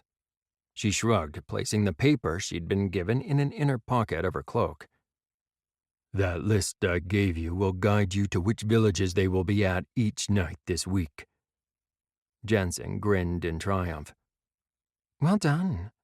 I will pass this news back to your esteemed relative and the Order. The woman stood and nodded at him before turning and striding out of the bar without a backward glance. Chapter 27. Stalking. Kyle prowled through another village, this one of medium size with a few decent-looking pubs and inns. Not surprising, since it was on the trade route just down from what had become Alex's favorite haunt on the Tri border. Not many of the trade barges bothered to make their way here, preferring to stay in Amberbreak and unload their goods from there. Keeping to the shadows of the nearby dockhouse, Kyle contemplated the barge moored at the dock. The trade families were a strange people that kept mostly to themselves, dealing only with their select agents. At least they were like that here in Valencia. Kyle wondered if they were a little more outgoing in the other countries. He suspected one of the reasons they kept to themselves was Valencia's nasty habit of killing those who could use the veil. Sensing small surges in the veil indicating someone was using the power was one of the reasons he decided to stop and check out this village. That had led him here to the dock and barge, the main source of the energy use. It wasn't the same signature as the Sundered, though, and he doubted the Order was hiding amidst the barge families. Still, it made him realize how little he knew about the places beyond their own borders. Valencia had been fairly well isolated and shunned in recent generations. Other than official delegations arriving at the palace to consult with the king, outsiders tended to be traders who mostly stuck to the border towns, with a few exceptions of some hardy souls. Kyle smiled. At some point, when he had a little more time and they weren't in the midst of an emergency, he vowed to explore the world beyond. Dismissing the trader family, Kyle pushed himself off from the wall and turned to explore the village some more before moving on. He doubted the Order was here, but since he was, he would explore a little more and definitely strike it off the list. Kyle kept himself concealed, not feeling particularly sociable. One of the benefits of his current task? He was certainly getting a better understanding of Valencia, getting to see in person those places that previously had just been dots on the map. He'd already known the bigger and more important villages and towns, but hadn't really had cause to visit many of them. This place seemed pleasant enough, although Alex's haunt, Amberbreak, was much better. At least as far as he was concerned, this place was a little too small and sleepy for his tastes. Kyle snorted. It wasn't like he needed to check that place for the Order, though. He had a sneaking suspicion Alex would have stumbled upon them if they'd been there, or they would have fled elsewhere as soon as they realized he was practically a resident. Feeling a sudden surge in the veil, Kyle halted, drawing in power himself and sheathing his blade in it. His eyes narrowed as he saw the kin a short distance away from him down the road. She was concealed from normal view, the inhabitants streaming around her on the bustling street without even knowing she was there. The kin pulled down the hood of her cloak to reveal her face and held up her hands, indicating she hadn't drawn a weapon. Not that she needed to. She was kin.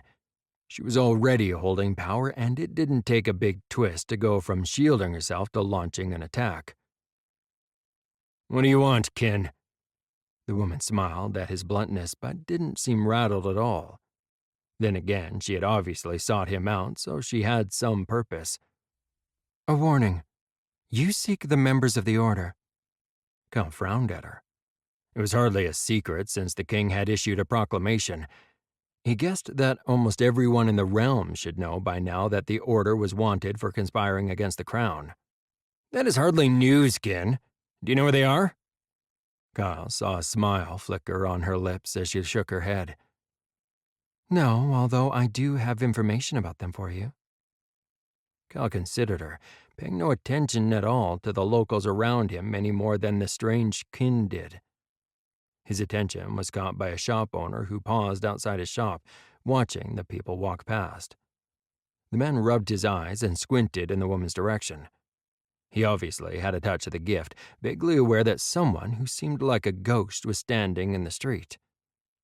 "What do you know?" They are recruiting. She kept her hands where Kyle could see them and paced forward, stopping just out of range. "Recruiting?" Kyle frowned, tilting his head to one side. The Master Kevin and his thralls. They seek to bring the kin of Valencia to their own side in the coming conflict. Kyle's eyes narrowed. "What was your answer?"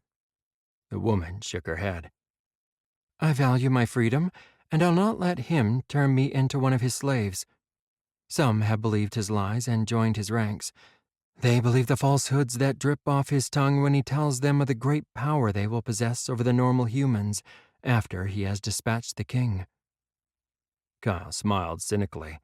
He knew full well that those who joined Kevin and the Order would find enslavement or death after he had what he wanted. It didn't surprise him at all that Kevin was recruiting, trying to grow his enslaved army. It did surprise him that this woman had seen through him and that Kevin had let her go. "Why would he let you go?" He didn't. His thralls are not the only ones who can shield. Some that I know have gone to his side. She shrugged. I'll not go against the fourth, neither against them, but I won't join them either. Kyle felt the strange kinwoman gather her power, and he held out his hand. "Wait." The woman paused, looking at him impatiently. "You obviously know who I am and how to find me." The kin's eyes danced. Of course I know who you are, Lord Kyle Stratford, companion of the Fourth's blade. "I don't ask that you put yourself at risk, but if you find out information regarding where the Order and their Sundered are holed up, I'd appreciate you letting me know." The woman eyed him, then nodded. I can do that. The kin paused and looked at him. Is it true? Kyle frowned. "Is what true?" The proclamation from the king declaring that the Order are responsible for the rise of the Sundered, poisoning those of us who are kin? Kyle looked down, anger burning deep within him as it did every time he thought about the atrocities the Order had committed for generations. "Yes, it's true. Investigate the old stronghold of the Killiam Order if you choose. There are mass graves behind where they've been dumping the bodies of our people for generations." The kin's eyes narrowed as she considered his words. If I find out anything, I will let you know. She dissipated, and Kyle let her go, realizing he didn't even know her name. Olivia. Kyle smiled as the woman's voice floated back to him.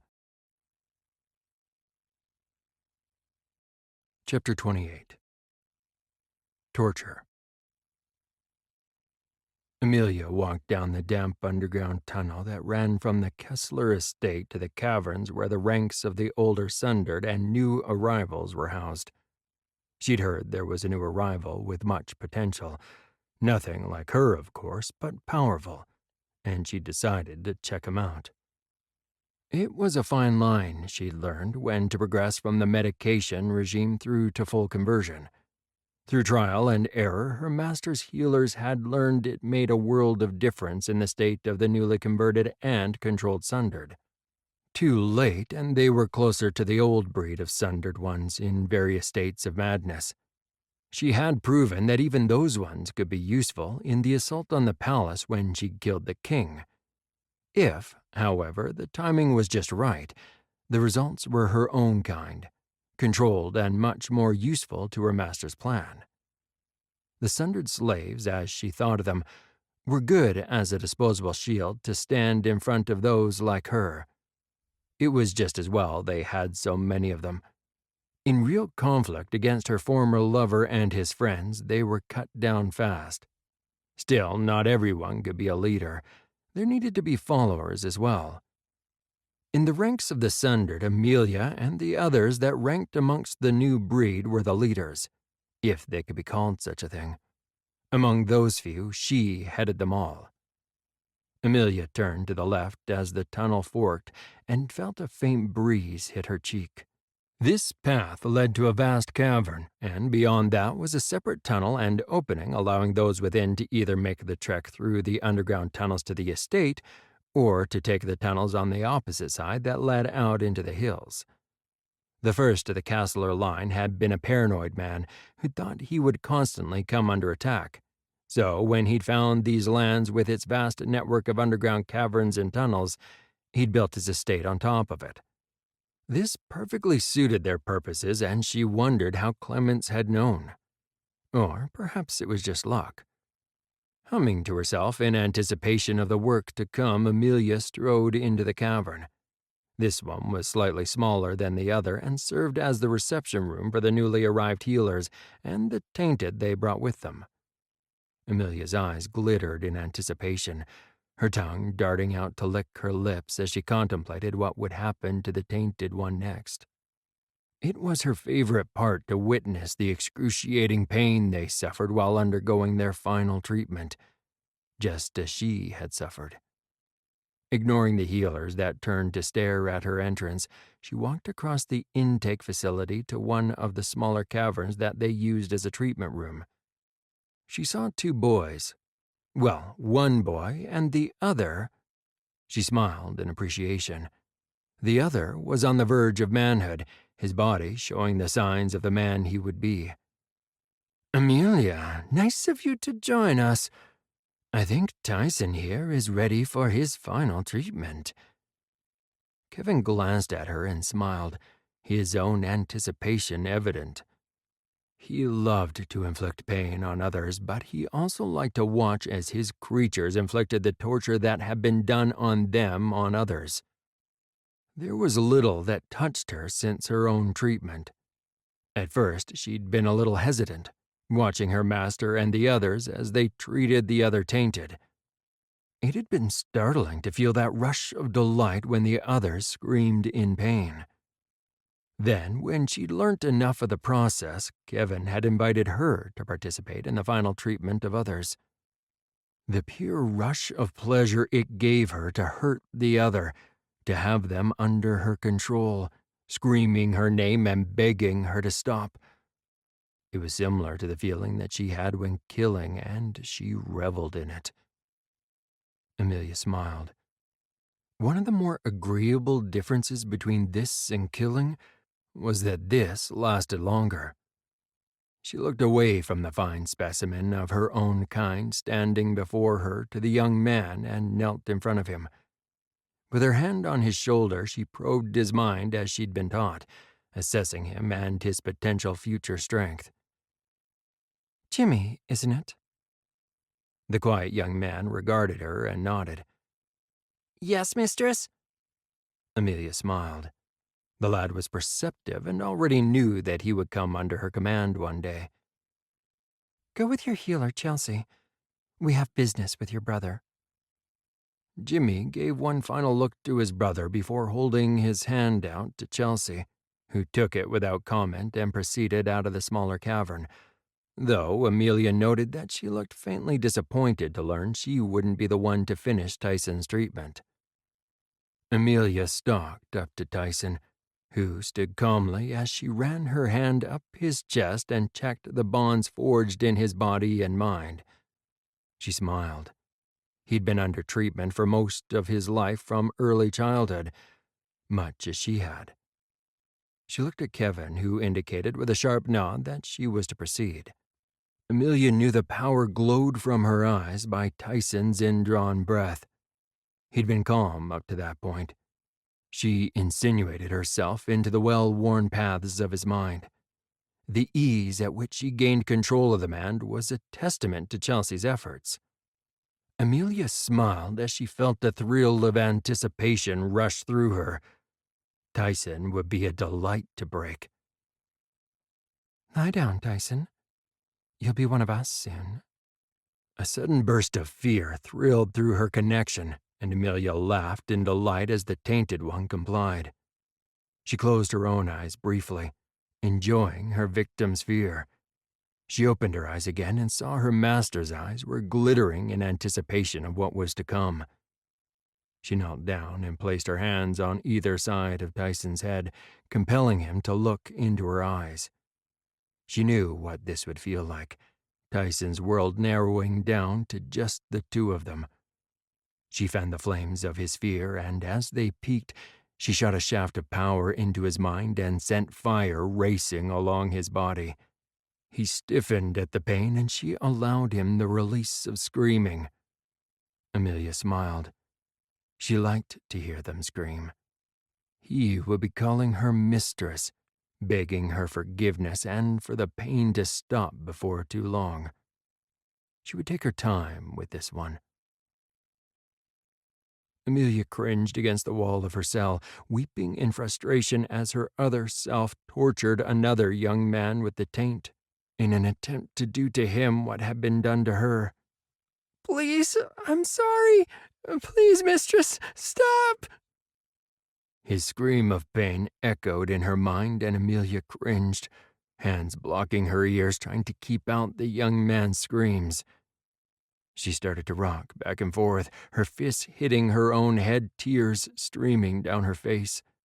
No, please no, Amelia begged, wishing for once that the other would hear her and stop what they were doing. She knew that she was deteriorating. This little part of herself was shrinking, her cell growing smaller. As the light faded, despair flooded her as she sat on the floor of her cell, rocking back and forth, fear catching in her throat. She knew the other would sleep well this night after reveling in the pain, after breaking the other to her will, and given the burst of desire she'd felt, he would likely follow her willingly to her bed. Amelia sobbed in horror as it occurred to her. He would come for her again tonight. Aiden always came after her when the other slept. Chapter 29. Confusion. Kevin checked the latest report handed to him by one of his healers on the progress of the sundered ones the Order had in their ranks. All the survivors had previously been kept drugged to keep them under control until needed. They had simplified matters over the years, and now, once the treatment took, they only needed one strong mind speaker to keep them under control, particularly with a low-maintenance dose of the medication being administered. Now, since the success of the latest batch of the toxin, they were seeing how many of those who'd had the old batches could be brought back to some semblance of normal. Those, like Amelia, were much more useful to his cause. His journeymen were arriving from around the kingdom at his summons, many of them bringing with them at least one person they had already commenced treatment on. Those were housed separately and responding well to the new treatment plan. His former position in the Healers Guild had been handy for a number of reasons, one of them being the opportunity he'd had to convince the guild that those born with true power were becoming less common. They only thought that because it was what his journeyman had reported. Through his journeyman healers spread throughout the realm, the Order had managed to drug and contain most of those with power, at least those that didn't die outright due to the medication. The guild had no idea how many of the sundered they had in Valencia. How could they? That meant the king had no idea what he was facing either. With their numbers swelling every day as his journeyman healers arrived with their slaves, the day grew closer where they would be ready to face the king and his people. The new treatment meant more and more of them were useful now, like Amelia. It was just as well once their initial treatment was completed, it took fewer controllers to keep an eye on them.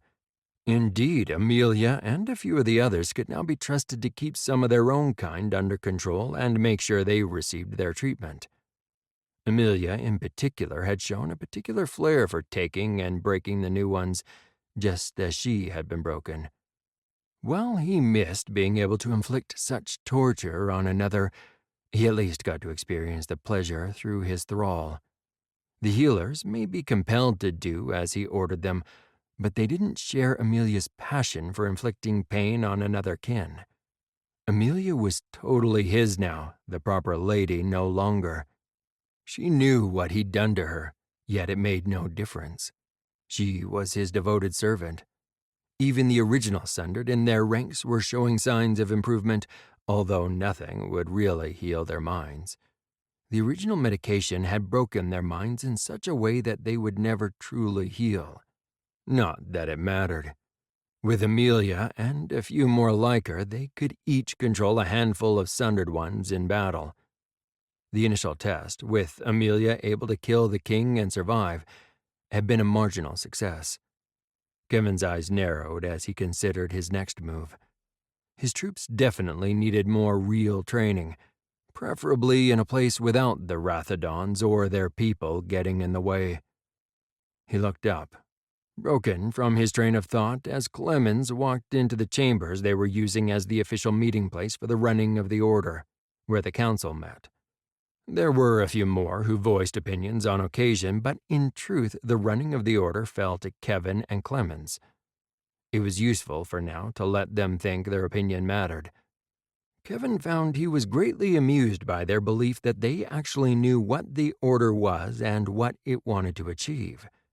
It had never been what many of them thought, not even back when Gail Killiam founded the organization. Clemens was one of the few who knew the original charter of the Order. Despite his initial intention to kill the old man, he decided to let Clemens live. As a figurehead, he was invaluable. "How are our plans progressing, Kevin?" The old man relaxed into a chair opposite him. Unlike most people, the old man preferred the more straight-backed chairs. "Going well. I think it's time we use the information given to us by Commander Jansen to good effect." Kevin liked the fact that he could discuss his actual plans with Clemens. "It is unfortunate we haven't managed to capture or rid ourselves of Lord Kyle and Lady Jesselyn." Nothing could be deciphered from Clemens's tone at his comment. It was almost as if they were discussing something as innocuous as the weather. The silence between them stretched as Kevin read the relevant pieces of information from the report. While Alex had killed off a great many of Simon's thieves, he hadn't taken out all of them. Simon could still gain useful information about the peers of the realm and what they were up to from the League of Skulls, which of course Simon passed on to the Order.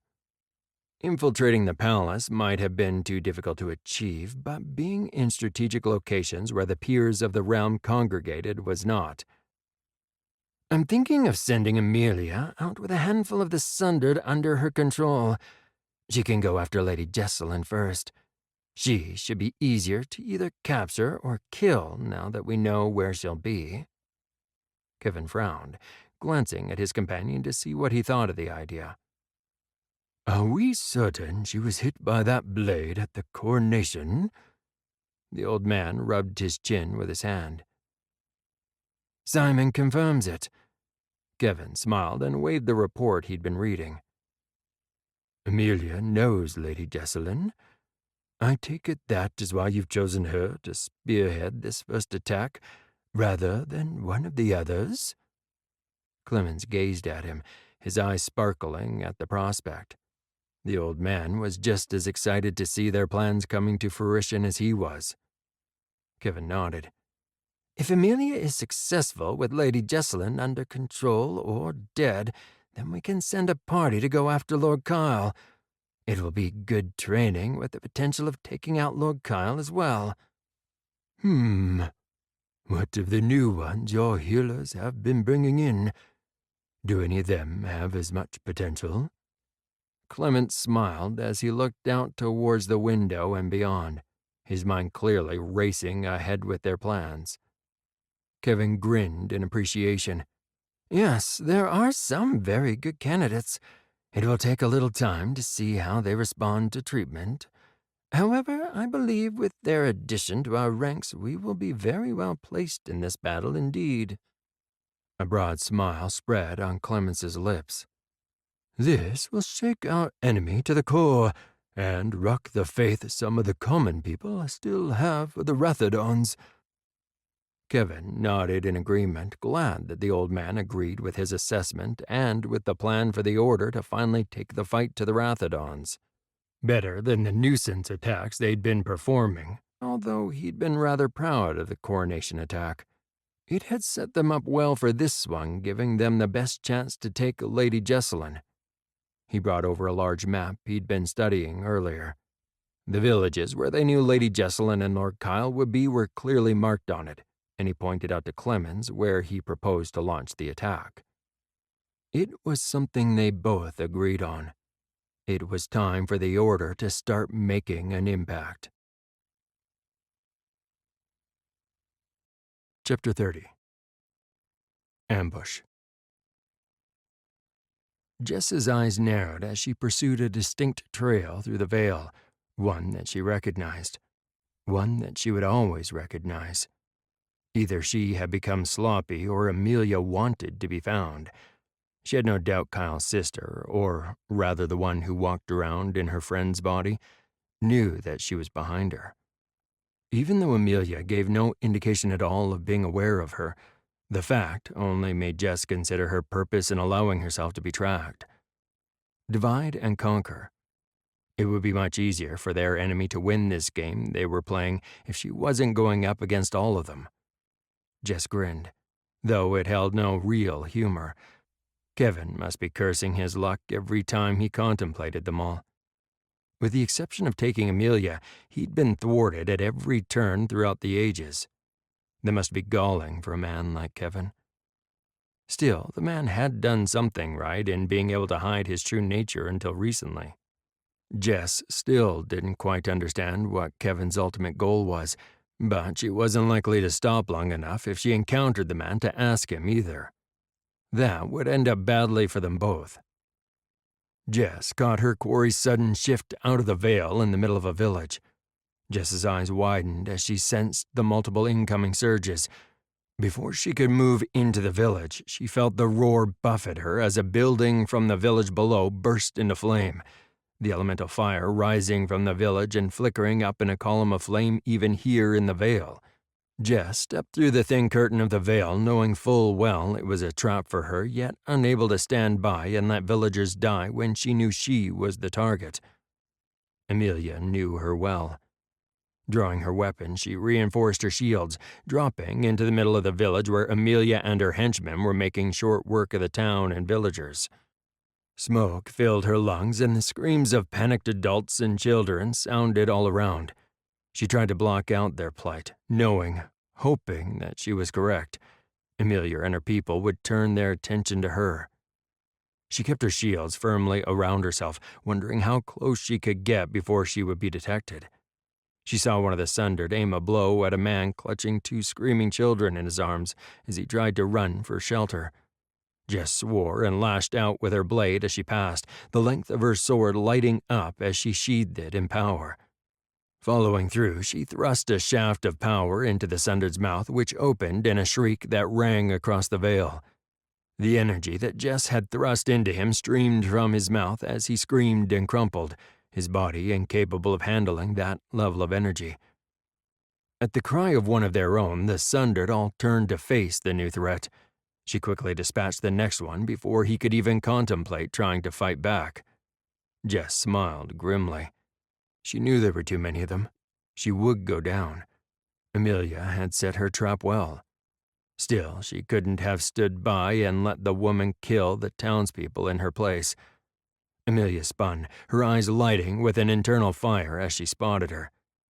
Jess thought about Kyle telling her his father's urging for him to try and help Amelia. Alex's insistence, his hope that some of Amelia still existed to be rescued. Jess chuckled. If she survived this encounter, she guessed she could settle the issue firsthand. Although this situation would not have been the most ideal situation to resolve Kyle's father's and Alex's doubts. Jess gathered the power around her and surged forward. She jumped the distance between her and the shell that had once been her friend's sister, only to have another of the Sundered ones interpose himself between them.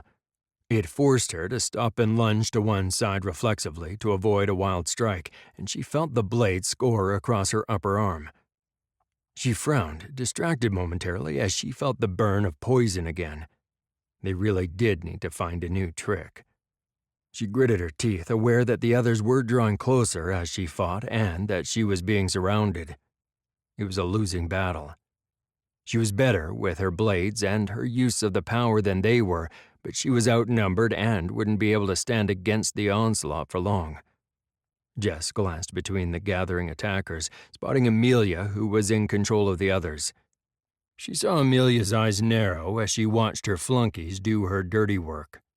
Then, in a snap decision, Jess expanded her power rapidly, and seizing them all, she hauled them out of the village and into the Vale. The move clearly startled Amelia. Jess jumped as two of the sundered that surrounded her lunged, spinning up and around, and it came to her that the normal rules didn't apply in the Vale as it did in the village.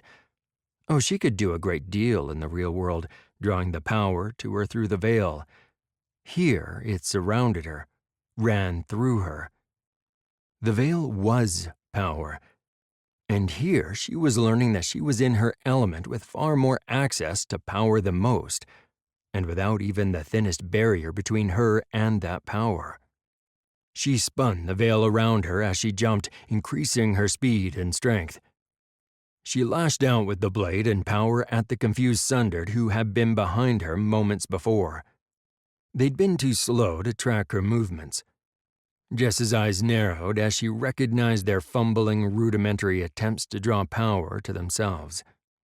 Even with the advantage she had here, Jess felt herself faltering under the effort of fighting off so many at once. She could see the other's feral grin, the one like Amelia, one of the new breed. As each of the mindless slaves fell to Jess's blade, another took its place, pulled through the Vale by Amelia. Looking over at Amelia, who still hadn't engaged but instead backed up to put distance between them, Jess jumped. Using the power of the Vale, she propelled herself, blade slashing as she surged through the air towards her adversary. "Come, you wanted this fight." Without waiting for an answer, she launched herself at the woman who'd once been a friend. Amelia's sword rose to meet her own, a sardonic smile on her face. Is this any way to treat your best friend's little sister? Jess's eyes narrowed as she felt Amelia gather power. My best friend's little sister died long ago. Jess could feel fatigue settling on her and shook her head. She'd obviously used more power fighting off this attack than she'd thought. Oh, Jess, you wound me. Here I was thinking you were like my big sister. Amelia's tone was mocking. Jess frowned, sensing she was keeping her distance, waiting, anticipating something that she thought was going to happen. A dazzling splash of energy lit up the space in front of her eyes. Sensing that her opponent lunged towards her rather than seeing it, Jess parried her attack. Ducking to one side on pure instinct, Jess felt the movement of Amelia's blade past her ear. Confusion hit her as her lunge caused her to stagger and power deserted her. Oh, sweet Jess, you didn't think I'd fight fair, did you? Amelia swung into focus as she stalked towards her, vision graying out and starting to fade. What have you done? Jess desperately tried to grapple for power again, to fight, to flee, but she couldn't. One poison does nothing when used by itself. Neither does the other. Combined, they can neutralize the tainted. Amelia's tone was mocking as her eyes drew closer into focus in Jess's vision. That poison blade at the coronation was never intended for William. Amelia's laughter rang in her head as she suddenly understood. Oh, well done, dear Jess. Don't worry. My men and I will kill all those below in the town before we take you to our master. Rest easy knowing your noble efforts to save them are in vain. An explosion made a counterpoint to her announcement, killing any hope she had that Amelia wasn't going to follow through with that threat. As her world darkened, Jess struggled to stay conscious, yet felt despair wash over her as oblivion won. Chapter 31. The Delegate. Kyle walked through the private entrance at the back of the dais, nodding at the elite on duty as he passed by, aware he was a little late. He walked up behind Ryan, who stood at attention by William's side as he held court, and he touched him gently on the shoulder. Ryan had pulled morning duty with the king, which is why he hadn't been too worried about his tardiness. He only needed to relieve Ryan so he could go and attend some of his training session. As trusted as Ryan was, it was either Alex, Jess, or himself that pulled duty regardless when important matters of state were occurring. With Egg, Cat, and Cal taking turns as well now that they had moved back into the palace, this duty was a little easier. Ryan acknowledged his presence before retreating and disappearing out of the back using the same private entrance. One of the merchants was droning on to William, trying to get more concessions for the members of his guild. He guessed this happened every time the monarch changed, since everyone hastened to improve their own standing. Kyle had no notion of how William put up with it.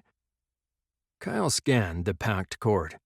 There were minor talents present, all with lesser ability that didn't concern him in the slightest, and certainly no kin that he could sense.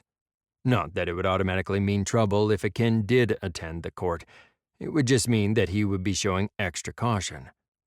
Kyle looked up sharply, drawn suddenly from his thoughts. William glanced at him as he felt the increase in strength of the shield Kyle maintained between him and the court. Well, William maintained his own personal shield around his own mind now. It was Kyle that was holding a combative shield. Anyone who attempted to run at him or throw a weapon, either physical or metaphysical, would find it stopped dead at the foot of the dais. Unless they really knew what to look for and what they were doing. And even then, it should slow things down enough for him to react. Amongst those approaching is at least one who is kin. Kyle shot his warning at William, who nodded subtly at him. As the doors opened, the herald announced the arrival of a delegation from Solana. Kyle felt irritation stab at him, although this time it was not his own. He urged calmness on William and was rewarded by the slight curve of his lips. He knew full well Elizabeth had put off the Solana delegation, indicating that now was not a good time for them to visit. It seemed they had decided to ignore that advice and attended the court anyway. Kyle could see their point. There was a new king on the throne of Valencia, and they wanted to make sure the contracts they negotiated with the old king were honored. Kyle looked appraisingly at the petite, graceful woman in the lead of the delegation. Her flawless olive skin was offset by colorful flowing robes in hues of red and cream. Kyle found he was intrigued by the design despite himself. Seemingly made up of strips of silk, the bottom of the skirt whispered as the woman glided over the ground. The fabric was all gathered at the waist, and the bodice fitted her like a glove. Kyle found himself staring into the almost black eyes of the woman he had no doubt was the imperial princess of Solana, and William's future consort. While it was nice that some of their neighbors paid them a visit, it would have been preferable if they could have waited. Kyle was well aware that there was a wide world beyond, filled with vast lands and people. Valencia only had interaction with a few of them. It remained a mystery to him as to why the emperor had sought a union between Valencia's crown prince and his daughter. They were regarded as a backwards realm by most outside of their borders. Merchant clans bartered with the outside world and agreed to bring trade goods into and out of Valencia. They charged a hefty commission for the trouble, using the threat of the Sundered as the reason for the price tag. Representatives from the Heights Protectorate were amongst the few who dared to come here, along with the trade delegations from Solana. Of course, since both countries shared the tri-border with them, it probably wasn't that surprising. The merchant who'd been speaking looked over his shoulder at the interruption and sighed, moving aside without the palace staff having to prompt him. The envoy for the Solana moved 2 paces forward from her party and curtsied adroitly to William. She straightened promptly. "I bring you greetings, Your Majesty, from the Emperor of Solana." The woman wore more practical clothes than her mistress. Although they were long and flowing and made of similar fabrics, rather than a skirt, they formed loose-fitting trousers with a long coat coming down to her mid-thigh. Kyle smiled dryly. The envoy was new. He doubted very much that it was happenstance that the Solana envoy was suddenly a woman, now that news undoubtedly flew beyond their borders that Alex was free to be pursued. What better coup for Solana to have the Imperial Princess as William's consort and the envoy Alex's? His amusement fled as he realized he could just as well end up the woman's target. Kyle eyed the woman and dismissed her for the time being. He had no doubt there was more at play than the Imperial Princess showing up despite clear instructions for them to wait. If they thought a female envoy would make things easier with William, or indeed Alex or himself, they were sadly mistaken. Kyle had no doubt that they had been informed that Alex was, along with his sister Elizabeth, at the heart of decisions being made here in Valencia since the death of their father. While he kept a careful eye on the delegation, he was aware that more than one member of the party below eyed him over and tested his barrier discreetly. With the increase in his own powers, he detected easily that most of the party below had access to power, particularly the princess. To his knowledge, that circumstance had never been revealed in any negotiations. Then again, the outside realms viewed those who filled the ranks of the kin differently to how they had here. Kyle assessed the power of those below and decided there was no way they were getting anywhere near William without Alex, Jess, or himself being present. You are welcome in my kingdom, even though your arrival at this time is unexpected.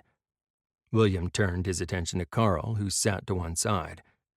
See that they are housed and schedule a meeting with them. Some names might be nice as well.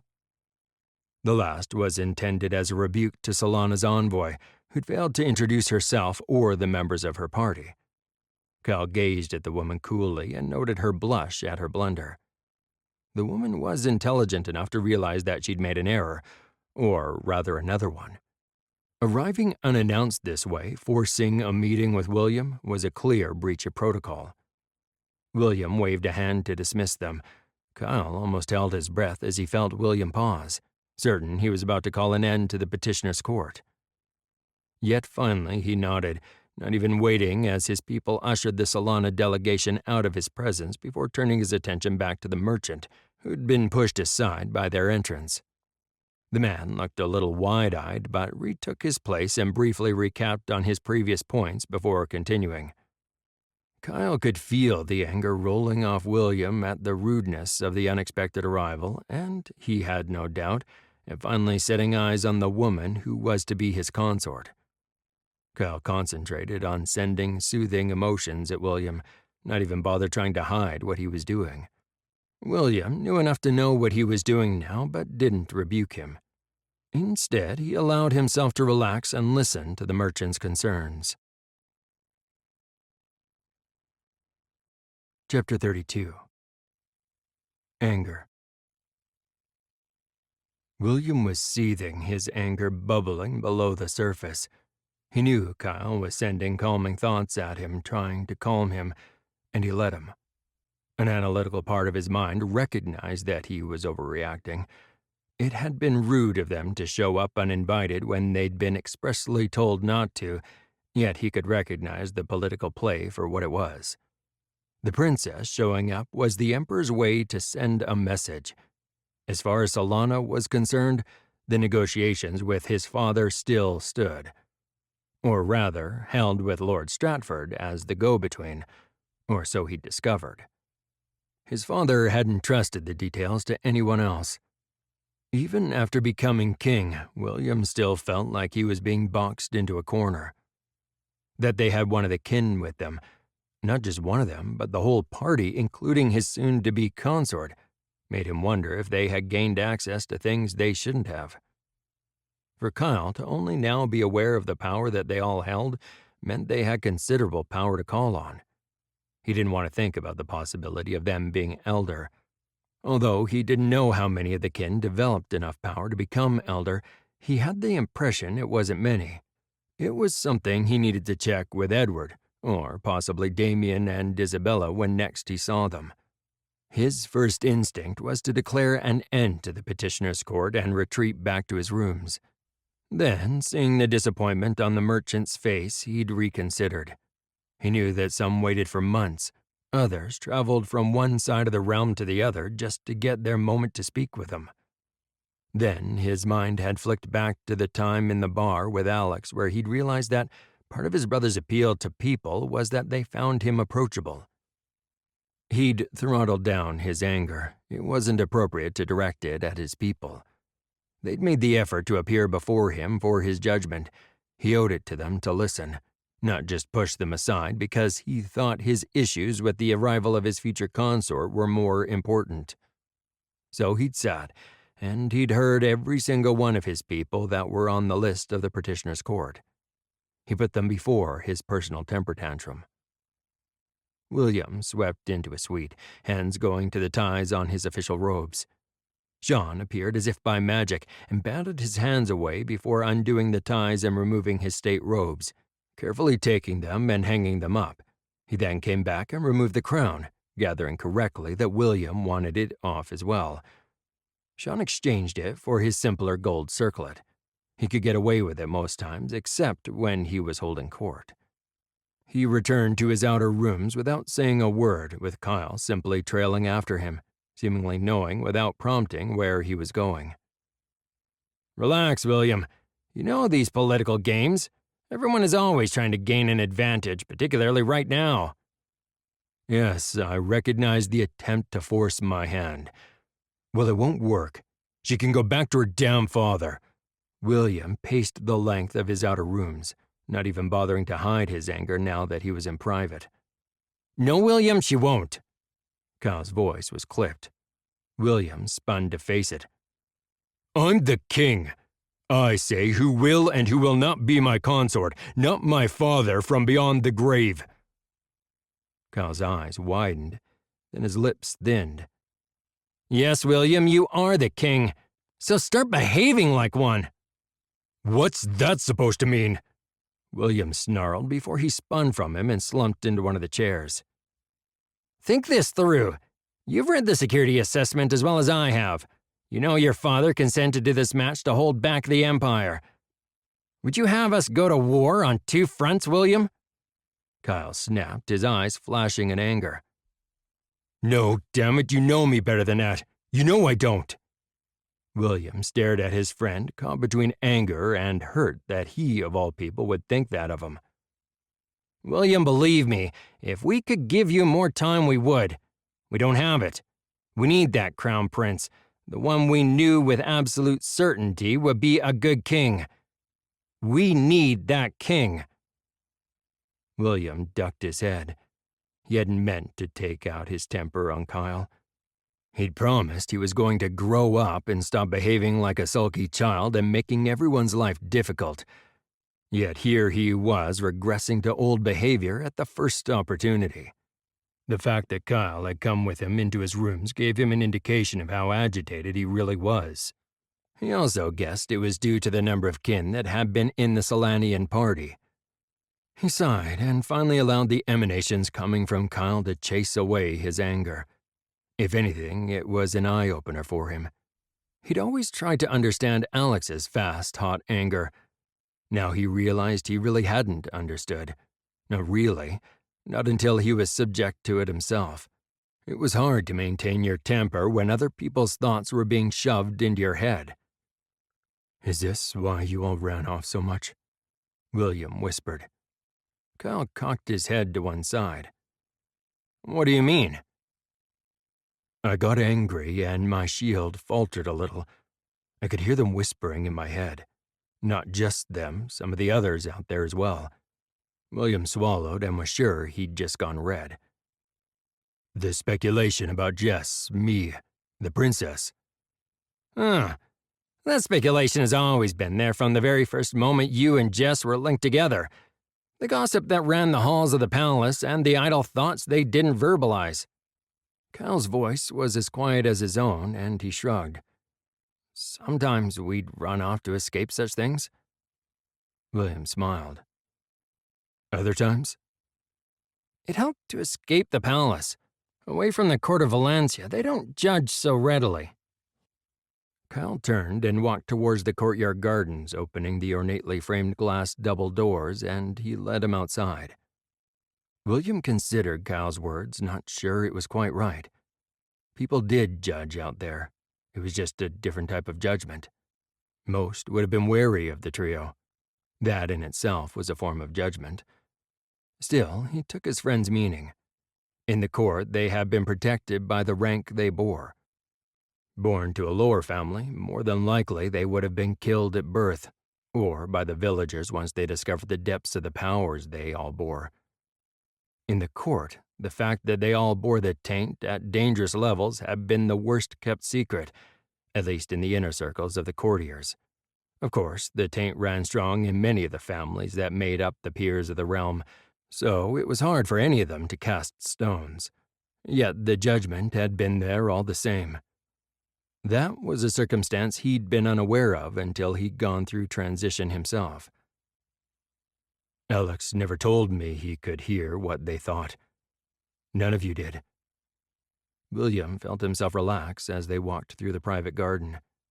He was sure it was probably his imagination, but somehow, even though he'd always found the gardens peaceful, he found them even more so now. Kyle glanced at him and ducked his head. "What could you have done? Tell them not to think?"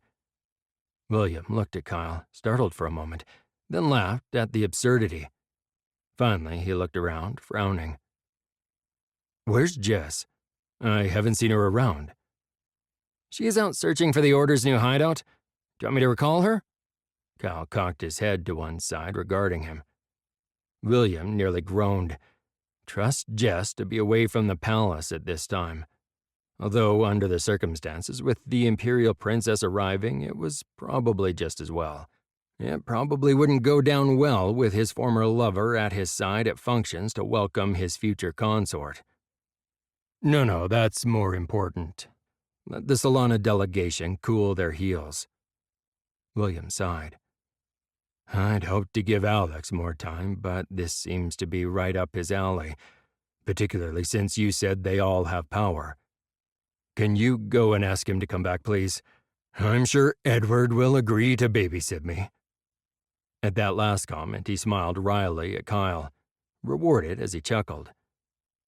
It didn't take long for Edward to show up, and William watched with interest, aware of a tight communication between them. He gathered Kyle was filling Edward in on what had happened. They both turned to stare at him, Edward's eyebrows rising in obvious astonishment at something. William decided he didn't want to know what Kyle had told him, but felt heat rise on his cheeks, as he gathered it was something personal about him. Chapter 33. New Recruit. Kevin looked up again towards the door, although he wasn't taken by surprise. He knew exactly who was entering the room. He'd been waiting impatiently for her to get back and report how the attack had gone. He noted with interest that even Clement smiled at the sight of Amelia. He knew the worth of his slaves to the Order. Unlike many, Clemens didn't cringe away even though he knew full well that Amelia was one of his new breed of sundered. "How did your mission go?" Kevin smiled, confident that he already knew the answer. "It went well, Master." Amelia paused, her eyes lighting up. "All of it? You have her?" Kevin stood up, unable to contain himself. Amelia nodded. "It went exactly as planned, Master. Lady Jesselyn is chained up in the cell you set aside for her in the caverns below, and the message left for my former lover." Kevin laughed and turned to look at Clemens. "Care to come and look at our latest recruit?" Clemens' eyes lit with anticipation and nodded. "I wouldn't miss it. Well done, Amelia." "As soon as we've greeted our newest recruit, we can decide who will go on the next attack and reel in Lord Kyle." Kevin clapped Clemens on the shoulder. Amelia glanced at him. "I'm certain I can bring down my dear brother as well, Master. It's not necessary to send one of the others." "I'm certain you could, Amelia. However, I think you'll be of better use helping me break Jesselyn." Kevin glanced at her and saw a satisfied smile replacing her frown. Kevin turned with Clemens away from the map they'd been studying, making their plans for conquest. This moment was far more important. The Rathodons, stripped of one of their most dangerous weapons. A weapon that was about to be reforged into his own to use against them. Kevin laughed as they walked out, The glow of victory was intoxicating. Jess rose bit by bit, not sure the precise moment she was conscious. She was confused, feeling her muscle spasm, pain shooting through her. Slowly, she became aware that she was restrained. If she could have sat bolt upright at that realization, she would have. Then her memories came flooding back. The ambush by Amelia, the dual poisons. She stilled as she remembered that detail, trying to assess her own state only to hear laughter. Jess, you needn't worry. Soon you will be my willing slave like Amelia. A face appeared between her and the rock ceiling above her. It was a face she recognized. Kevin, the former member of the Companions cohort in Edward's day. The man that had joined the Healers Guild and corrupted their members, then over the years drugged those born with the power of the veil. Jess struggled, or she tried to, yet whatever she'd been given still ran in her system. Her captor's eyes glittered. Jess recognized the malice laced through with a strong dose of anticipation emanating from the man. Kevin leaned into her, cupping her face with one hand. Jess shuddered as the man's cheek pressed close to hers as he whispered in her ear, "Oh, yes, that's it. Fight me. It will make breaking you even more pleasurable." "You might as well give in, Jess. You've lost." Amelia's face replaced Kevin's, and she felt her lips brush her forehead. She stiffened and screamed as pain suddenly shot through her as Amelia used the contact between them to channel power into her. She felt her body react, arching against the restraints, her mind desperately trying to find a way out. Scrabbling at the nothing that seemed to stand between her and the power she knew was there. She could still sense it, yet somehow she couldn't quite reach it. She heard Kevin laugh. "Breaking you is going to be exquisite, companion of the fourth. When I'm done, I'll turn you on your precious fourth, on your king, on your people." This was Kyle's nightmare, one she hadn't truly understood until right this moment. Now she did. Fear and horror hammered through her at the prospect she'd be taken and used against all that she loved. Jess lunged, or tried to. The chains they bound her with didn't allow her to get very far. Kevin sat next to her, his eyes glittering with something that Jess couldn't quite place.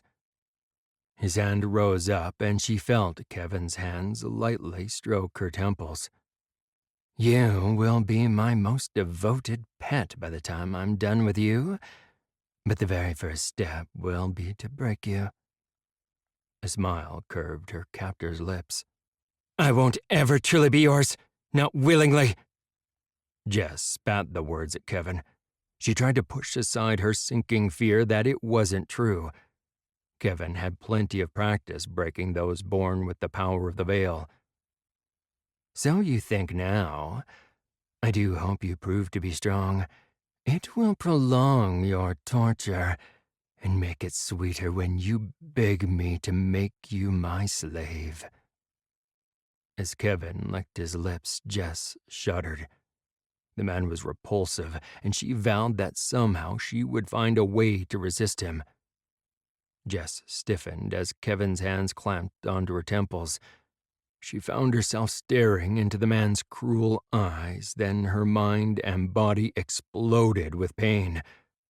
Her resolve not to scream didn't even last long enough to complete the thought. Chapter 34. Return. Kyle found Alex without any trouble at all. He could tell his friend was curious about his sudden appearance, and the rest of the bar seemed so as well. Kyle paid them no mind and walked across, sliding into the bench seat on the opposite side of the booth to Alex. He made no effort to hide it as he swept his power over Alex, assessing his mood and stability. Alex ducked his head, although it didn't hide what looked suspiciously like a smile. And while Kyle didn't hear the communication, he had no doubt that Alex had appraised another that he'd shown up. Alex had to know what his presence here meant, even though he hadn't told him yet. It wasn't long at all before Kyle sensed a stir in the bar. He glanced over to see the cloaked figure in the doorway that had drawn the attention of the guests within. Definitely female and not local. The most striking thing anyone could see of her was the deep blue cloak with silver concentric designs patterned around the edges, the voluminous hood hiding her face well. Even so disguised, Kyle knew instantly who she was, even without Alex's instant reaction to her appearance. She was someone Kyle had met before. Isabella. The woman could only be Isabella. Fascinated, Kyle watched as she turned unerringly towards their table and made her way through the bar. If anything, Alex seemed even calmer at her appearance. The woman was a good influence on his friend. Alex looked up, seemingly hesitant. He held out his hand, and she took it without comment, allowing him to pull her into his arms. Not worried about rumor anymore, Alex? Isabella's voice was light and teasing as she glanced around the bar at all the guards. Alex glanced at Kyle before shaking his head. No, if anything, when word gets back to court, my brother will probably be relieved. Alex closed his eyes briefly before opening them to gaze across at his friends. Although I take it William wants me back at the palace? Isabella turned her head on his shoulder and gazed at Alex, hand rising out to cup the side of his face. Her kiss left no mistake at all about how the couple felt about each other. Kyle grinned at the pair. He does. You may wish to request Isabella come with you. I think you might need a human shield. Alex swung his gaze to him, wincing in anticipation while Isabella simply looked confused. What's happened now? Alex's voice was remarkably calm. The Solana delegation turned up unexpectedly. William did not handle the surprise well. Kyle kept his voice low. With the music playing in the corner and the general hum of noise in the bar, hopefully their conversation wouldn't travel so far. Oh. So why does that mean I need Isabella to shove in front of me for protection? Alex's eyes narrowed, clearly suspicious. The envoy is a woman and not as polished as I'd expect. I'm thinking the Emperor of Solana might just have more than one Rathodon in his sights. He left unsaid that he was certain that word of Amelia being stripped of her rank and being declared a traitor would have reached the Emperor. Obviously, it's to be expected. I'd be more surprised if they hadn't. What else? Alex shook his head, an irritated look flicking across his face. Kyle smiled. They all have power, and a few of them are kin, including the Imperial Princess. At that little piece of information, Alex's eyes widened. Kyle turned his head to look at the barman and gestured for another carafe and a goblet for Isabella. The proprietor acknowledged him with a nod and sent his serving staff scurrying in short order, not only with more wine but a platter of finger food for the table. Isabella stirred. Well, it's not really a surprise. The Solanian always need men. Isabella sipped her wine, only then noticing they were both staring at her.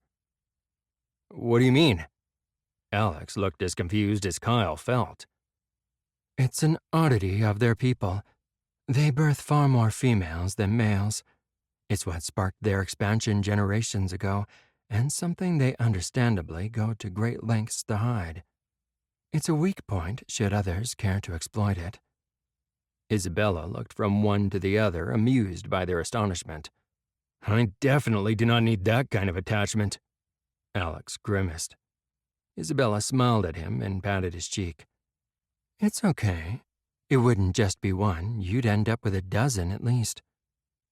Alex nearly spat his drink out, looking at Isabella in horror while her laughter caused more than one person nearby to glance at them. Kyle smiled at Alex's discomfort and waited while he pulled himself together. So, William needs me back in my role as fourth, and to act on his behalf rather than Elizabeth due to the high number of veil users? Alex clearly decided to ignore the idea that not only the envoy but several more might be after him. He does. Kyle kept his eyes on Alex and was relieved that he seemed ready to accept the recall to duty. Jess? Kyle smiled at the hopeful tone in Alex's voice. No such luck. She's out searching for the Order. Of course she is. How did she manage to get that lucky? Alex smiled, showing he wasn't really all that upset. I know. But to be fair, it is her turn. Otherwise, she would have been guarding William and I would have been out searching, meaning she would be stuck going to all the official functions that will happen because of this. Kyle rolled his eyes. Alex chuckled and turned to look at Isabella. Will you come back with me? Alex looked at her, a pleading look in his eyes. To be the shield between you and the evil Selenian women? Isabella's eyes sparkled as she teased him. Alex's lips twitched. Yes, please. If they realize I'm running scared from them, I probably won't be so useful to William. Kyle cleared his throat, and they both returned their attention to him. You should also be warned that Ed, Cal, and Kat have been invited back to the palace. Kyle gazed at Alex, judging his reaction. Alex groaned. Mother? Your mother as well. They're all housed in the royal wing. William asked them to stay and help out. Kyle watched Alex carefully. His mother was a sore point.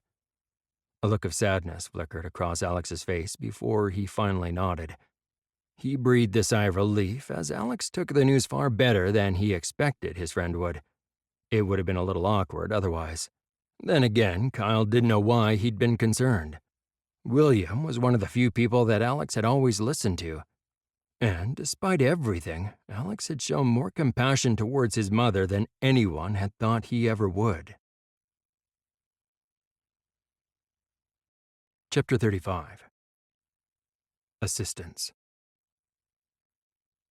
Matthew trailed after Ryan, something the newly acknowledged member of the Companions cohort was apparently finding a little disconcerting. When he'd first started with personal service, he'd always been with Marcus, James, or Megan, learning on the job from the more senior members. Now he was trusted one up with a handful of elite under his command. Admittedly, it was Ryan he was following around at the moment, but he'd been assured he would be swapped into pull-duty stints on all of their charges. They all had different mannerisms and responses. It was part of his job to know how they were going to respond and hopefully put things in place in advance rather than being surprised and left flat-footed. Of course, the job of guarding Alex and his friends was a lot more difficult than that of their counterparts who pulled duty on Princess Elizabeth or the king. Now that the king was also numbered amongst the kin, Matthew wondered if that would change as he grew more sure of himself with his powers. He'd already accompanied Alex once on an excursion to an inn. Matthew grinned in the memory of his horror when they'd realized that the king was accompanying their charges. His happiness at being included for once so they could do their jobs had turned in a heartbeat into a sinking feeling of dread. If anything had happened to the king, their careers would have been over. The others, he found out later, had been just as horrified as he'd been. They were just all better at hiding it, and they knew Alex, Kyle, and Jess much better. They hadn't seen fit to let the elite who normally guarded the king know about their charge's nighttime excursion. Ryan glanced at him with a frown. You know I'm not going anywhere, just back to the complex now that Jess has taken over watching the king. I gathered as much. It's still my duty to follow you around today. Matthew kept his amusement at Ryan's frustration to himself. I'm not exactly Alex.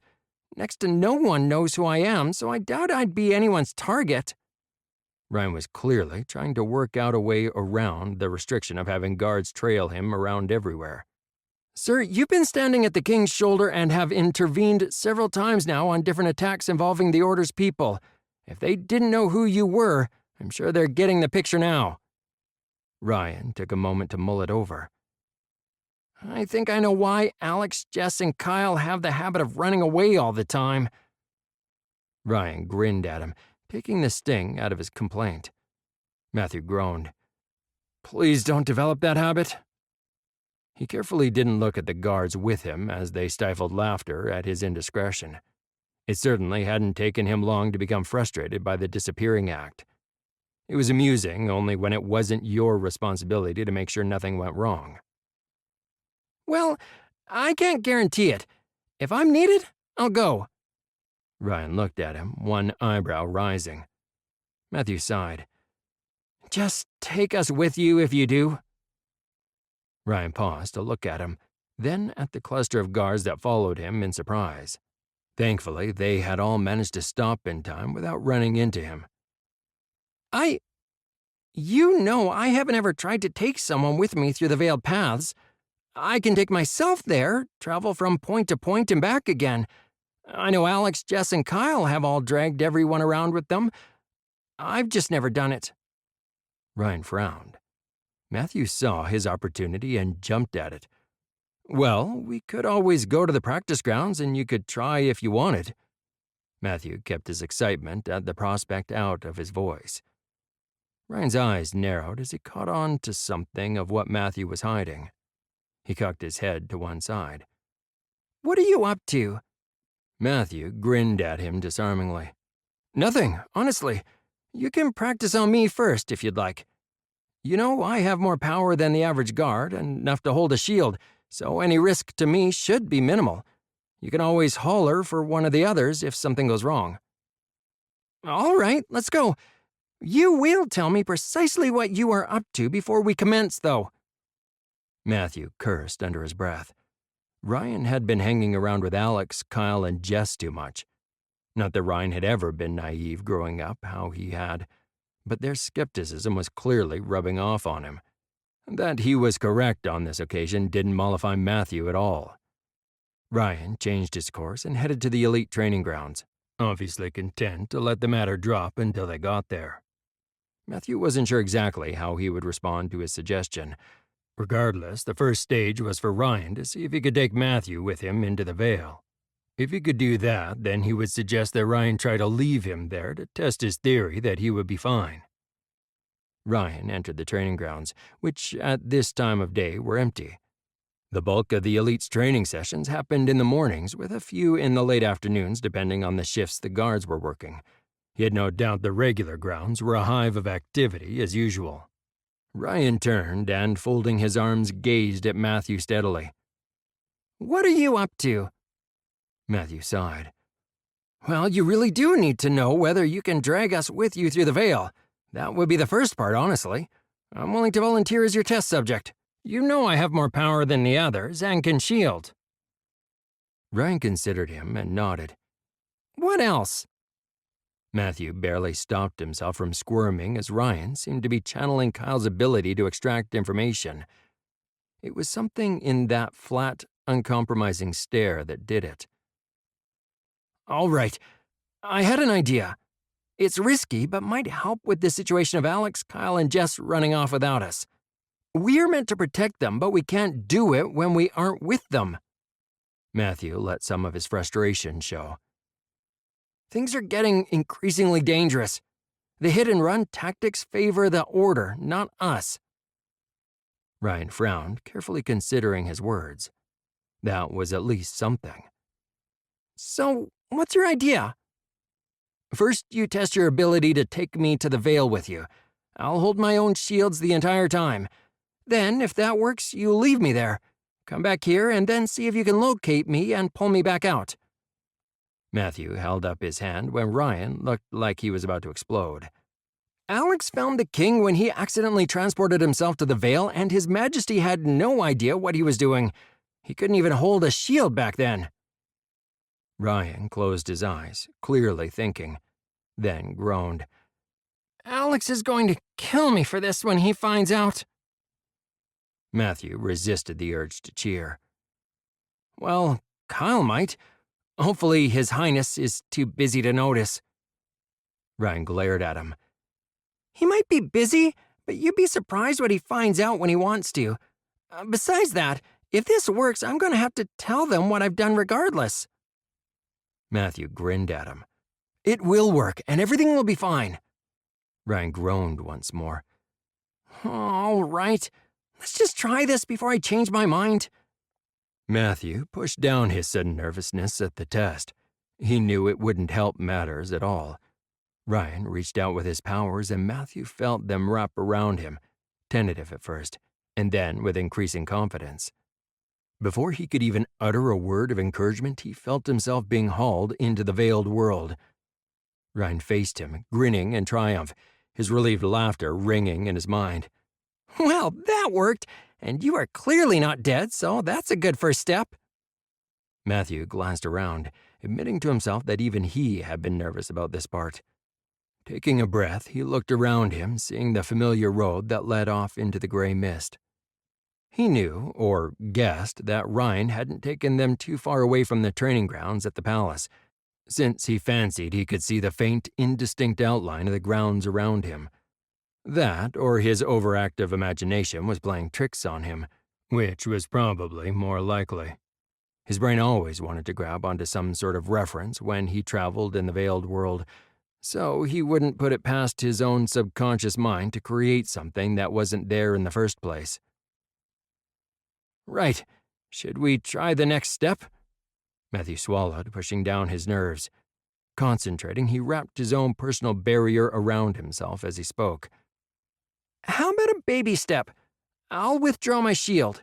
If you don't suddenly drop dead, I'll move a distance away and we'll see if you manage on your own. Matthew conceded that prospect calmed his nerves down just a little, and he nodded. Good idea. Let's get this over and done with before I hyperventilate. Matthew grinned tightly, seeing no point in hiding his fear. He'd be a fool not to be feeling hesitant, and he got the distinct impression that Ryan knew full well what he was feeling. Hold your shield. Don't forget to breathe. Matthew felt it as Ryan slowly removed his shield until he was left standing there in the veil under his own power. It was his own personal shield wrapped tightly around him. They both stared at each other, then Matthew let his breath out explosively as he remembered the injunction to breathe.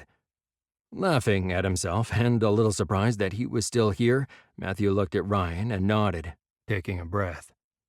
Slowly, bit by bit, Ryan drew himself further away, leaving him standing there in the veil by himself.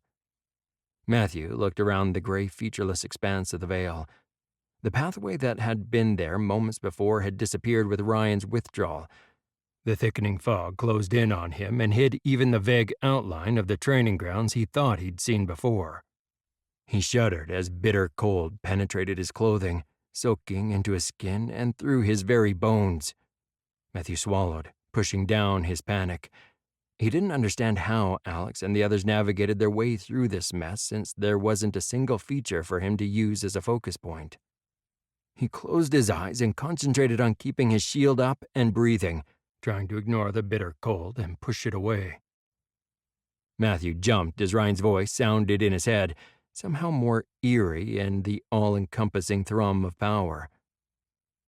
Breathe, Matthew. You are doing well. I think this will do for today. We'll practice again tomorrow. Matthew opened his eyes to see Ryan standing next to him again. The cold and fog pulled back, and he was relieved to see he was standing on a pathway again. He felt Ryan's power surround him as Ryan squeezed his shoulder. Matthew didn't even try to hide his relief. It was one thing to think about doing this. It was another matter doing it and knowing you didn't have the power to get yourself out of it. Still, he felt a small thrill of pleasure.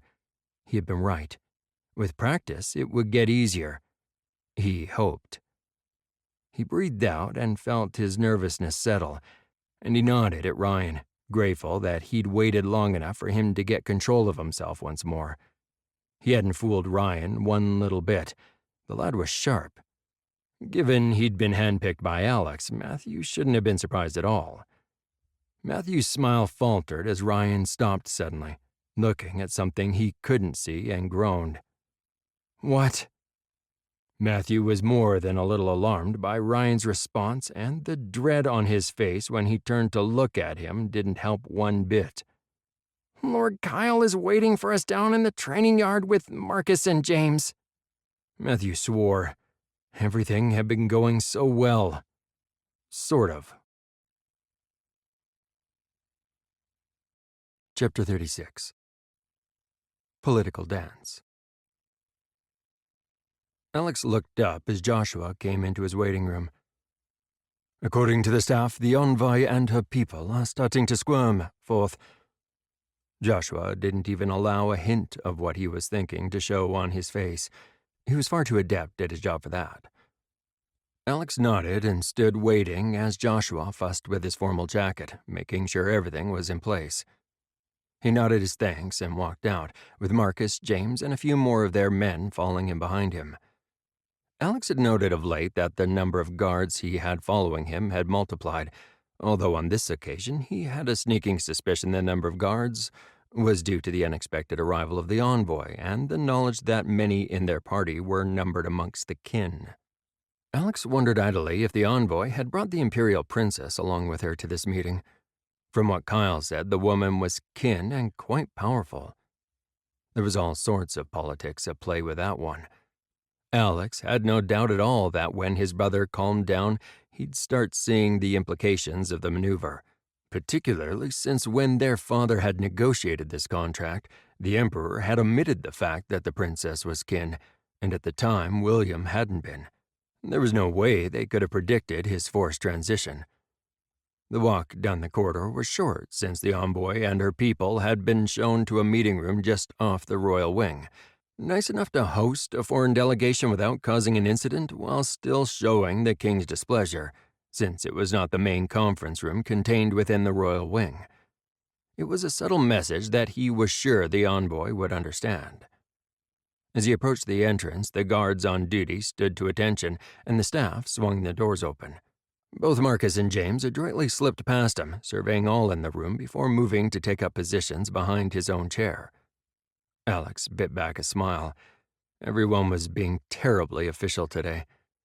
Those in the room stood abruptly as he entered. One of the women at the head of the party suddenly paused halfway through a bow before straightening back up again, looking flustered to see him. She had obviously been expecting the king. Alex took his own seat and waved the rather plainly dressed woman, who he gathered from the description he'd been given was the envoy, and her people back into their own. "Please, sit. You bow before the king as a sign of respect. I am the fourth. Bowing is not necessary, and I doubt you would be aware of the obeisance shown out of respect to my rank." Cal eyed the delegate coolly. The elegant woman in the Emperor's colors of crimson and cream sat. The fact that the others in the Solanian delegation hesitated just a fraction of a second so that she could take her seat before them gave away who she was. That and Cal's description. "My apologies, Your Highness Fourth. I was expecting the king." The envoy looked at the woman sitting next to her, who smiled, her dimples showing. "Ah, well, we weren't expecting you at all. And still there is the discourtesy of not introducing yourself." Alex kept his eyes firmly on the envoy, who turned a most interesting shade of red. The envoy stood, inclining her head to Alex. "Fourth, our apologies. If I may introduce Her Imperial Highness Princess Rosalinda Laura Spencer, daughter of the Imperial Majesty Christopher Thomas Spencer, your future queen." "I believe consort has been negotiated in the contract, envoy, not queen. I'm also the fourth, and Her Imperial Highness is kin, so under a peculiarity of Valetian custom, she falls under my authority, as do you all in the confines of this realm." Alex made no attempt to keep the bite out of his tone and was rewarded as the color drained from the envoy's face. She sprang from her chair, and Alex felt her drawing in her power. Waving off his guards, who were moving to intercept the envoy, Alex stared at her until she remembered where she was and sat down. Alex allowed an uneasy silence to settle on the room until the woman broke eye contact and glanced away. Finally, he dismissed the envoy and focused on his brother's future consort. "Princess Rosalinda, you and your people were asked to delay your attendance at our court. Why has your father seen fit to send you here at this time?" Alex smiled, although he was perfectly aware that it didn't soften his words. "With the death of the prior king and His Majesty ascending the throne, my father thought we should pay our respects, Fourth." The princess stumbled a little over his title, but otherwise seemed unaffected by the verbal sparring. That didn't surprise Alex in the slightest. He could see her eyes dart around as if she was desperately trying to find a graceful way to retreat. Alex let the silence stretch between them, taking a sip of water that his staff had placed on the table at his setting. You mean that while he'd heard of our father's death, he didn't know I was back at court and was unaware of William's forced transition, so he thought to send you and your people to take advantage of a period of instability? Alex knew his expression was cynical and had no doubt that she interpreted it as that. The envoy flushed again and opened her mouth to reply, but stopped as the princess placed her hand on the other's shoulder. My father meant no disrespect, Forth. However, you are correct that he is used to getting his own way. He did not want to give another a chance to convince His Majesty to take another as his consort. Alex found that he respected the bluntness of her admission. His lips nearly gave him away, twitching in amusement as the envoy forgot herself again and stared at the princess. Alex wondered what possessed the woman. He doubted the Emperor would send anyone incompetent, so something in particular had obviously unsettled her. He dismissed the woman. If she had been sent here by the Emperor with a secondary goal of snaring him, she was going to be sadly disappointed. He would lay odds that she would set her sights on Kyle. Alex knew she would have no more luck on that score. He spread out the fingers of his own power, assessing one member of the group after the other. As Kyle had briefed him, he found the princess was the strongest, with the envoy close in power. The others had power, but nothing to be concerned about, at least not for Jess, Kyle, or himself. While they were certainly kin, they did not rank amongst the elder. That was not our intent in asking you to delay. We are in the middle of a civil uprising from some discontent rebels. My father just didn't die unexpectedly. He was assassinated, as I'm sure your own intelligence has told you. We would not want you or your people put at risk. My brother has other things on his mind right now. Alex kept his eyes on Rosalinda, his tone dry. I'm sorry about the manner of your father's death. The princess relaxed incrementally, allowing her power to show briefly. Alex was learning it was a courtesy between kin, at least those who were friendly, to lower their shields, even if only for a brief moment, so another of their own kind could get a sense of each other's power. A slow smile spread on his lips, and while keeping his mental barriers firmly in place, he'd learned that lesson too. Alex relaxed his control, allowing the power that was within him to shine. The envoy gasped and recoiled in reaction before regaining control over herself. She swallowed convulsively. Elder. Her tone held a note of awed disbelief. Alex was glad that the years of court training meant nothing showed on his face. He knew he had power, a lot of it and more than others of his own kind he'd encountered, and that he was one of the so-called elderborn. Yet he thought it would be years before he'd rise to be an actual elder. Alex doubted the woman would have used that honorific if she didn't mean it. Then again, if the envoy believed he had access to that kind of power, all the better. She'd be less likely to do something stupid and would pass the warning back to her emperor. They had enough of their own homebred problems to deal with without importing more of them.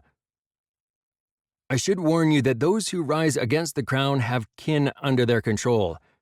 If they come to the palace again, it will probably be against the king or myself. Still, show caution while you remain here in Valencia.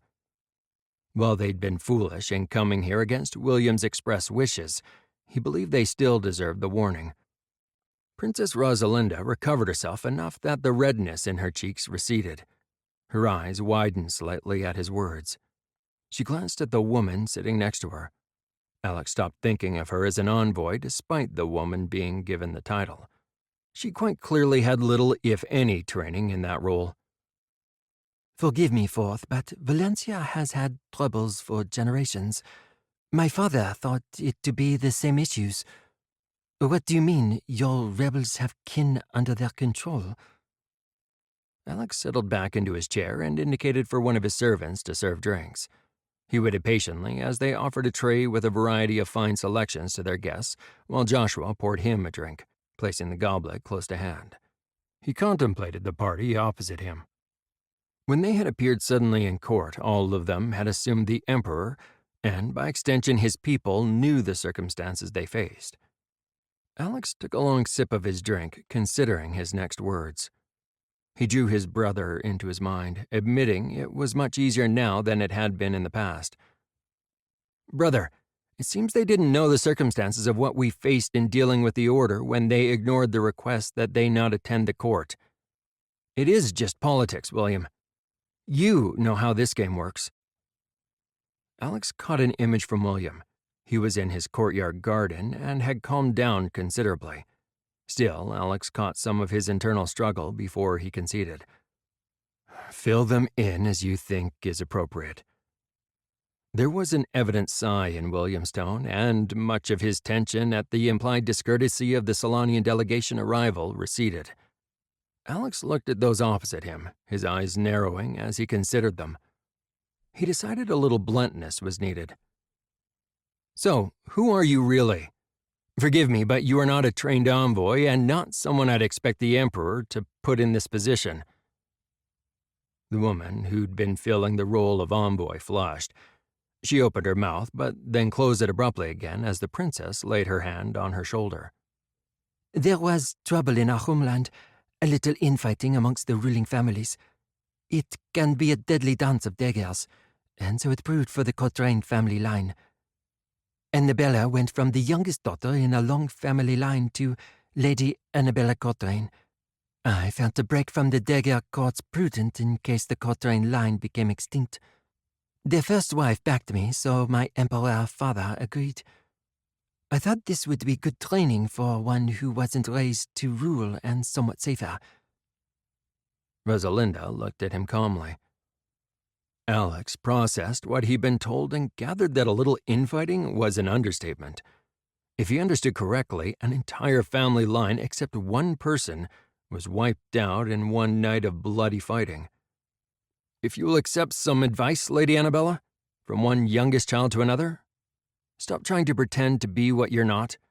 It just gives rise to confusion and misunderstanding. Just be who you are." Annabella blushed, and her shoulders relaxed as if a weight had just been lifted from her. "Forgive me for the deception, Prince Alexander." "There's nothing to forgive. If Her Imperial Highness calls you envoy, then envoy you are." Alex allowed himself to relax even more. Despite himself, he was starting to like these Solanians. Probably just as well, since one of them was to become his brother's consort. "Thank you, Your Highness." Rosalinda's dimples showed again as she grinned at him.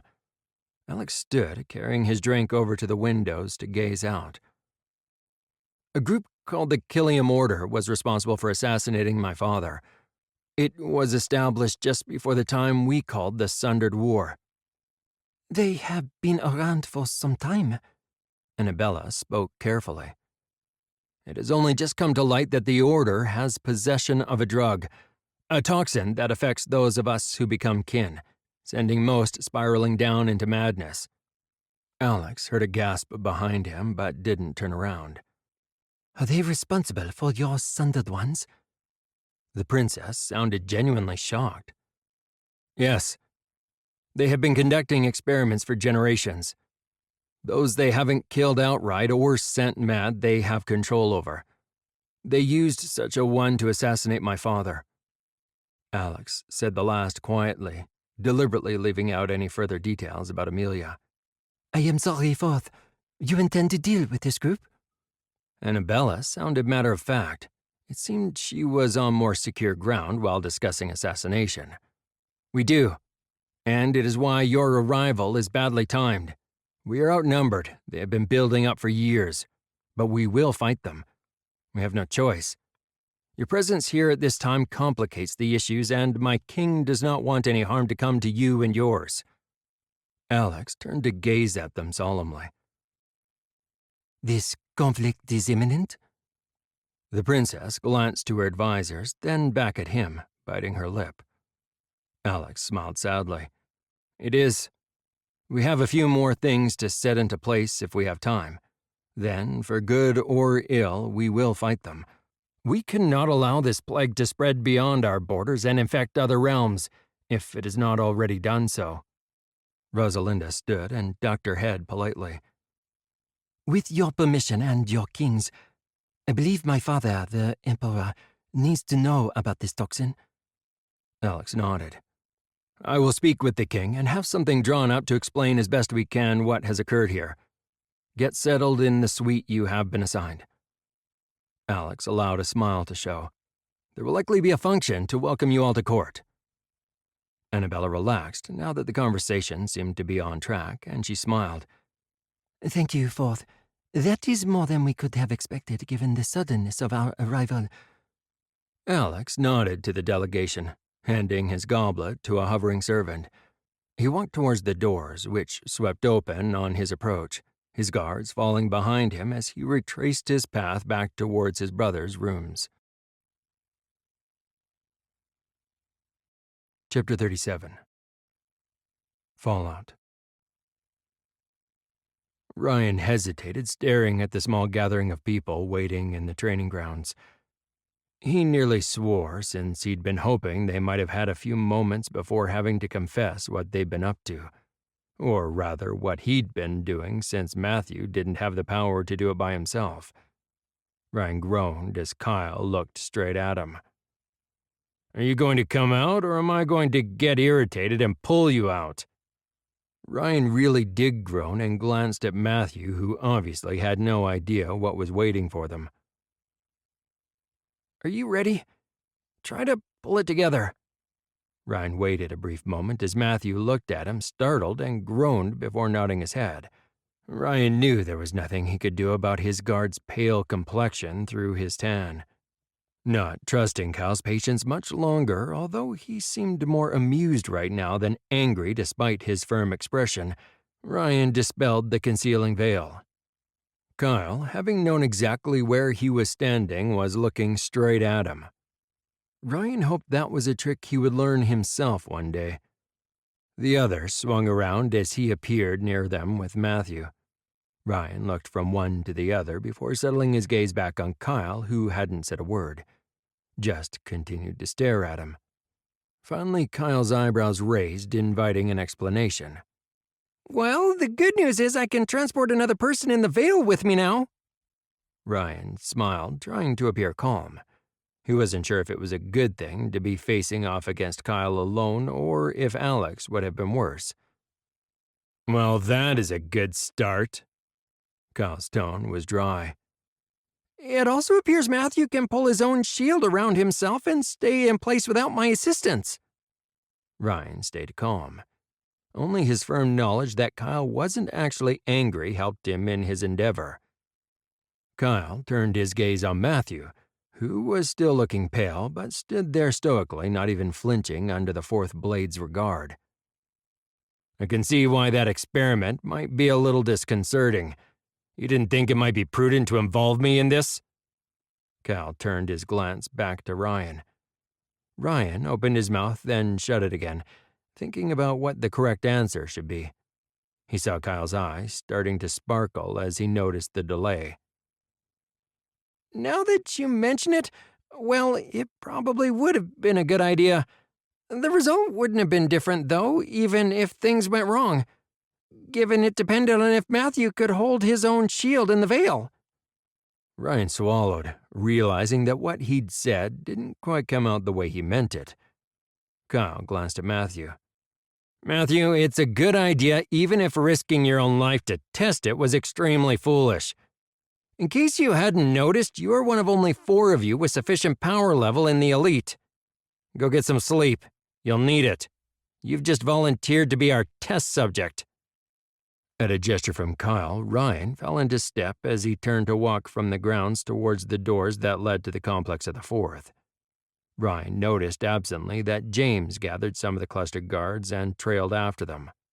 Matthew was led towards the other door that led around to the back of their own quarters by Marcus and the remaining guards. Kyle waited until they were safely behind closed doors in their own world, removed from the rest of the palace except for their own people. He placed his hand on Ryan's back as he attempted to head off to his own rooms and guided him into one of their sitting rooms. Not so fast, Ryan. Kyle looked at the worried expression on the young man's face and suppressed a grin. Kyle guided Ryan into the sitting room where Alex was waiting for them.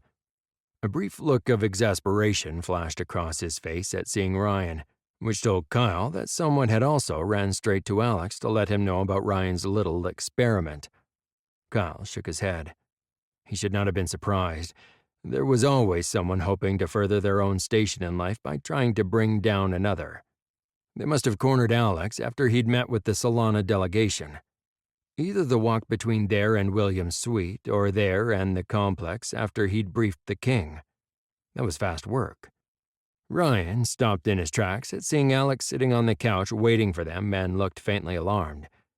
Kyle chuckled and pushed the lad forward towards one of the seats. "So, Ryan, you've been on an adventure, I hear?"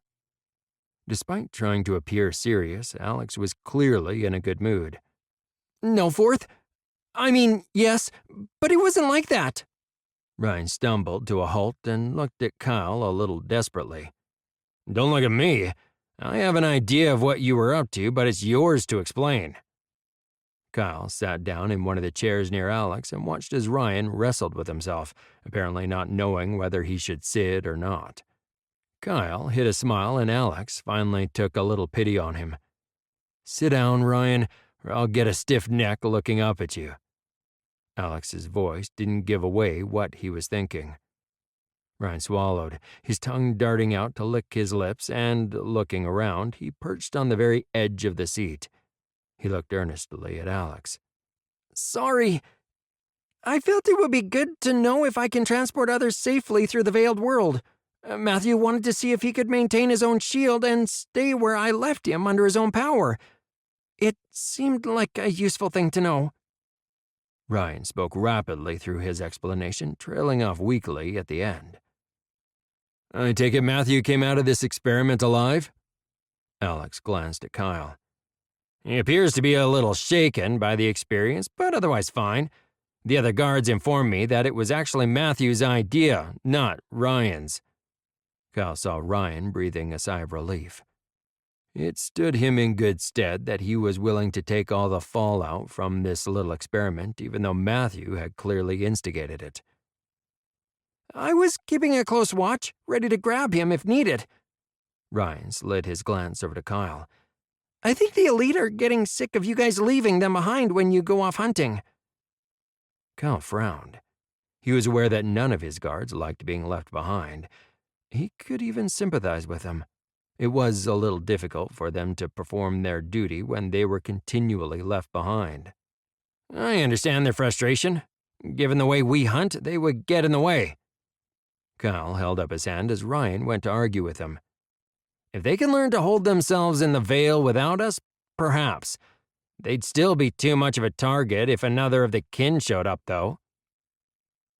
"The idea has merit, if it can be made to work. They would at least be closer to hand if any of us did need them." Alex glanced from Ryan to Kyle before shrugging. Kyle looked over to Ryan. "Do you know why Matthew was shaken up by the experience? It's not like it's the first time he's been in the veiled world." Ryan squirmed in his seat. "I didn't get a chance to ask." "We'll check on the details tomorrow. Perhaps with another trial once we discover what the issues were for Matthew, if he's willing to give it another go." Kyle looked at Alex with his eyebrow raised in an unspoken question. Alex nodded his approval as he stood. "Fair enough, it is worth trying, although I don't think it will quite work the way Matthew believes. Please try not to break him in this experimenting and keep me updated. If the guards can be trained to do this, it could prove to be a tactical advantage in attack planning." With the grilling finally over, Alex stood walking towards the door that led to his private domain, unbuttoning his formal vest as he went. Kyle saw Ryan go bright red as he realized that Alex had obviously just come from an important meeting. "It's all right, Ryan. Given the meeting Alex was in, no one would have interrupted him. Someone would have tattled on you in between the meeting room and here." Kyle finally took pity on the lad and waved dismissal as he stood, watching as Ryan scrambled to his feet and retreated, his relief evident. Kyle shook his head and followed in Alex's wake towards his own suite. Like him, he had the function tonight he had to prepare for, and was running out of time. Chapter 38. Welcome Party. Kyle tried his best to conceal his irritation at being at yet another formal function, even though this one was a smaller, more intimate gathering. Now that William was king, if he wasn't in the court, then he was dining with others at small gatherings, relatively speaking, like this one. On this occasion, it was to host the delegation from Solana, in honor of his future consort. Kyle could still feel William's ambivalent feelings towards the woman he would be stuck with, and if he could, that likely meant that the princess could as well. Still, Rosalinda stood by his side, not even flinching. Everyone present was ignoring the future consort's reaction to each other, or rather pretending they were. It was widely known William, in particular, hadn't much time at all to get used to the idea, since his father had kept him out of the negotiations. Kyle found he was stuck entertaining the envoy, otherwise known as Lady Annabella Courtrain. Kyle pulled himself up. He was irritated, but that was not Lady Courtrain's fault. Being in the woman's shoes would be extremely difficult. It appeared the imperial court of the Emperor of Solana was an extremely dangerous place to be, and that was just the political intrigue. Annabella was doing much better now that she wasn't trying to be something she wasn't. With all the negotiations already worked out in the match between William and Rosalinda, there was certainly no harm with an inexperienced envoy either. Kyle noticed that his companion's gaze had wandered, and he smiled. Lady Courtrain was staring across at Alex, who stood near to William, along with Elizabeth, who acted as a chaperone of sorts. William hadn't signed the contract making Princess Rosalinda his consort yet, but it was understood he would do so. Until he did, the pair wouldn't be in each other's company alone. It was an old anachronism that Kyle found amusing. The speculation on Lady Courtrain's face was clear. There were obviously a few more things the lady hadn't caught up with yet. Lady Courtrain glanced back at him and blushed. Sorry, Kyle. They are both handsome. Lady Courtrain sipped her drink delicately. Yes, they both have extremely good genetics and their pedigree is impeccable. Kyle was careful to keep his tone neutral. Kyle smiled pleasantly, noting that some of the clustered ladies and lords were laughing softly, hiding smiles behind raised hands. I believe Prince Alexander is now separated from his consort-elect? Annabella didn't take her eyes off Alex as she spoke. Yes, he is. Kyle felt that was a safe enough response. Before my family's troubles. Annabella's smile faltered slightly before she plowed on. Well, they had thought to make an arrangement with His Highness. That was to be my elder sister, of course. It must be difficult. Oh, I'm sure you know what the game is like, Kyle. Your family must be busily plotting and scheming as well. A shadow passed over Annabella's face before she smiled and rested a hand on Kyle's arm lightly, as if they were the best of friends. Thankfully, not as much as you'd expect. I'm not fond of the idea, given I had a number of the Order drug me with a toxin, which sent me into a murderous spiral and nearly put me under their control. Then the former Queen Joanna, who we all thought was dead, took me as her thrall, turning me on Alex and forcing me to stab my best friend. I think I'd rather steer clear of entanglements right now. Kyle sipped his drink, watching as the color drained out of Annabella's face, nearly wincing at his bluntness. Kyle? Alex didn't look in his direction, but the concern in his tone was clear. Kyle sighed. He was obviously leaking again. He often did when he thought about the mess he'd made of things. I'm fine. Thankfully, Annabella has her sights on you, Alex, not me. Kyle nearly laughed at the wave of exasperation he felt from his lifelong friend. I didn't know. We seem to be saying that a lot on this ill-fated trip. My apologies. Lady Cortrain laid her hand on Kyle's arm again. Kyle noticed that the courtiers clustered around them had gone silent, their shock apparent. He nearly swore as he realized he'd let his mouth run away from him. The knowledge that he'd nearly shared his sister's fate in being taken by the Order, and that he'd been enslaved by the former queen, and technically committed treason had not been widely known. No more than Daniel's involvement had been broadcast, or Jesselyn's mother. "It's me who should apologize for my short temper, Lady Cortrain. There's no way you could have known. It wasn't widely advertised." Only years of practice in the court allowed Kyle to smile and have it be somewhat convincing. Ah, but you cannot have been above the political maneuvering of your family, given your close association with the members of the royal family. She grimaced and turned her gaze back to William and Alex. Kyle glanced across as the doors opened and Isabella strolled in. Exquisite in a burgundy gown that hugged her figure with a trail of fine lace dragging behind her.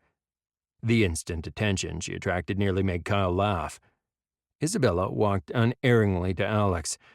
Each of them always seemed to know where the other was located in a room regardless of how many other people were between them. Isabella paused as she approached Alex. Without a word, he grabbed her hand in his own and drew her into his arms. Kyle would lay odds that Alex knew Lady Cortrain was on the hunt to land a suitable husband and he was in the firing line. That would explain Isabella suddenly showing up. "Well, that would be one reason why your quarry is off the list.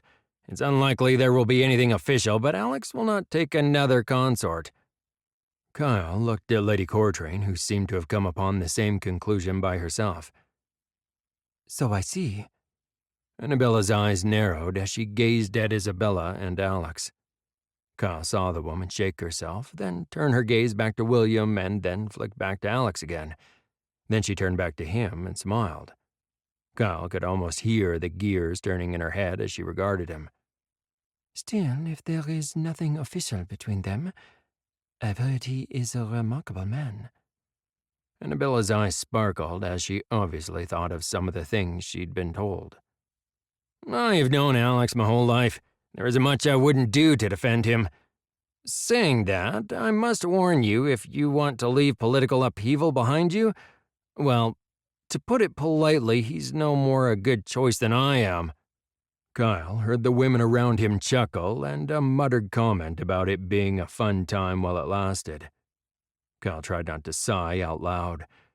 It wasn't like he could refute the comment, and if recent events hadn't interrupted, he would probably be in a bar along with Alex and Jess partying the night away. "Well, it might be fun to have a liaison while I am here." Annabella glanced at Kyle and chuckled softly, her eyes dancing in amusement. The woman's attention was grabbed instantly as William held out his arm to Rosalinda.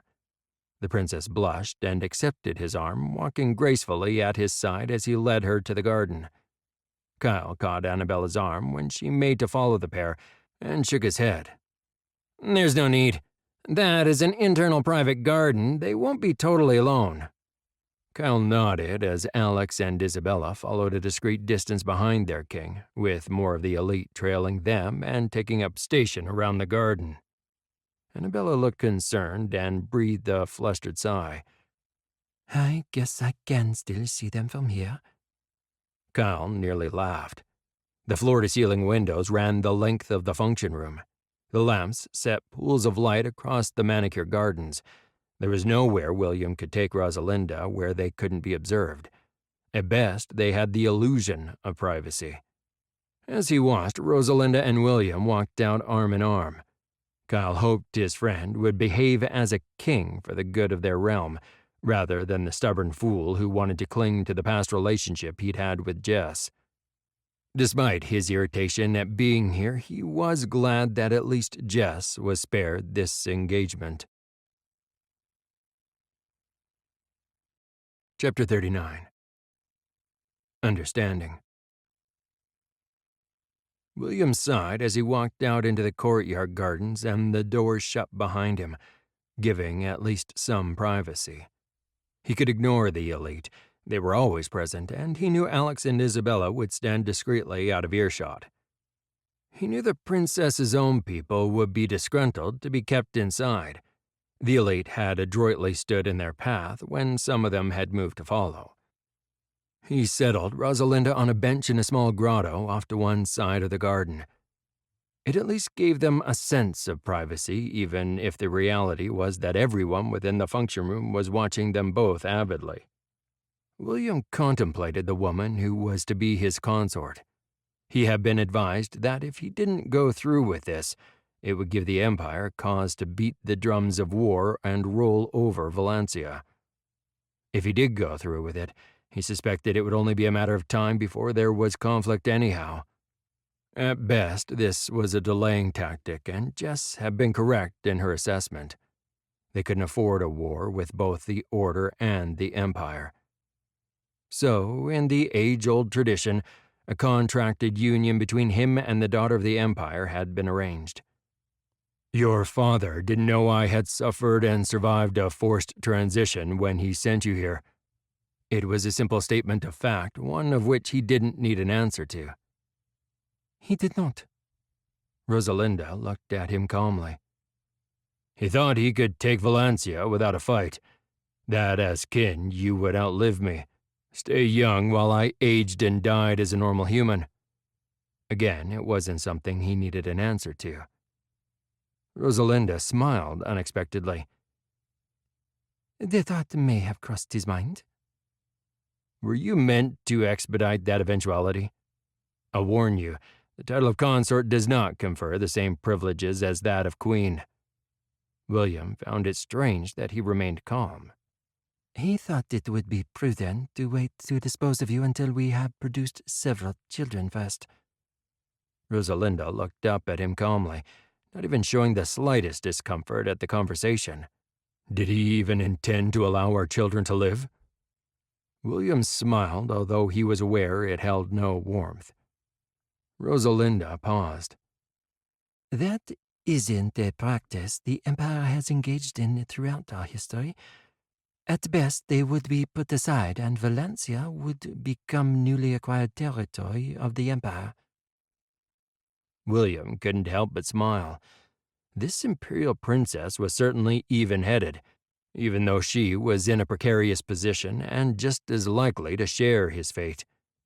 He saw her glance flicker over towards the doors, her body tensing as it hadn't done all through their conversation. William glanced over to see what held her attention and saw some of her own guards had entered the garden. He noted almost absently that they were mostly women, as indeed most of her party was. He shrugged, dismissing the oddity as a peculiarity of Solana. Even though her people were stopped by his own men, the fact that Kyle had joined Alex at some point wasn't lost on him. Her guards, or rather he suspected her father's guards, were in for a rude shock if they thought they could intervene. Although what they thought he would do to the princess in full sight of everyone was beyond him. What do you fear? Rosalinda's eyes darted over to the guards at the other end of the garden, then back to him.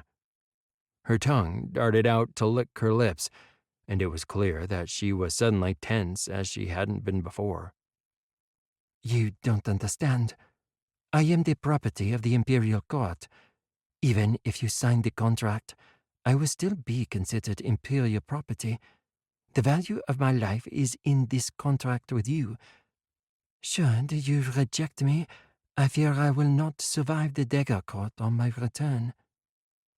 William looked at her evenly, mulling over her words, both what she had said and what she hadn't. Don't send me away. Put me aside if you wish. Lock me away. Have children with another. I'll not dispute anything, and I'll swear they are mine if asked. Just don't send me back. Her voice was low, trembling. While William knew that she could likely display any emotion on cue as needed, in this he believed her. You know as well as I do that at best this is a delaying tactic. If you attach your fate to mine, you'll face a potential war with the Empire right alongside of me. William's eyes narrowed as he watched her carefully. Rosalinda shook her head. I would face certain death if I returned to the Empire. I'll take the possibility of a future over that. She looked up at him and suddenly blurted out desperately, I can help with this problem you have right now. My brother, his dagger wives, and their entire household are at the tribe border. They all have power. They will come. They will fight if I ask it. William lifted his eyebrow. Your brother, a prince of the Empire and your father's son, will fight for you? Rosalinda looked at him, a flicker of confusion crossing her face before it cleared. Dashiell is the son of my birth mother. He has had much success, and others are starting to see him as a threat. He will not survive the dance of the daggers, no more than I would. Not even the first wife could stop the blades flashing and the blood flowing if Dashiell and his house returned right now. William considered her words and finally nodded. I'll not send you away. As I'm sure you are aware, I don't have a lot of choice. I cannot guarantee you won't end up under guard for the rest of your life. William held his arm out to her. She ducked her head, then straightened her shoulders. Accepting his arm, she stood up, her head high. That is all I ask. As a daughter of the Dagger Court, I do understand the position you are in. William considered her.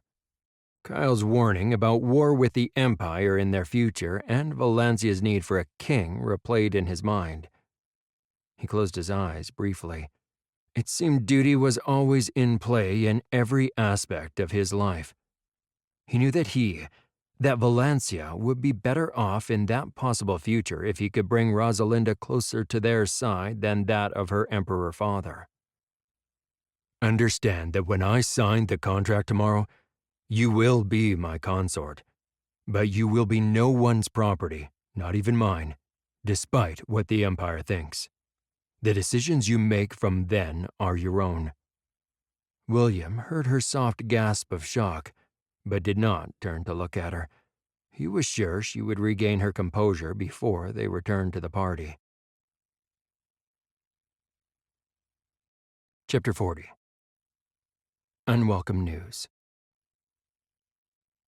William's head jerked up in startlement as the doors to the court opened with Commander Jansen of the King's Guard entering. It was unusual for the man to intrude on a court session, unusual enough that Alex stiffened next to him. William sensed the sudden barrier that his brother had thrown up between him and the rest of the court, though he doubted Alex really thought that the commander meant him any harm. It was perhaps in response to the grim expression on the commander's face and his rushed pace. Not quite a run, but only just under, and certainly faster than his usual measured stride. He stopped and bowed just in time, since William could see his own elite were uneasy, their hands straying to the hilts of their swords. They relaxed marginally when the commander stopped 2 paces away from the bottom stair of the dais, as protocol dictated. William braced himself, knowing that he wasn't going to like whatever news warranted interrupting the court. William waved away the rather confused merchant who'd been halfway through his petition.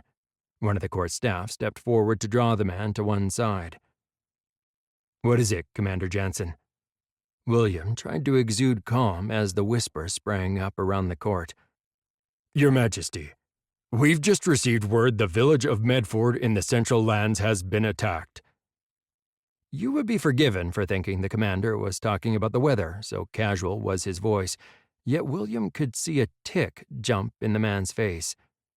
William's eyes narrowed at the uncommon display of nerves, then dismissed his concern. The commander was clearly just rattled by the report. As the whispers intensified around the court with an undertone of fear, William suppressed his irritation at the man. Losing his own temper right now would only fuel the fear, potentially turning it to panic. Feeling the veil surge, William turned his head to look at Alex. Hold, Alex. William's tone was firm. Alex was rebellious and wouldn't want to waste any time in getting to the village and checking out what had happened. You will not go alone, Alex. We'll retire to the conference room. Clear the court. William stood and motioned at the commander to accompany them as he retreated to the antechamber out the back of the grand hall. Alex said nothing but turned promptly, following on his shoulder. He could feel his brother pulsing with agitation but caught the edges of his communication with others. William was unsurprised to feel the oncoming surges and see Kyle appear in the conference room closely followed by Edward, Cal, and Kat. Alex nodded at them all and clearly said something else to them in that tight-knit communication they were all capable of. He also gathered that Alex had taken his injunction about not going alone seriously. William guessed Alex thought Edward and his friends might have valuable input for him since they had experience of the Sundered War. He had no doubt his brother intended the trio to watch over him while he went to investigate with Kyle. William settled in his chair, closely followed by the others. He waited, looking around expectantly, then frowned. "Where's Jess? I would have thought you'd call her in as well." Alex shrugged, his face calm. "I can't seem to reach her right now. She must be busy concentrating on something else." William felt his brother's growing unease and grimaced. "Whatever she is up to, it had better be important." "I understand the importance of the news, Commander, but open court was not the place for that announcement. Were you deliberately trying to cause panic?" Alex's tone displayed his irritation. "My apologies, Fourth. Of course I wouldn't want anyone to panic. I didn't consider that. Just that I had to get news to His Majesty of this atrocity as soon as possible." William held his hand up, forestalling Alex's reply. That would get them nowhere, although it freed him from having to chastise the commander. "Just keep it in mind for the future, Commander. Do you have anything else that might be relevant?" William kept his gaze steady on the man, who suddenly looked nervous. "I'm sorry, Your Majesty, but you mentioned Lady Jesselyn being missing?" The commander's gaze flicked around the group, who were all staring at him. "Well, more unavailable right now. Why?" William's eyes narrowed, wishing his commander would get to the point.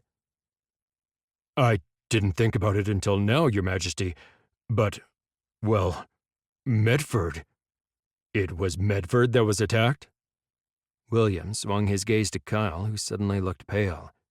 He stared at Alex, whose face suddenly wiped of all expression. "I'm sorry, my lord. I'm sure it's nothing." Jensen looked down, breaking away from his intense stare. "Will someone tell me what's wrong?" William kept his tone calm, although from the reactions of everyone around him, he knew he wouldn't like the response. "Medford was one of the villages Lady Jesselyn was going to check for the rebels, Your Majesty." Commander Jansen gazed at him steadily. William felt his face drain and looked over at Alex. "Will you go to investigate? Take some elite with you and some of the commander's men. I believe there is only a small garrison of the guard in that area, and they may need reinforcements."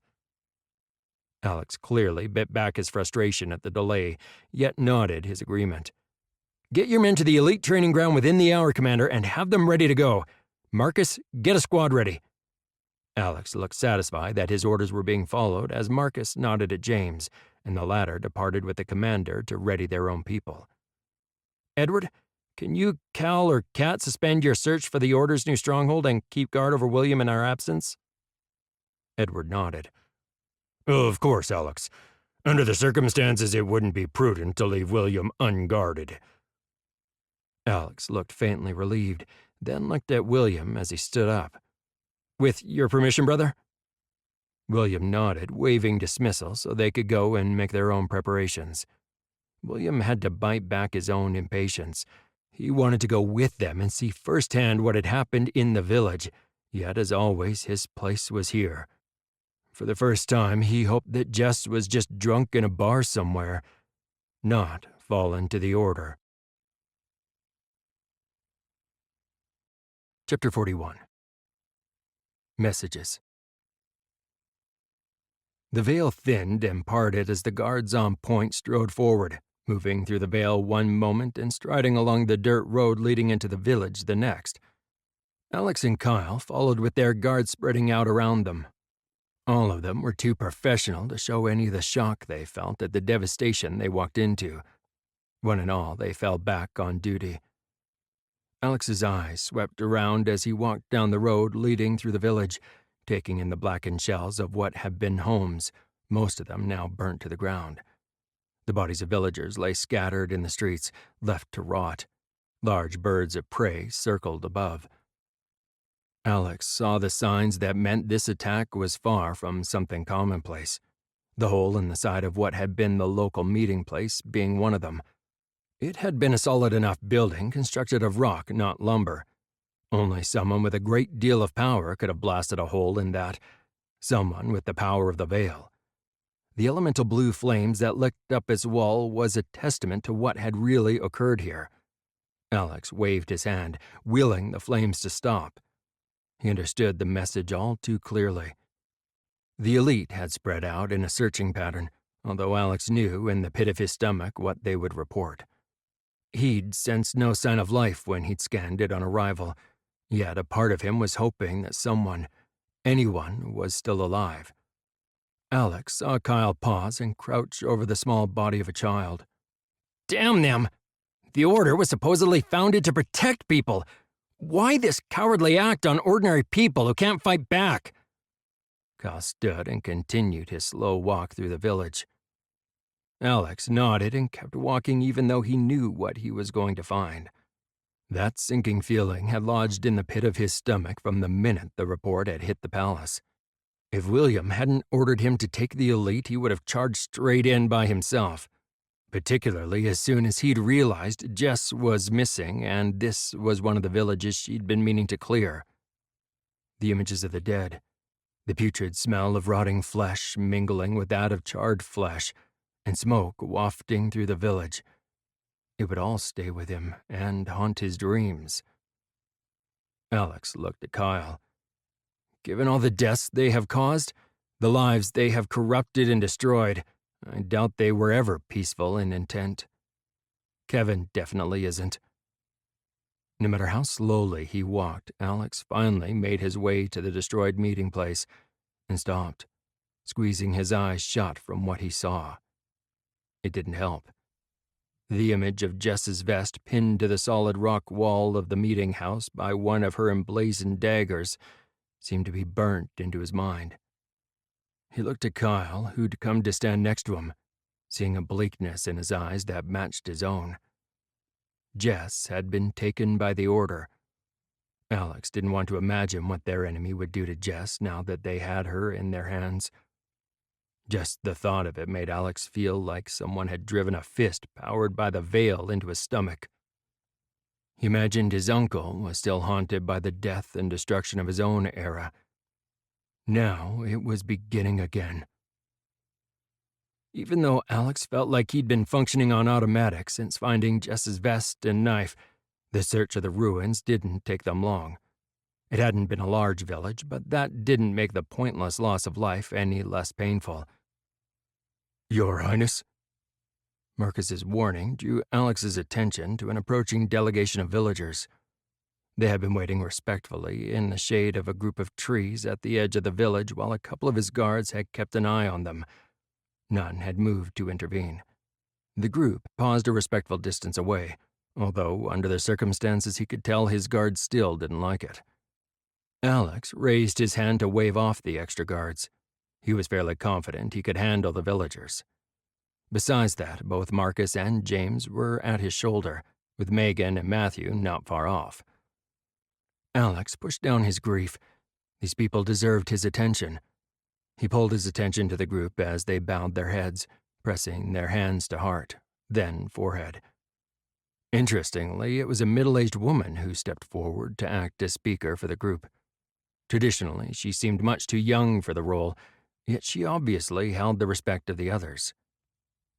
Fourth, I'm Anna, speaker for Banefield, the next village over. She looked up at him with a confidence that gave some insight as to how she had become speaker. Speaker, did any of your villagers see what occurred here? Alex already knew the answer. His own guard would have already questioned them and reported to him straight away if they had any important information to share. No, Fourth. My boy felt and heard the explosion. When he saw the smoke, he ran straight to me and raised the alarm. We came as soon as we could, but it was over when we got here.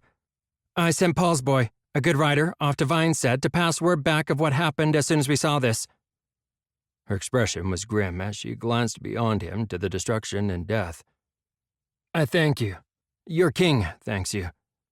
Alex was genuinely grateful they had tried to come and help.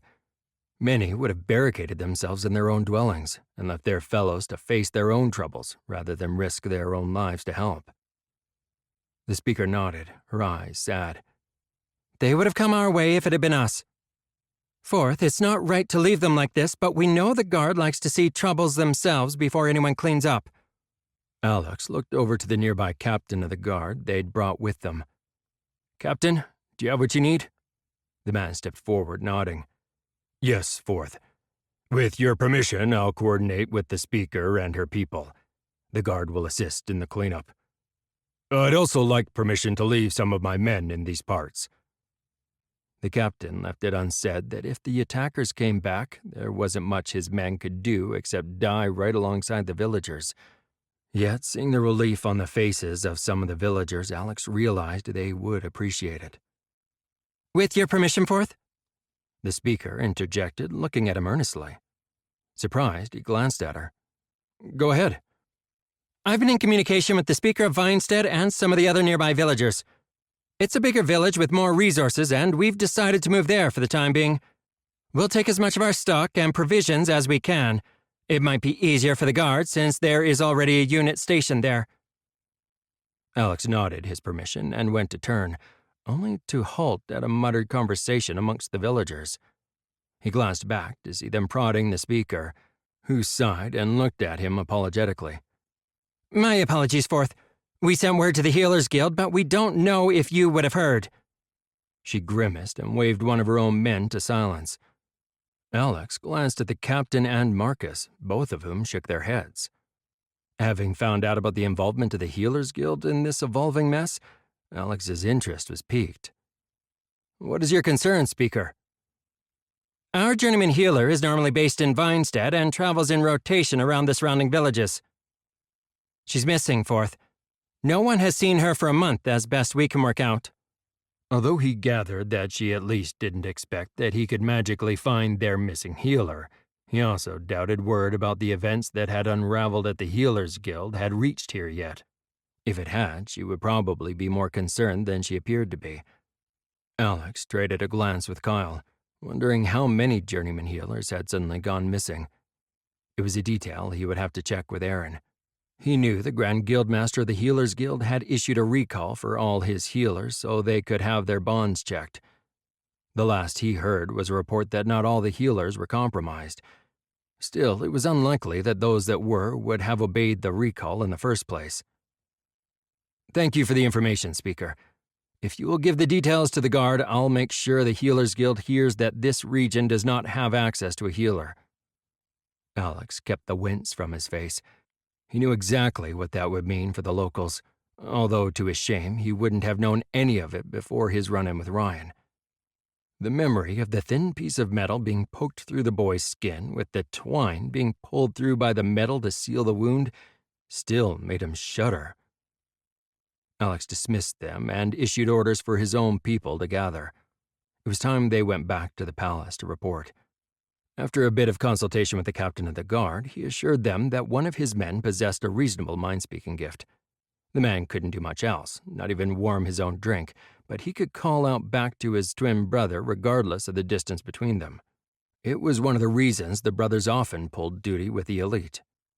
Satisfied they had a viable method of communication, Alex waved dismissal at them and gathered those coming back with him for their return to Valencia. Chapter 42. Ambush Report. William watched with a steady gaze as Alex reported on what they'd found at Medford. At least the burning anger he felt had a legitimate cause. He'd known it would be bad when he'd heard Alex advise the guards outside his doors that they weren't to be disturbed. He almost wished a polite request for him to come to the complex of the Fourth had arrived instead. Some of his counselors grumbled that he kept going to the complex of the Fourth rather than having Alex, Jess, and Kyle come to him, all indignant outrage. He was the king, after all. William didn't disclose that he grasped every opportunity that came to him to disappear into the confines of the Fourth Sanctuary. It was absurd, but somehow he had more freedom there than in his own space. It was ridiculously easy for the assorted lords and ladies to concoct a reason to gain access to him in his own suite in the royal wing. Or it was, now that he had recovered and Alex wasn't using his authority as Fourth to ban them all from his suite. William had grinned at that. His lords had grumbled over the injunction as well, not quite sure how to take Alex's sudden assertion of his authority.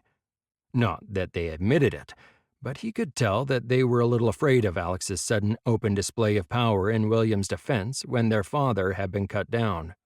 None of them quite knew how to deal with this new self-assured Fourth, one who had power they couldn't counter. So, while William hadn't quite worked out how to keep everyone out of the royal suite, now that Alex had ordered it be done, the order would be followed explicitly. "You're sure?" William looked from Alex to Kyle to see equally blank faces, which did not disguise the waves of distress that rolled off the pair.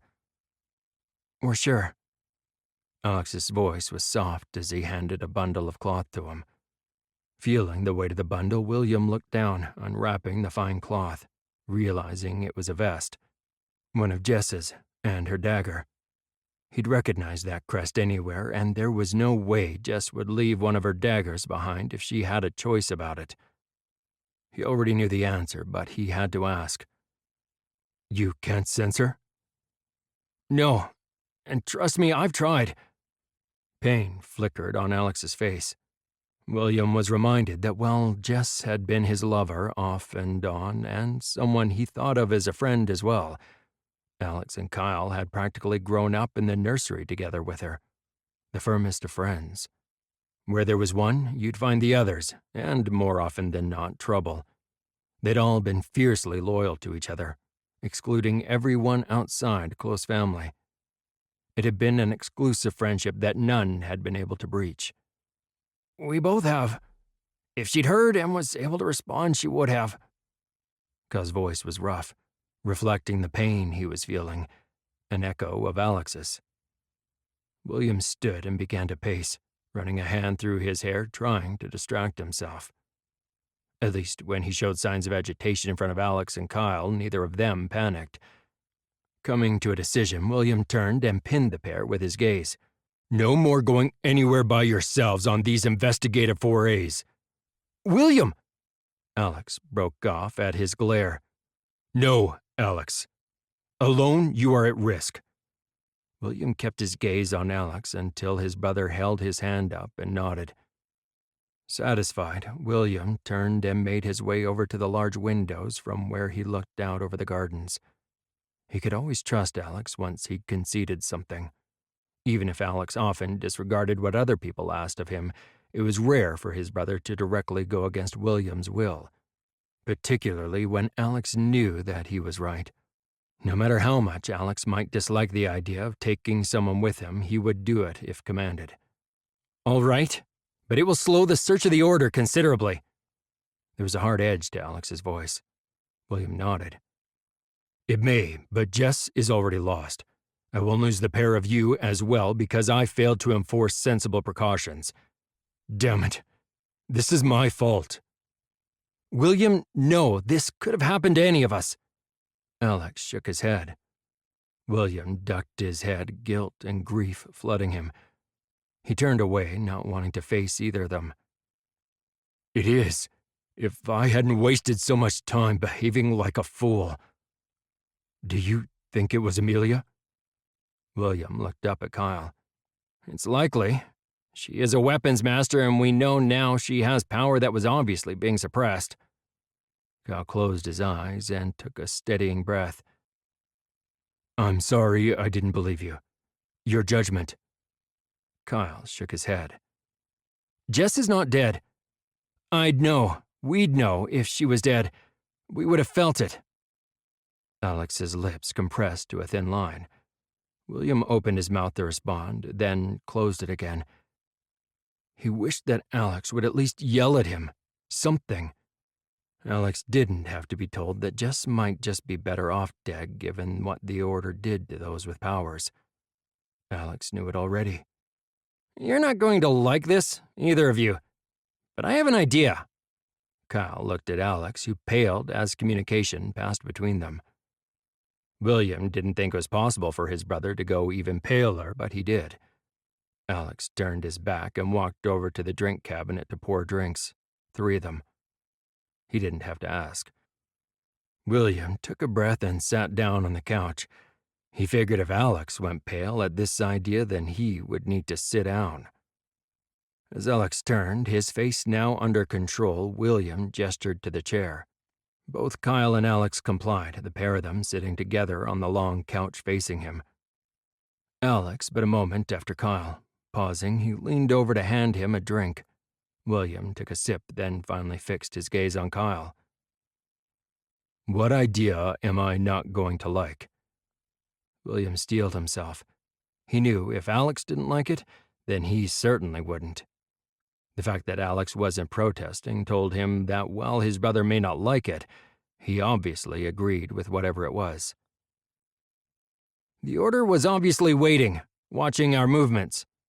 Kyle kept his unflinching gaze on him. William nodded. "To take Jess, they must have used overwhelming numbers. That would take planning. So I keep searching, make a target of myself. When they try to take me, we take them. Or at least one of them." Kyle's gaze didn't flinch. "You asked us yourself why we hadn't captured one of them." William took a breath to calm himself. Yelling right now would not help in the slightest. There was obviously more to this plan. Or he hoped there was, or he was going to order the healers to drug the pair of them insensible to stop them from doing something foolish. "Tell me the rest of it." William knew his eyes flashed, showing a little of his irritation at the part of the plan revealed so far. Then again, since he'd been the one foolish enough to put the idea of capturing one of the Sunders into their heads, this was, in part, his own fault. Chapter 43. Confinement. Jess lay back, sucking in breath, ignoring the tears that streamed from her eyes as agony ripped through her body. It wasn't just Kevin that tortured her. It was Amelia, or the one who wore her body, that did as well, while Kevin looked on elated in the background. Amelia had been Kyle's little sister, Alex's consort-elect. It made Jess shudder to think that she could be turned, that she would inflict this pain on Kyle or Alex. It wasn't just the power of the veil that Amelia used to inflict pain on her. This time she cut her flesh with knives. "The poison prevents you from escaping." Jess screamed as Amelia's blade plunged into her side. "But don't worry, sister. You'll heal without even a scar to show, and we can play again." She tried to retreat as Amelia's whispered words entered her head, shuddering with fear over what nightmare they would come up with to inflict on her next. Some of them were simple, really, yet no less painful. The other day, yesterday? Jess was losing track of the days. It was difficult to tell in the cavern without the sun to keep track of and the lamps in her cell burning constantly. Amelia had her strung up by chains tethered to the ceiling, and big brutes, sundered, beat her mercilessly on command. It seemed meaningless at first, other than Kevin's apparent need to cause pain. "The torture will break down your barriers, Jess. Don't worry, the next stage will begin shortly.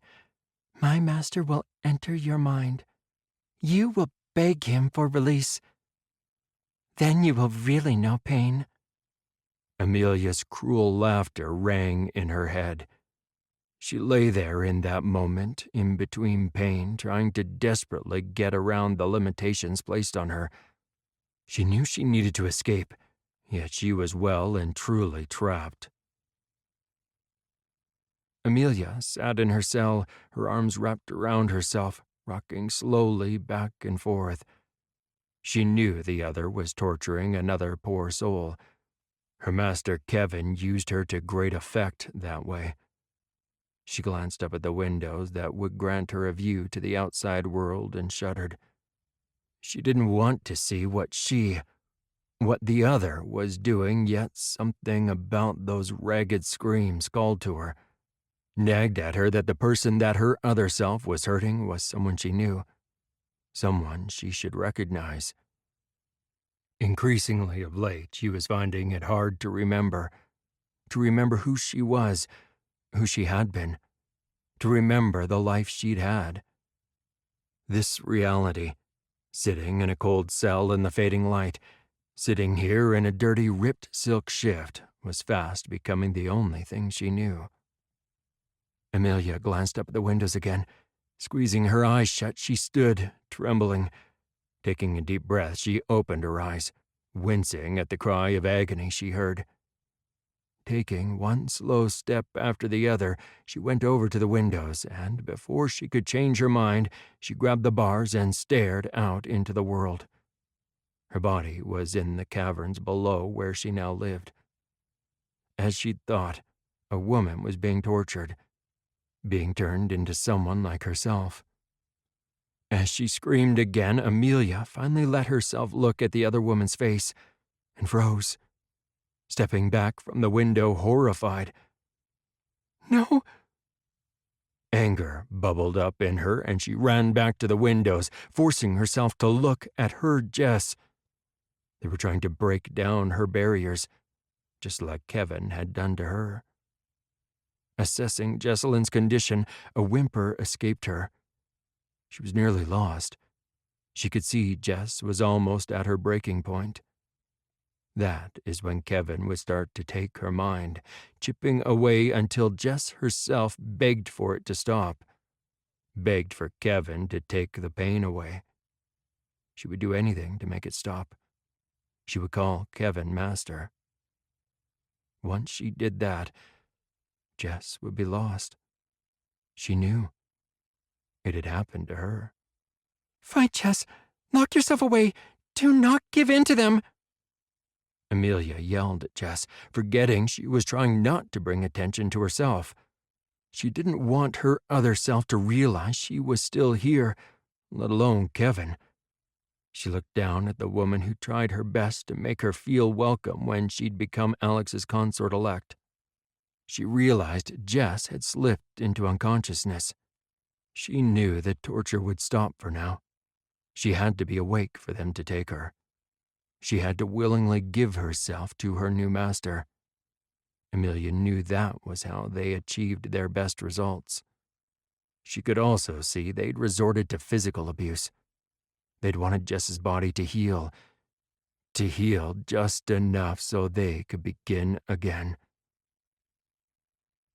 Jess sunk into despair and retreated into the darkness willingly as her only escape from her reality. Just as darkness claimed her, she heard a voice yelling at her. Fight, Jess! Lock yourself away! Do not give in to them! She moaned as she slipped further into unconsciousness, aware she was going mad. The voice had been Amelia's voice. As she'd been before she'd been taken and warped by the Order. She wondered why, of all people, she would dream that Amelia was trying to help her. The former consort-elect of the Fourth was one of the ones taking great delight at torturing her. Amelia wasn't the one trying to save her. Chapter 44. Slip-Up. Kyle walked through the town, the third he'd been assigned.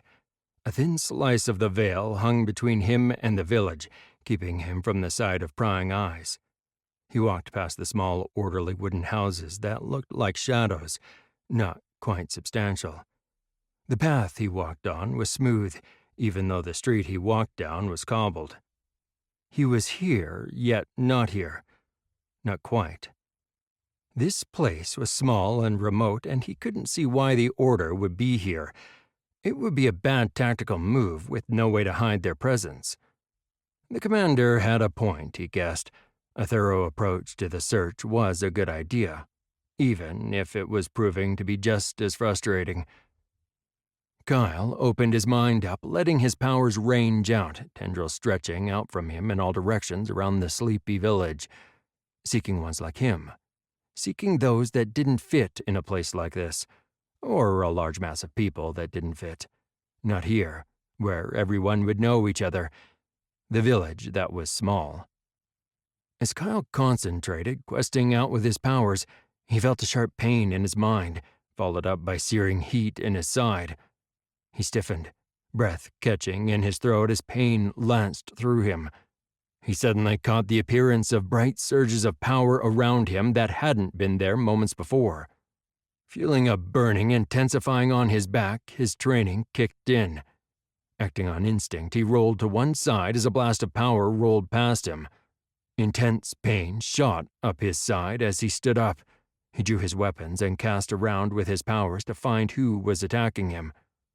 "Oh, poor confused one," the voice echoed in his mind.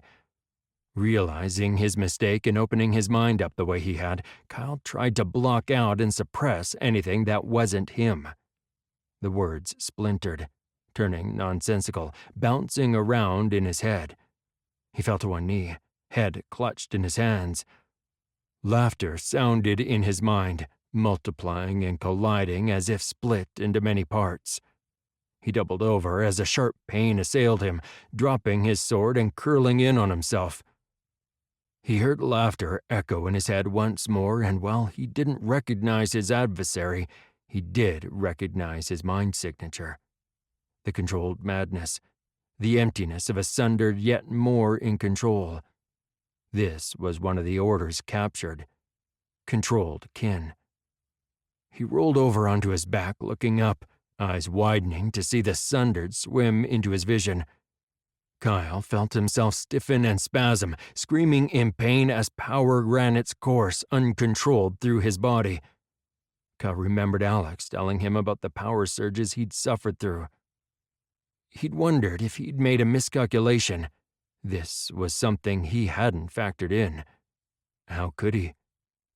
The timing was appalling, but a small part of his mind assessed that was probably what was happening, triggered in part by his stupidity in opening his mind up and the perfectly timed assault by the Sundered and others.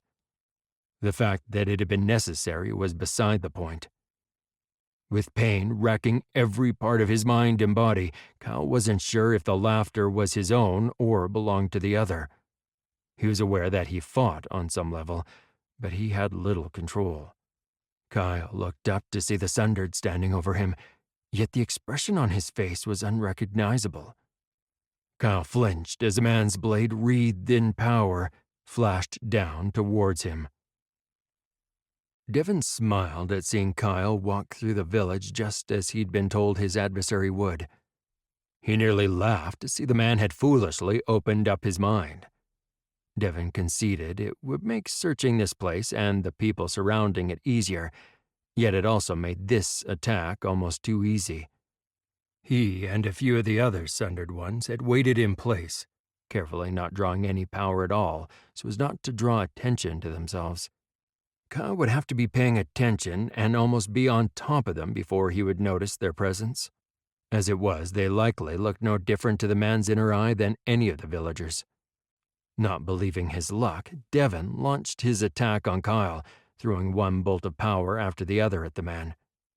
Seeing Kyle buckle and fall to one knee, Devon smiled in triumph and closed the distance between them. He was about to capture another of the companions to join his master's ranks. Devon laughed. This one had been too easy. He almost paused at seeing Kyle's body spasm in response to another attack, one that he couldn't perceive. Then he shook himself.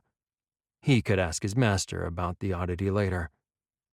Devon closed the distance between them and stood over his fallen victim, relishing in his obvious pain. Grinning, Devon drew in his power to deliver one more blow to his victim, which should deliver him to unconsciousness. His eyes widened as ghostly tendrils of power swirled around, a power that did not yet exist to his second sight. It seemed as if time slowed around him, As he flung his power at Kyle, the world seemed to slow down. Everything seemed at a painfully slow speed. He saw Kyle's face turn up to look at him. Instead of fear, flames danced in his eyes. With no telltale surge of power to give away what the other man was doing, Devon felt a giant fist of ethereal power that he couldn't see slam into him, and he was flung back. His eyes widened in shock as, in a move too fast for him to track, Kyle, who was on the ground defeated one moment, stood upright the next with no perceptible sign of movement. Devon scrambled back, drawing the power to him, trying to put as much distance between himself and what Kyle had become. He didn't understand it. Somehow the man had gone from victim to predator. Kyle blurred as he closed the distance between them, his whole being seeming to glow. As Devon propelled himself desperately backwards, not wanting to take his eyes from whatever Kyle had become, he gasped in shock as he hit a solid barrier behind him. Screaming as he felt power, a power not his and far greater than his own, wrap around him and hold him in place. Alex winced as Kyle's power wrapped around the Sundered One. He had, for a brief moment, thought he would just contain his attacker. Then Kyle lashed out with his power and blades until the last of his attackers fell at his feet. Alex had half thought they had enough of the Sundered to take a couple of them. As it turned out, the one Kyle had just dispatched had been the only one left alive, since Kyle had rather effectively killed off the others as well. Despite their plans failing miserably in achieving their objective, it had been a spectacular display. Veiled charged lightning cracking down all around, seemingly at random until you realized all of Kyle's attackers were being fried in the process. He watched Kyle, fascinated to see the play of power run through him. He'd experienced this, but not actually witnessed it before. He winced this time in sympathy, recognizing the incredible pure power his friend was channeling. He knew the pain Kyle must be going through as well. The flickering power in his eyes indicated that it was likely that Kyle himself was absent from decision-making right now. That and the rather abrupt detour from the plan to capture at least one of their enemies. Well, this was something we didn't count on. Edward's dry voice spoke from his side. Do we really want to be standing here, right where he can see us? Kat was on his other side, her thought echoing what was going through all of their minds. Alex couldn't dispute either of their sentiments, and it seemed neither did the Veil. He could see and feel the waves of power rolling ever outwards, power sparking and striking all around. Personally, he paid it no mind. He knew it wouldn't hurt him. Even out of his mind, Kyle would not hurt him. It might be Kyle's unconscious mind in control right now, but it was still his friend. While the veil rumbled with the disturbance that was Kyle coming to his powers, Alex saw Kyle's eyes, dancing with flames of power as he looked up from the dead body of his attacker to focus his gaze on them. Kyle looked over, seeing Damien and Isabella approaching carefully. The five of them had taken up points to give them coverage no matter which direction the Sundered came from or tried to run. Damien and Isabella had been on the far side of Kyle's position. As the brother and sister drew closer, they added their own power to the shield they had between them and Kyle, though Alex had the suspicion that right now Kyle would have no trouble blasting through their shields. His body, mind, and powers were on automatic right now. Remembering what you'd been able to do, or repeating any of those feats while not in that state, was another matter entirely. It was something that Alex found frustrating. It wasn't like the healers with their school. There wasn't a Veil Academy. Alex pushed that thought aside. He'd give it consideration when they had time. Right now, they were all a little busy dealing with the various crises. Of course, the current problem was Kyle, who was a little out of control. "Withdraw back to the palace. I'll stay with Kyle," Alex didn't take his eyes off his friend, who stood there, his gaze unwavering as he continued to stare at them. Alex, he's not exactly in his own head right now. Isabella dragged her eyes away from Kyle to him. Kyle won't hurt me. I think if it's just me, he will snap out of it. Alex realized he sounded far more confident than he felt. He also didn't add Kyle was displaying a power level like his own, higher than what they possessed. Of course, they all knew how to use their powers better, having had much more practice, but he didn't feel pointing that out would be helpful. Granted, I don't think Kyle would knowingly hurt you, but right now, that's a big gamble, Alex.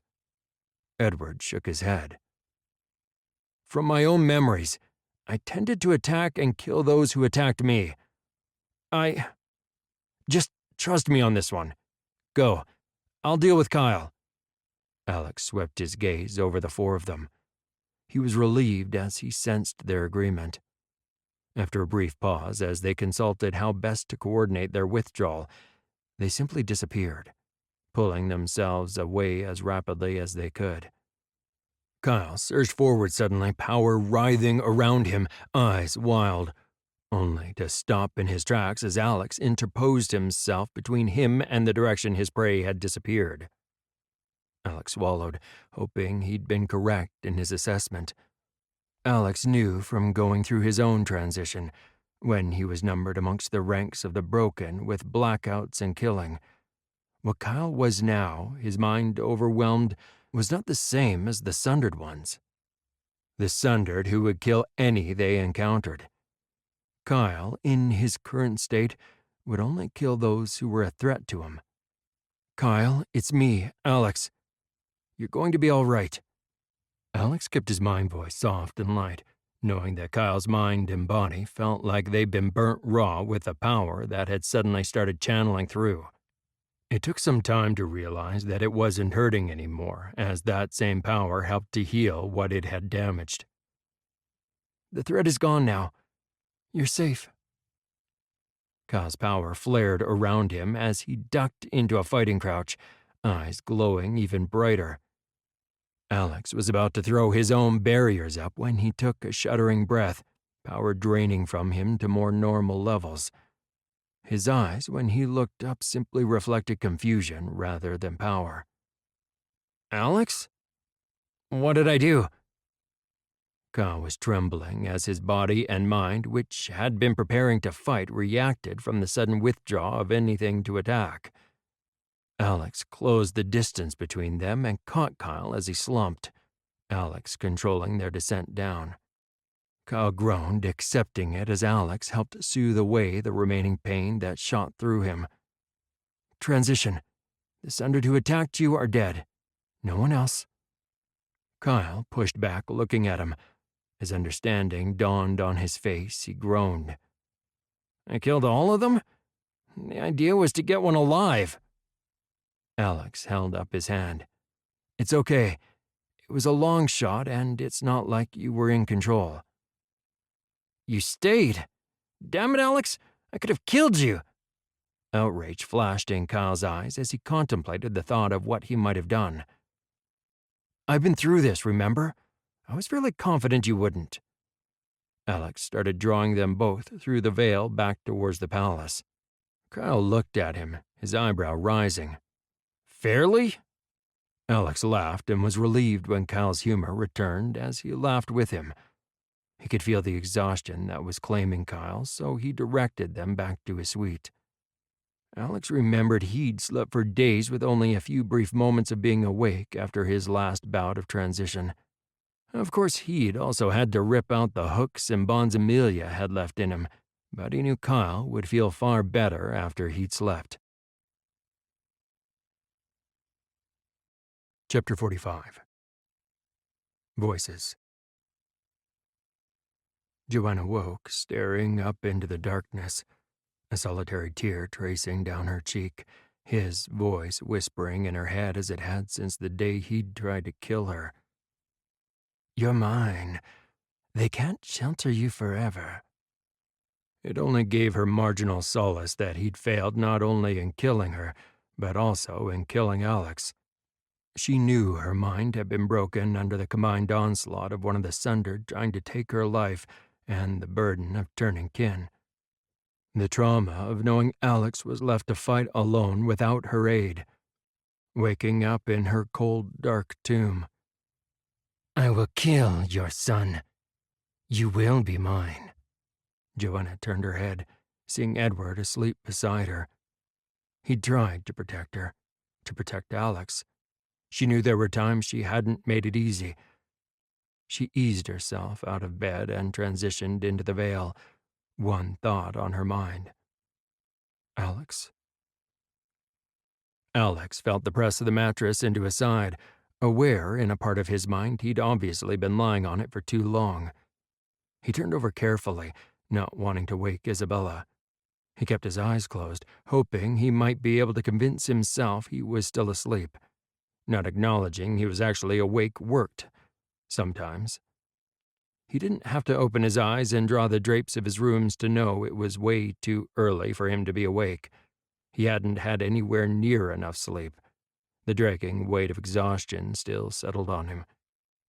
As it occurred to him that something must have disturbed his sleep, he realized it wasn't just Isabella's breathing he could hear next to him. His eyes snapped open to see a figure standing beside his bed. Despite himself, Alex gasped and lurched upright in bed before he recognized the woman staring down at him. He heard Isabella wake and sit bolt upright, the lights in the room suddenly flaring to life. Alex glanced at her, then lay a hand on her shoulder with an apologetic smile. "Mother, what are you doing here?" Alex tried to keep the exasperation out of his tone, but feared he'd failed. He really did need to speak to his uncle about keeping a closer watch on her. Be careful, Alex. He wants you. He said he was going to kill you. Her voice was soft, catching on the end in a sob. The tears flowed unchecked down her cheek. Alex stopped himself from groaning, but it was a close thing. He could sense the prickly edges of her mind. She wasn't entirely consumed by madness, yet she wasn't all in her own mind space either. Alex sighed and climbed out of bed, pulling on the robe that he flung over the back of the bedside table. He turned and gathered her into his arms as she began to sob. He'll kill you. He said he'll kill you. Alex closed his eyes against the wave of fear and panic he felt emanating from her. "Shh, Mother. I'm fine. I'm alive. He didn't kill me." He kept whispering to her, reassuring her that he was alive and fine. Feeling the incoming signature, his eyes flicked up over her head to see Edward materialize in his rooms. At least Edward had the grace to look apologetic. Chapter 46. Allies. Kyle almost hummed as he walked back into the complex of the Fourth, crossing to their private living areas. Instead of going to his own suite, he turned and walked into Alex's. He grinned at Joshua, who stared at him and raised his fingers to his lips. Alex's servant grinned back at him and shook his head. Kyle reached his bedroom door and opened it, quietly easing himself inside the still dark room. Looking over to Alex's bed, he saw, as he guessed, that his friend was alone. Thankfully, he would have had to beat a rather hasty retreat if he'd had company. Grinning impudently, Kyle ran across the intervening distance, the soft rugs muffling his progress across the room, and leapt onto the bed. He laughed as Alex snapped awake, and he found himself flipping onto his back, with Alex holding his wrists and glaring down at him. Alex rolled off to one side a moment later, his snarl turning into a weak grin. "Damn it, Kyle! I could have killed you." He chuckled in amusement, despite his words. This was a game they had played as children, always trying to sneak up on each other. "No, I was fairly certain you wouldn't." Kyle's eyes danced. "Come on, get up. William has tasked us to go and fetch his consort's brother and his people. I am ordered that this is official and we are not to go alone." "What? He couldn't get one of his other minions to go fetch them? Surely my brother realizes by now that he has a palace full of them." Kyle ignored Alex's complaint and lunged over suddenly, unceremoniously pushing his friend out of bed. Alex swore as he hit the floor with a thump, then laughed, unable to keep up the facade of being irritated. Kyle's good mood and the return to childish behavior, even if it was just for a moment in these dangerous times, was too infectious. Alex and Kyle kept their hoods up as they arrived in Amberbrick, although, given they materialized in the village square with their guards in tow, and they were all wearing clothing bearing the crest of the Fourth, he knew no one would be fooled. Word would undoubtedly travel fast through this bustling trader town that the Fourth and the Fourth's companion were here. "The docks are this way." Alex took the lead in directing them. He knew this town. They turned and walked off down the street, taking a main road that led directly to the docks. While he was usually inclined to use the side streets, he didn't see any point right now. They were hardly being discreet with the guards following them, so there was no point. Marcus and James were on duty, with a team of elite arrayed around them. Alex dismissed the thoughts of the upcoming battle, pushing them aside as they approached the docks. There were several of what appeared to be barge trader families docked as usual. He smiled as he sensed them note his approach. There was another reason for the more formal approach. They would soon know exactly who they were and understand, even though they were outsiders, that they spoke for the crown. Alex scanned the docked barges as he approached, noting the slightly smaller one closer to the dockside office. One glance at Kyle told him he'd picked it as well. It didn't seem to be built to hold much cargo, and at least on outward appearances looked more comfortable, the wooden benches with cushions and tables under awnings on the deck being one giveaway. They both made their way towards it without comment. Alex noted the appearance of what seemed to be soldiers dressed as sailors at the edge of the walkway up to the boat. He frowned as he noticed that most of the guards on the deck were female, with only a handful of men. The men that were there were young and wore silver collars. Alex shook his head and pushed the oddity aside to investigate later. At least they didn't pull up the plank between the dock and the boat. Not that Alex or Kyle needed the walkway to get on the boat, but it was a good sign. Alex stopped as Marcus and half of the other guards slipped in front of them on the narrow walkway and made their way up to the deck of the ship.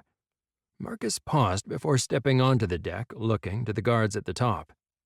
"The Fourth and the Fourth's companions are here on business of the crown to speak with your masters. Step back and keep your hands away from your swords. We don't want any misunderstandings to occur." Marcus stared at the guards coolly. He wore his authority like a well-worn cloak. It suited him impeccably, and he was in his comfort zone, with not a hint of hesitation showing. The door to the main cabin opened, and a woman appeared in the doorway, speaking in a rapid-fire clipped language that Alex didn't understand, yet the results spoke for themselves as the guards on the deck backed up. When Marcus was satisfied with the distance between them, he boarded, placing himself between the unknown entity of the woman and cabin. His squad streamed after him and took up their positions. Alex waited patiently with Kyle until Marcus was happy with the other guards in position and waved them up. Appearing officially as the Fourth was so much more tedious than showing up unannounced. Kyle looked at Alex and couldn't help rolling his eyes, which caused Alex to grin at him. All this posturing. It was so much simpler for them to move around without all the pretense. He tried to keep his amusement from showing on his face at the standoff between Marcus and James and the guards on the barge as they insisted on entering the cabin with them. Their elite won that particular contest and took positions on either side of the door. Kyle entered and saw the woman who'd intervened standing behind a chair with two other women. They all gave off the appearance of softness, wrapped in silks that draped around their bodies and showed off their figures. The long curved daggers strapped to their waists gave the lie to that softness. His gaze focused on the occupant of that chair. The male had long dark hair held back by a strip of leather. His eyes were an intense dark brown. Kyle had no doubt this was Rosalinda's brother. He was wearing soft lounging clothes, but Kyle didn't miss the set of fighting leathers in a stand in the corner of the cabin. "You are welcome, Prince Alexander, Lord Kyle. You may call me Dashiell. Kyle noted that he didn't introduce the women, which left him wondering whether they were guards or servants. Although it was odd, he hadn't missed the fact that the women far outnumbered the men on the barge.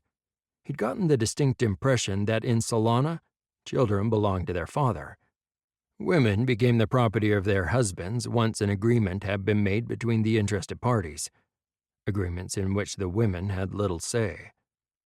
Kyle glanced at Alex as they took the proffered seats and realized that his friend was content to sit back and let him handle the conversation. "Thank you, Dashiell. We bring an invitation from our king and his future consort, your sister Rosalinda, to attend the court. With your people." Kyle smiled, nodding thanks to one of the women who handed him and Alex each a tall glass that frosted as the woman chilled it. Kyle took a cautious sip, pleasantly surprised by the tart flavor of what he guessed was some kind of fruit juice. He looked curiously at the women. The woman who'd intervened and gained them admission to this inner sanctum swatted Dashiell on the shoulder. You are being rude to our guest, Dashiell. They are trying desperately not to cause offense and to work out who we are. The woman looked up at them and smiled, dusky eye smoldering above dark makeup. Dashiell sighed. My first and prime dagger wives. This rather annoying, outspoken one is my first, Raquel.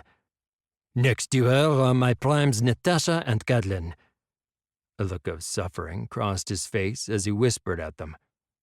Do yourself a favor and do not get married. They become insufferable. Kyle sputtered, hastily pressing a napkin to his lips while Alex nearly spat out his drink. "Wives?" Alex's eyes widened as he took in the three women arrayed behind Dashiell. He thought Isabella had been kidding about Sylvanians having multiple consorts. Well, I only have two. Prime wives, that is. We left to come here before Raquel could finish bickering for a third prime wife.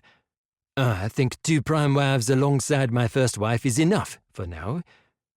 Dashiell glanced up at Raquel, who patted him on the shoulder, smiling down at him. Never mind, husband. Perhaps I will find a third while we are here to help your sister settle her own household. Raquel looked up at them and smiled. My brothers in the imperial court were starting to think I was one of the emperor's favorites. They began to see me as a threat, and I am certain a dance of the daggers was about to be unleashed within the imperial house. Their first dagger wife and the emperor, my father, were becoming a little concerned. So, here I am, my whole household, including my wives, servants, and guards, exiled to Valencia with my sister. Dashiell sighed again, but there was a hard edge to his eyes, and he didn't look all that upset. Rosalinda indicated that her father still viewed her as his property. Kyle frowned, trying to put in perspective what he was seeing here and what Rosalinda had said. Dashiell grimaced and unlaced the top of his shirt to reveal a red and cream collar around his neck. We are all property of the imperial house. Rosalinda may have had her collar cut off, being elevated from a daughter of the imperial house to the rank of imperial princess for this match with your crown prince. But do not mistake it. She is as much imperial property as I am. Raquel squeezed his shoulder and he looked up at her and smiled. We are grateful to be here. Otherwise, I fear our household would have been overrun by now. Kyle stared at the woven red and cream collar as Dashiell did up the ties to his shirt once more, hiding it from sight. "Will you come to the court?" Kyle didn't know what to make of the conversation, and so fell back on the duty imposed on them by William. "My king warns that we are about to embark on a war. You may wish you were back in the Empire, taking your chances with unrest in the imperial court." Alex's expression was solemn, his tone blunt. We will come as your king and Rosalinda commands. We will take our chances with your troubles over the dance of the daggers. Raquel made the announcement, and Dashiell nodded his acceptance. Caitlin excused herself, and the door had only just closed before they could hear the rapid-fire order she issued to those out on deck. Kyle made sure to hide his surprise as well. Despite everything he'd thought he'd known about Solana, It appeared that Raquel and her fellow wives had far more say than what he'd imagined. Kyle had to stop the very inappropriate laughter that nearly burst from his lips. William was going to have his hands full with one imperial princess once she'd grown accustomed to her new surroundings. Chapter 47. Unexpected Assistance. Brian looked down at the long bench and picked up the tray of food. They had given up trying to get him to kill innocents. It was a shame, really. He'd liked seeing the frustration on their faces. Instead, they ordered him to feed some of the others they kept down here. He guessed they thought this way he was at least useful. He followed these instructions, not that he really had a choice since they didn't go against the boys' instructions not to kill. Brian turned, carrying the tray of food out, crossing the floor and down a tunnel to a side cavern. This one housed those that were too young for the order to corrupt. He had fed all of them except the smallest boy, the one they referred to as Jimmy.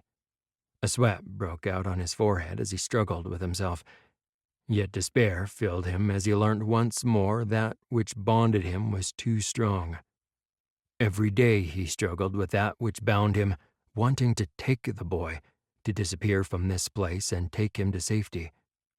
Degree by degree he was getting a little better, yet he was bound here in the caverns, unable to flee to freedom, let alone free the boy. He turned into the alcove carved out of the rock big enough to contain a sleeping cot and not much else to see the boy Jimmy sitting on the cot's edge. He looked up at Brian as he entered and reached out to grab the tray he held out.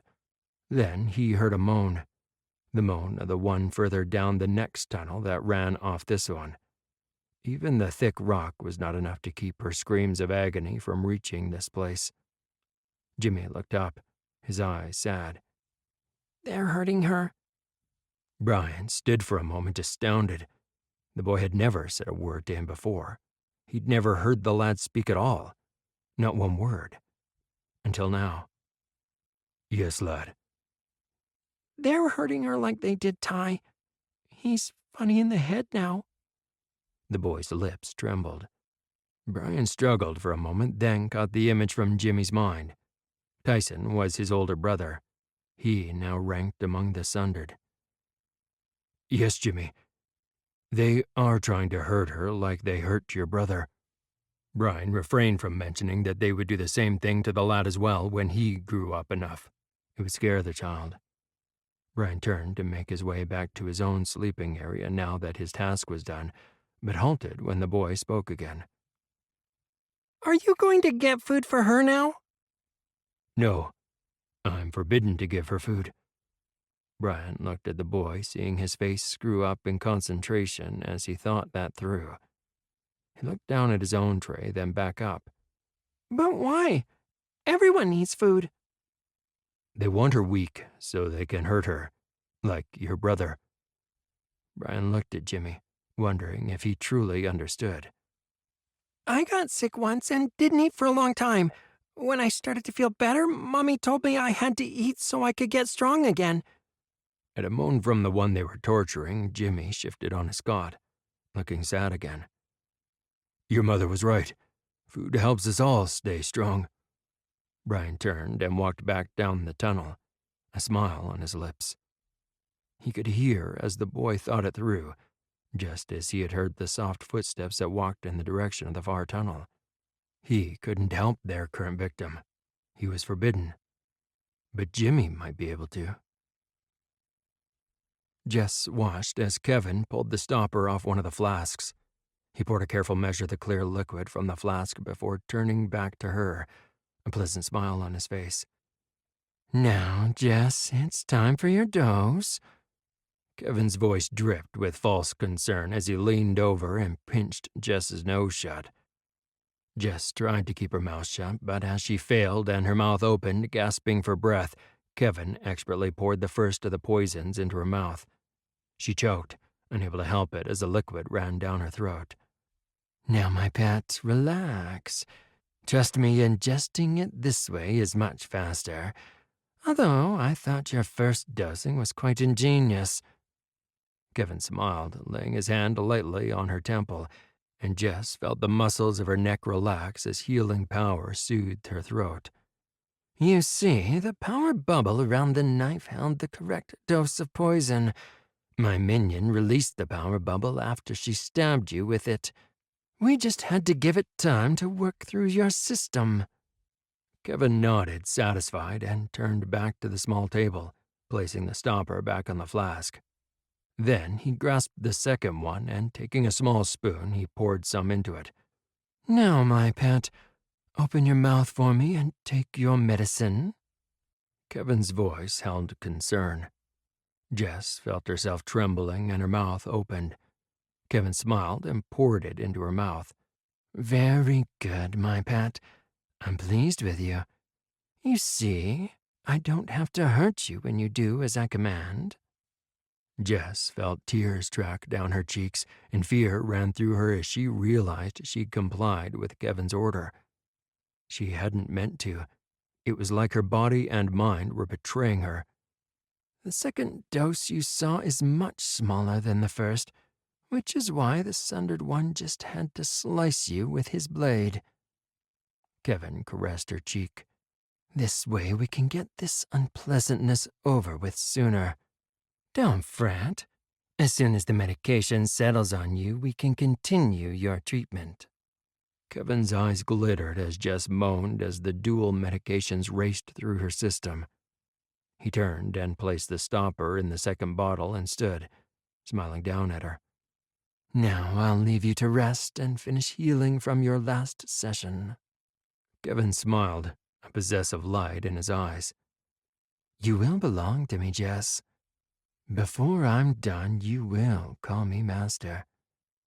Jess squeezed her eyes shut as Kevin turned with that last parting shot and left her cell. Jess was unable to help the moan that escaped her lips. The drugs Kevin had administered combined, burning through her system, locking her up, making it impossible somehow for her to use her powers. She could see it. It ran through her, but every time she tried to grasp it, the energy slipped away as if part of her brain was no longer functioning properly. Since she was awake, she knew they would be back soon. They would start up again. Jess felt the tear trace from her eyes down her cheek to the cot she was chained to. She wasn't sure how much more she could take, how much longer she was capable of resisting Kevin. There was a part of her that desperately wanted the constant pain to go away. Hearing someone walking into her cell, Jess whimpered, Please, no more. Jess froze inside. She hadn't meant to utter those words. She knew that was what Kevin wanted. He wanted her to give in to him. Feeling something touch her lips, Jess opened her eyes, stunned to see a pair of gray eyes staring back at her. Jess wondered if she was dreaming or hallucinating, since the eyes belonged to a small boy. As liquid touched her lips, spilling into her mouth, she swallowed convulsively. You need this more than me. You need to stay strong. Jess stared at the boy and swallowed another mouthful of the water, wondering who he was, if he was real. Jess would have laughed if she didn't think it would hurt. The water had certainly felt real. She almost protested as the lad took the mug away. It was only now that she'd had some that she desperately craved more. Jess watched the boy as he smiled, then held a segment of fruit to her lips. Jess chewed slowly, closing her eyes. It seemed like a lifetime ago that she'd last eaten food. She knew she shouldn't have much. It had been long enough that she'd be sick if she overate now. The boy watched her closely and held another segment to her when she finished the first. Thank you. That will be plenty. The boy looked at her, concern emanating from him. Are you sure? I don't mind sharing my food. If I eat too much too fast, I'll be sick. Thank you for helping me. Don't let them catch you, lad. Jess was concerned, although by the looks of the child he was too young for him to be anywhere near transition. He was only a little boy. I won't. I'll bring you more later. The lad nodded, picking up his mug and tray before disappearing out of the cell. My name's Jess. What's yours? Jess figured she couldn't keep thinking of him as boy or lad. There was a pause as the lad thought about it, then replied, I'm Jimmy. Jess smiled as the mind voice floated back to her and felt unaccountably better. Only a short moment ago, she'd been about to give up, to give in to her captors. Yet now she wouldn't, or she'd try not to. She had to stay strong and find a way to beat them. If not for herself, for the boy, Jimmy. Jess shuddered at the thought of what horrors the boy must be seeing and hearing down here. Someone had to get the child out of this place. Chapter 48. Disorientation. Joanna looked around her rooms, a vague unease settling on her. Things didn't quite seem right, but she couldn't quite put her finger on what exactly was wrong. The servants had obviously been busy moving things around and redecorating. It was odd since she didn't remember asking them to do so. Looking at the rumpled sheets on the bed, she guessed Michael must have spent the night in her room. She swung around at hearing a noise behind her, hand rising to her chest. A slow breath escaped her as she saw a serving girl curtsy. Do you need anything else, my lady? The serving maid kept her eyes on the ground, seemingly a little flustered. Joanna frowned. She didn't remember having ever seen the girl before. It was unusual for new servants to be assigned to her. No, thank you, that will be all. Joanna kept her eyes on the serving girl as she bobbed again before retreating. She couldn't work out why she was so unsettled and jumpy today. She took a deep breath, trying to expel the disquiet that weighed her down. Perhaps it was time to find Michael and drag him away from the tedious affairs of state, even if only for a brief time. A smile curved her lips. Spending time with him always diverted her attention. Decision made, she nodded to herself, smoothing down the front of her dress as she walked from her rooms. The young guards on duty suddenly snapped to attention, looking vaguely panicked as she breezed past them. Where is the king? The king, my lady? I believe that is what I just asked. Where is he? The two guards looked at each other and swallowed before looking back at her. She pressed her lips together, eyes narrowing as she felt her irritation starting to rise. He's in council right now. The guard's face flushed, his eyes widening. She suppressed a sigh, turning from them and heading down the corridor towards the main council chamber. They really were too young for their duties and obviously easily flustered. That was another thing she would have to mention to Michael. My lady, you really shouldn't. She ignored the attempts to stop her, not that they were trying that hard other than protesting. Her eyes narrowed again as their words sank in. She would add them thinking that they had a right to tell her what she should or should not do to the list of their infractions. She smiled when, after a brief pause, the thump of their booted feet made a deeper counterpoint to the clip of her own court shoes as they hastened to trail after her. Joanna glared at the guards who tried to protest her entry into the council room. You forget yourself. Stand aside or the king will hear of your behavior. Joanna fumed as she pushed the doors open herself. This day was beginning to feel as if she had been dropped into someone else's life. Pushing her way into the council chamber, she straightened her shoulders as heads turned to look at her, the animated conversation coming to a halt. Joanna felt a moment of confusion as she glanced at the gathered lords and ladies in the council chamber, not recognizing any of them. It gave her pause to wonder what was being discussed with what must be minor lords. The guards who'd followed her had stopped on the threshold of the room.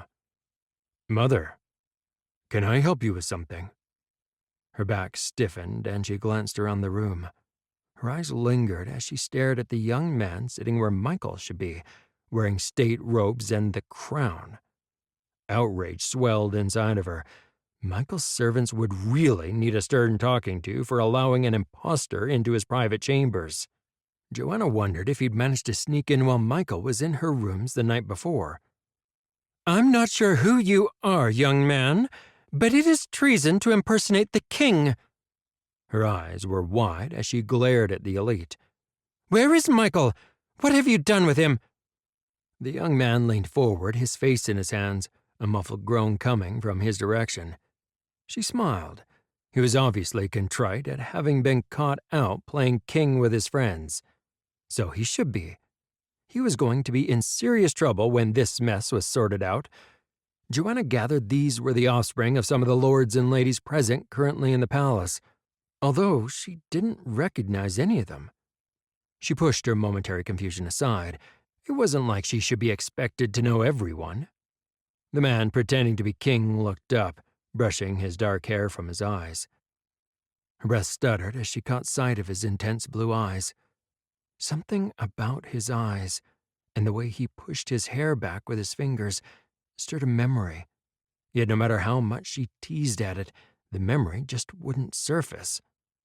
The would-be king looked at those sitting around the table with him, clearly exasperated. "Leave us. We'll reconvene and discuss the remaining issues when this is dealt with." Joanna felt her back stiffen again at his gall to continue playing his game. Even worse was the way some of them looked at her as they trailed out of the room. Joanna looked up as another young man appeared in the council room, literally appearing out of thin air. She shivered at a cold breeze washing over her and looked around. A wave of fear flooded her, and she took a step back as he walked towards her. She looked over at the guards, not understanding why they didn't intervene and help her. Joanna froze in place as she was grasped in an unseen hand that prevented her from moving. Then he was on her, grasping her head, forcing her to look up into his startling blue eyes that looked vaguely familiar. She raised her own hands, laying them on his wrists, intending to try to break free, but she froze as his voice echoed in her mind. "I'm sorry for the cruelty, Mother." Confusion flooded her as this one called her mother, just like the one pretending to be the king. Then images started to appear in her head, one after the other. A perplexing jumble, some her own, some from another mind. If she could have screamed, she would have. She recognized herself, her little boy, her son. Her apparent death at the hands of a sundered one as he drew his cruel hunting knife across her throat. Blood, her blood, spurting from her throat as she crumpled to the ground. Discarded. Forgotten. "Alex!" She sobbed as she recognized the danger her perfect little boy was in, with no one there to protect him from evil. Images started to bombard her mind one after the other, and somehow she was aware that they were her own memories, not ones forced on her by this man. Image by cruel image, the picture of her life burst in her mind, and understanding grew. She'd watched over her boy and his friends when she could over the intervening years, often trying to soothe his fears and nightmares when she could. Then she saw a fight, others trying to kill her and her friends, another that she knew she had controlled. Kyle. The name floated up to her conscious brain. She knew this man. She'd seen him take his blade and plunge it into the other man. This man in front of her. Then Kyle's voice, angry and filled with anguish as he rounded on her, her words echoing through her mind. "Damn you, Joanna! That was Alex! You made me stab your own son!" Joanna made no move to wipe away the tears she felt tracing their way down her face as she remembered the time that had passed. Trembling, she sobbed as she finally recognized that it wasn't a stranger who held her in his vice-like grip. It was Alex. A final image flashed into her mind, breaking her heart as she remembered. Michael, lying in state. Dead. She glanced at the one she'd thought moments before was pretending to be king. It was William. She recognized him now, and he wasn't pretending to be king. He now shouldered that burden in truth. "I'm sorry. I was confused." Joanna felt Alex relax, his power releasing her, and she sobbed as he gently wrapped his arms around her. "What have I become?" Coming back to reality, This reality hurt. Every single time. Alex relaxed as his mother came back to herself. If it wasn't so dangerous, it might have been kinder to let her remain in that world where her life had been easier. As her trembling subsided, he glanced at Ryan. The duty of watching over William today had fallen to him, while the rest of them had been out looking for signs of the Order's new hiding place. "Ryan, if you could take my mother back to her rooms, please. I'll be there as soon as we've sorted out some issues." He left unsaid the "watch over her" part of the order, although he was certain he caught that part without it being said. "Mother, go with Ryan, please. I'll drop in and we'll have tea." "But you drink coffee." Her mother looked up at him, her lips trembling. Alex felt his lips twitch but managed to keep a straight face. "I'll drink some coffee and you can have tea, or something stronger if you wish." He shook his head as she turned to leave with Ryan as her escort. The two junior elite who'd been trying to make themselves inconspicuous turned to follow. "I don't suppose you two would care to explain how Joanna got all the way here in the first place?" They looked at each other. Then the more senior one spoke up, looking embarrassed. "My apologies, Fourth. She just came barging out of her suite. We sent for assistance, but, well, she is His Majesty's mother." The unfortunate guard swallowed nervously. Alex glanced at the door as Marcus, James, Megan, and Matthew entered. He shook his head as amusement replaced his irritation, gathering the backup had just arrived. He waved dismissal at the guardsman and nodded at Ryan. "Go. I'll be there when I can." Alex walked over to the table and pulled out one of the chairs, looking at William, and sighed. "Sorry, we'll leave someone behind to keep an eye on her. She seems all right most of the time, but other times—" William shook his head. "Other times she's completely mad or regresses to the past with no understanding of the time that has elapsed." Alex waved Marcus into the room. "Can you assign someone a little more senior on the doors, particularly when we aren't there?" Alex frowned. "Perhaps a mind speaker, if you have one who's strong enough to at least yell for help if Joanna goes wandering like that again?" Marcus nodded. "Of course, Your Highness. We'll get it sorted." Alex nodded, then turned his attention back to William. "So, shall we get this meeting you were in the middle of finished, or will you defer it to another time? They're all waiting on your pleasure in the anteroom." William raised an eyebrow at him. "So you're going to stay and be my keeper, Alex? You hate these meetings." Alex plastered on a woeful expression on his face. "Well, someone has to." William laughed. "I'm sure I can manage to keep my own mind shield up now, and I know I can yell for you if I need something." Alex stood up and walked across to the windowsill where he took up position, leaning against one edge with his booted foot resting on the other. "In normal times, yes. With Amelia on the loose, I'll not risk you. She's already killed Father while I was wallowing in self-doubt. I'd never forgive myself if I failed you as well." Alex turned his head to gaze out the window as his brother gave instructions for the counselors to be allowed back into the room. "It wasn't your fault, Alex. None of us predicted what Amelia was capable of, what she would do." Alex looked back to see William's expression was clouded. Then his brother's expression cleared as he turned his attention back to the counselors who filed back into the room to take their accustomed place around the table. A few of them threw curious glances at him, although most of them ignored his presence. They were used to one of them being present, even if it was in the background while his brother held court, regardless of whether it was a full court session or one of the smaller court sessions. They were all getting used to the addition, and when they thought of the not-so-distant events, Alex was sure they all understood the necessity. Most of them were smart enough to realize what he, Jess, and Kyle were capable of. Ryan was more of an unknown to them, but they'd had the security reports from the incident at the Healers Guild, and knew that Ryan was credited with saving the lives of the guildmasters.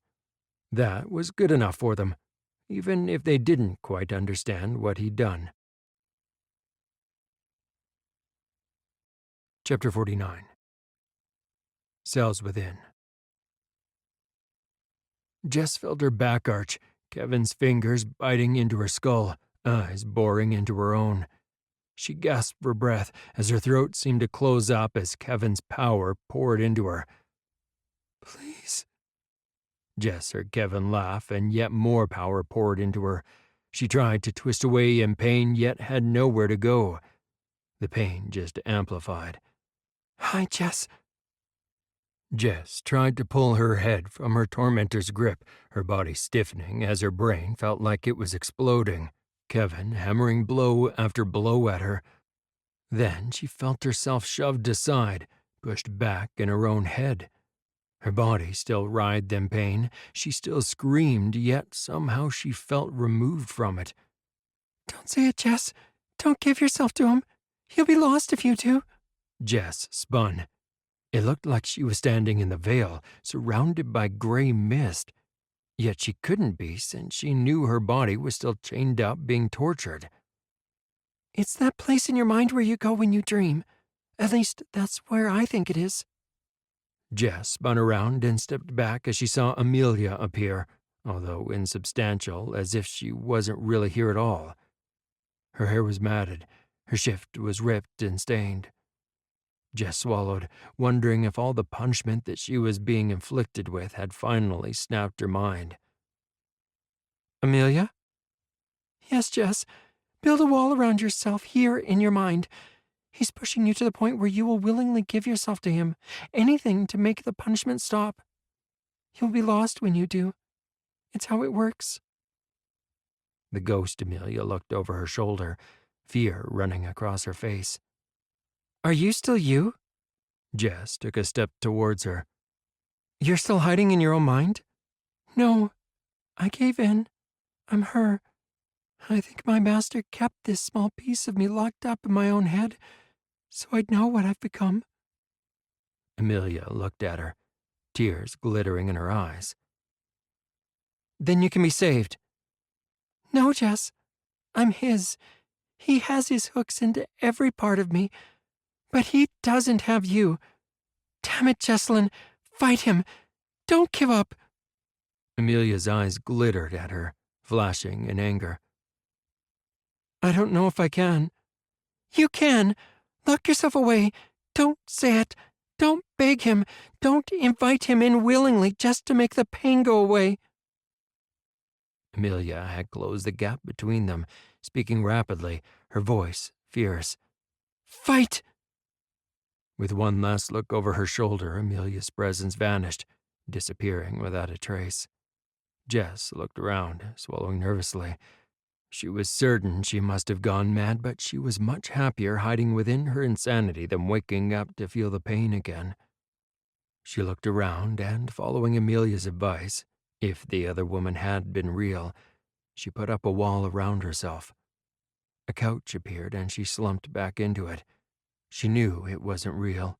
It was a dream. Yet it was far more comfortable than waking up would be right now. It was strange.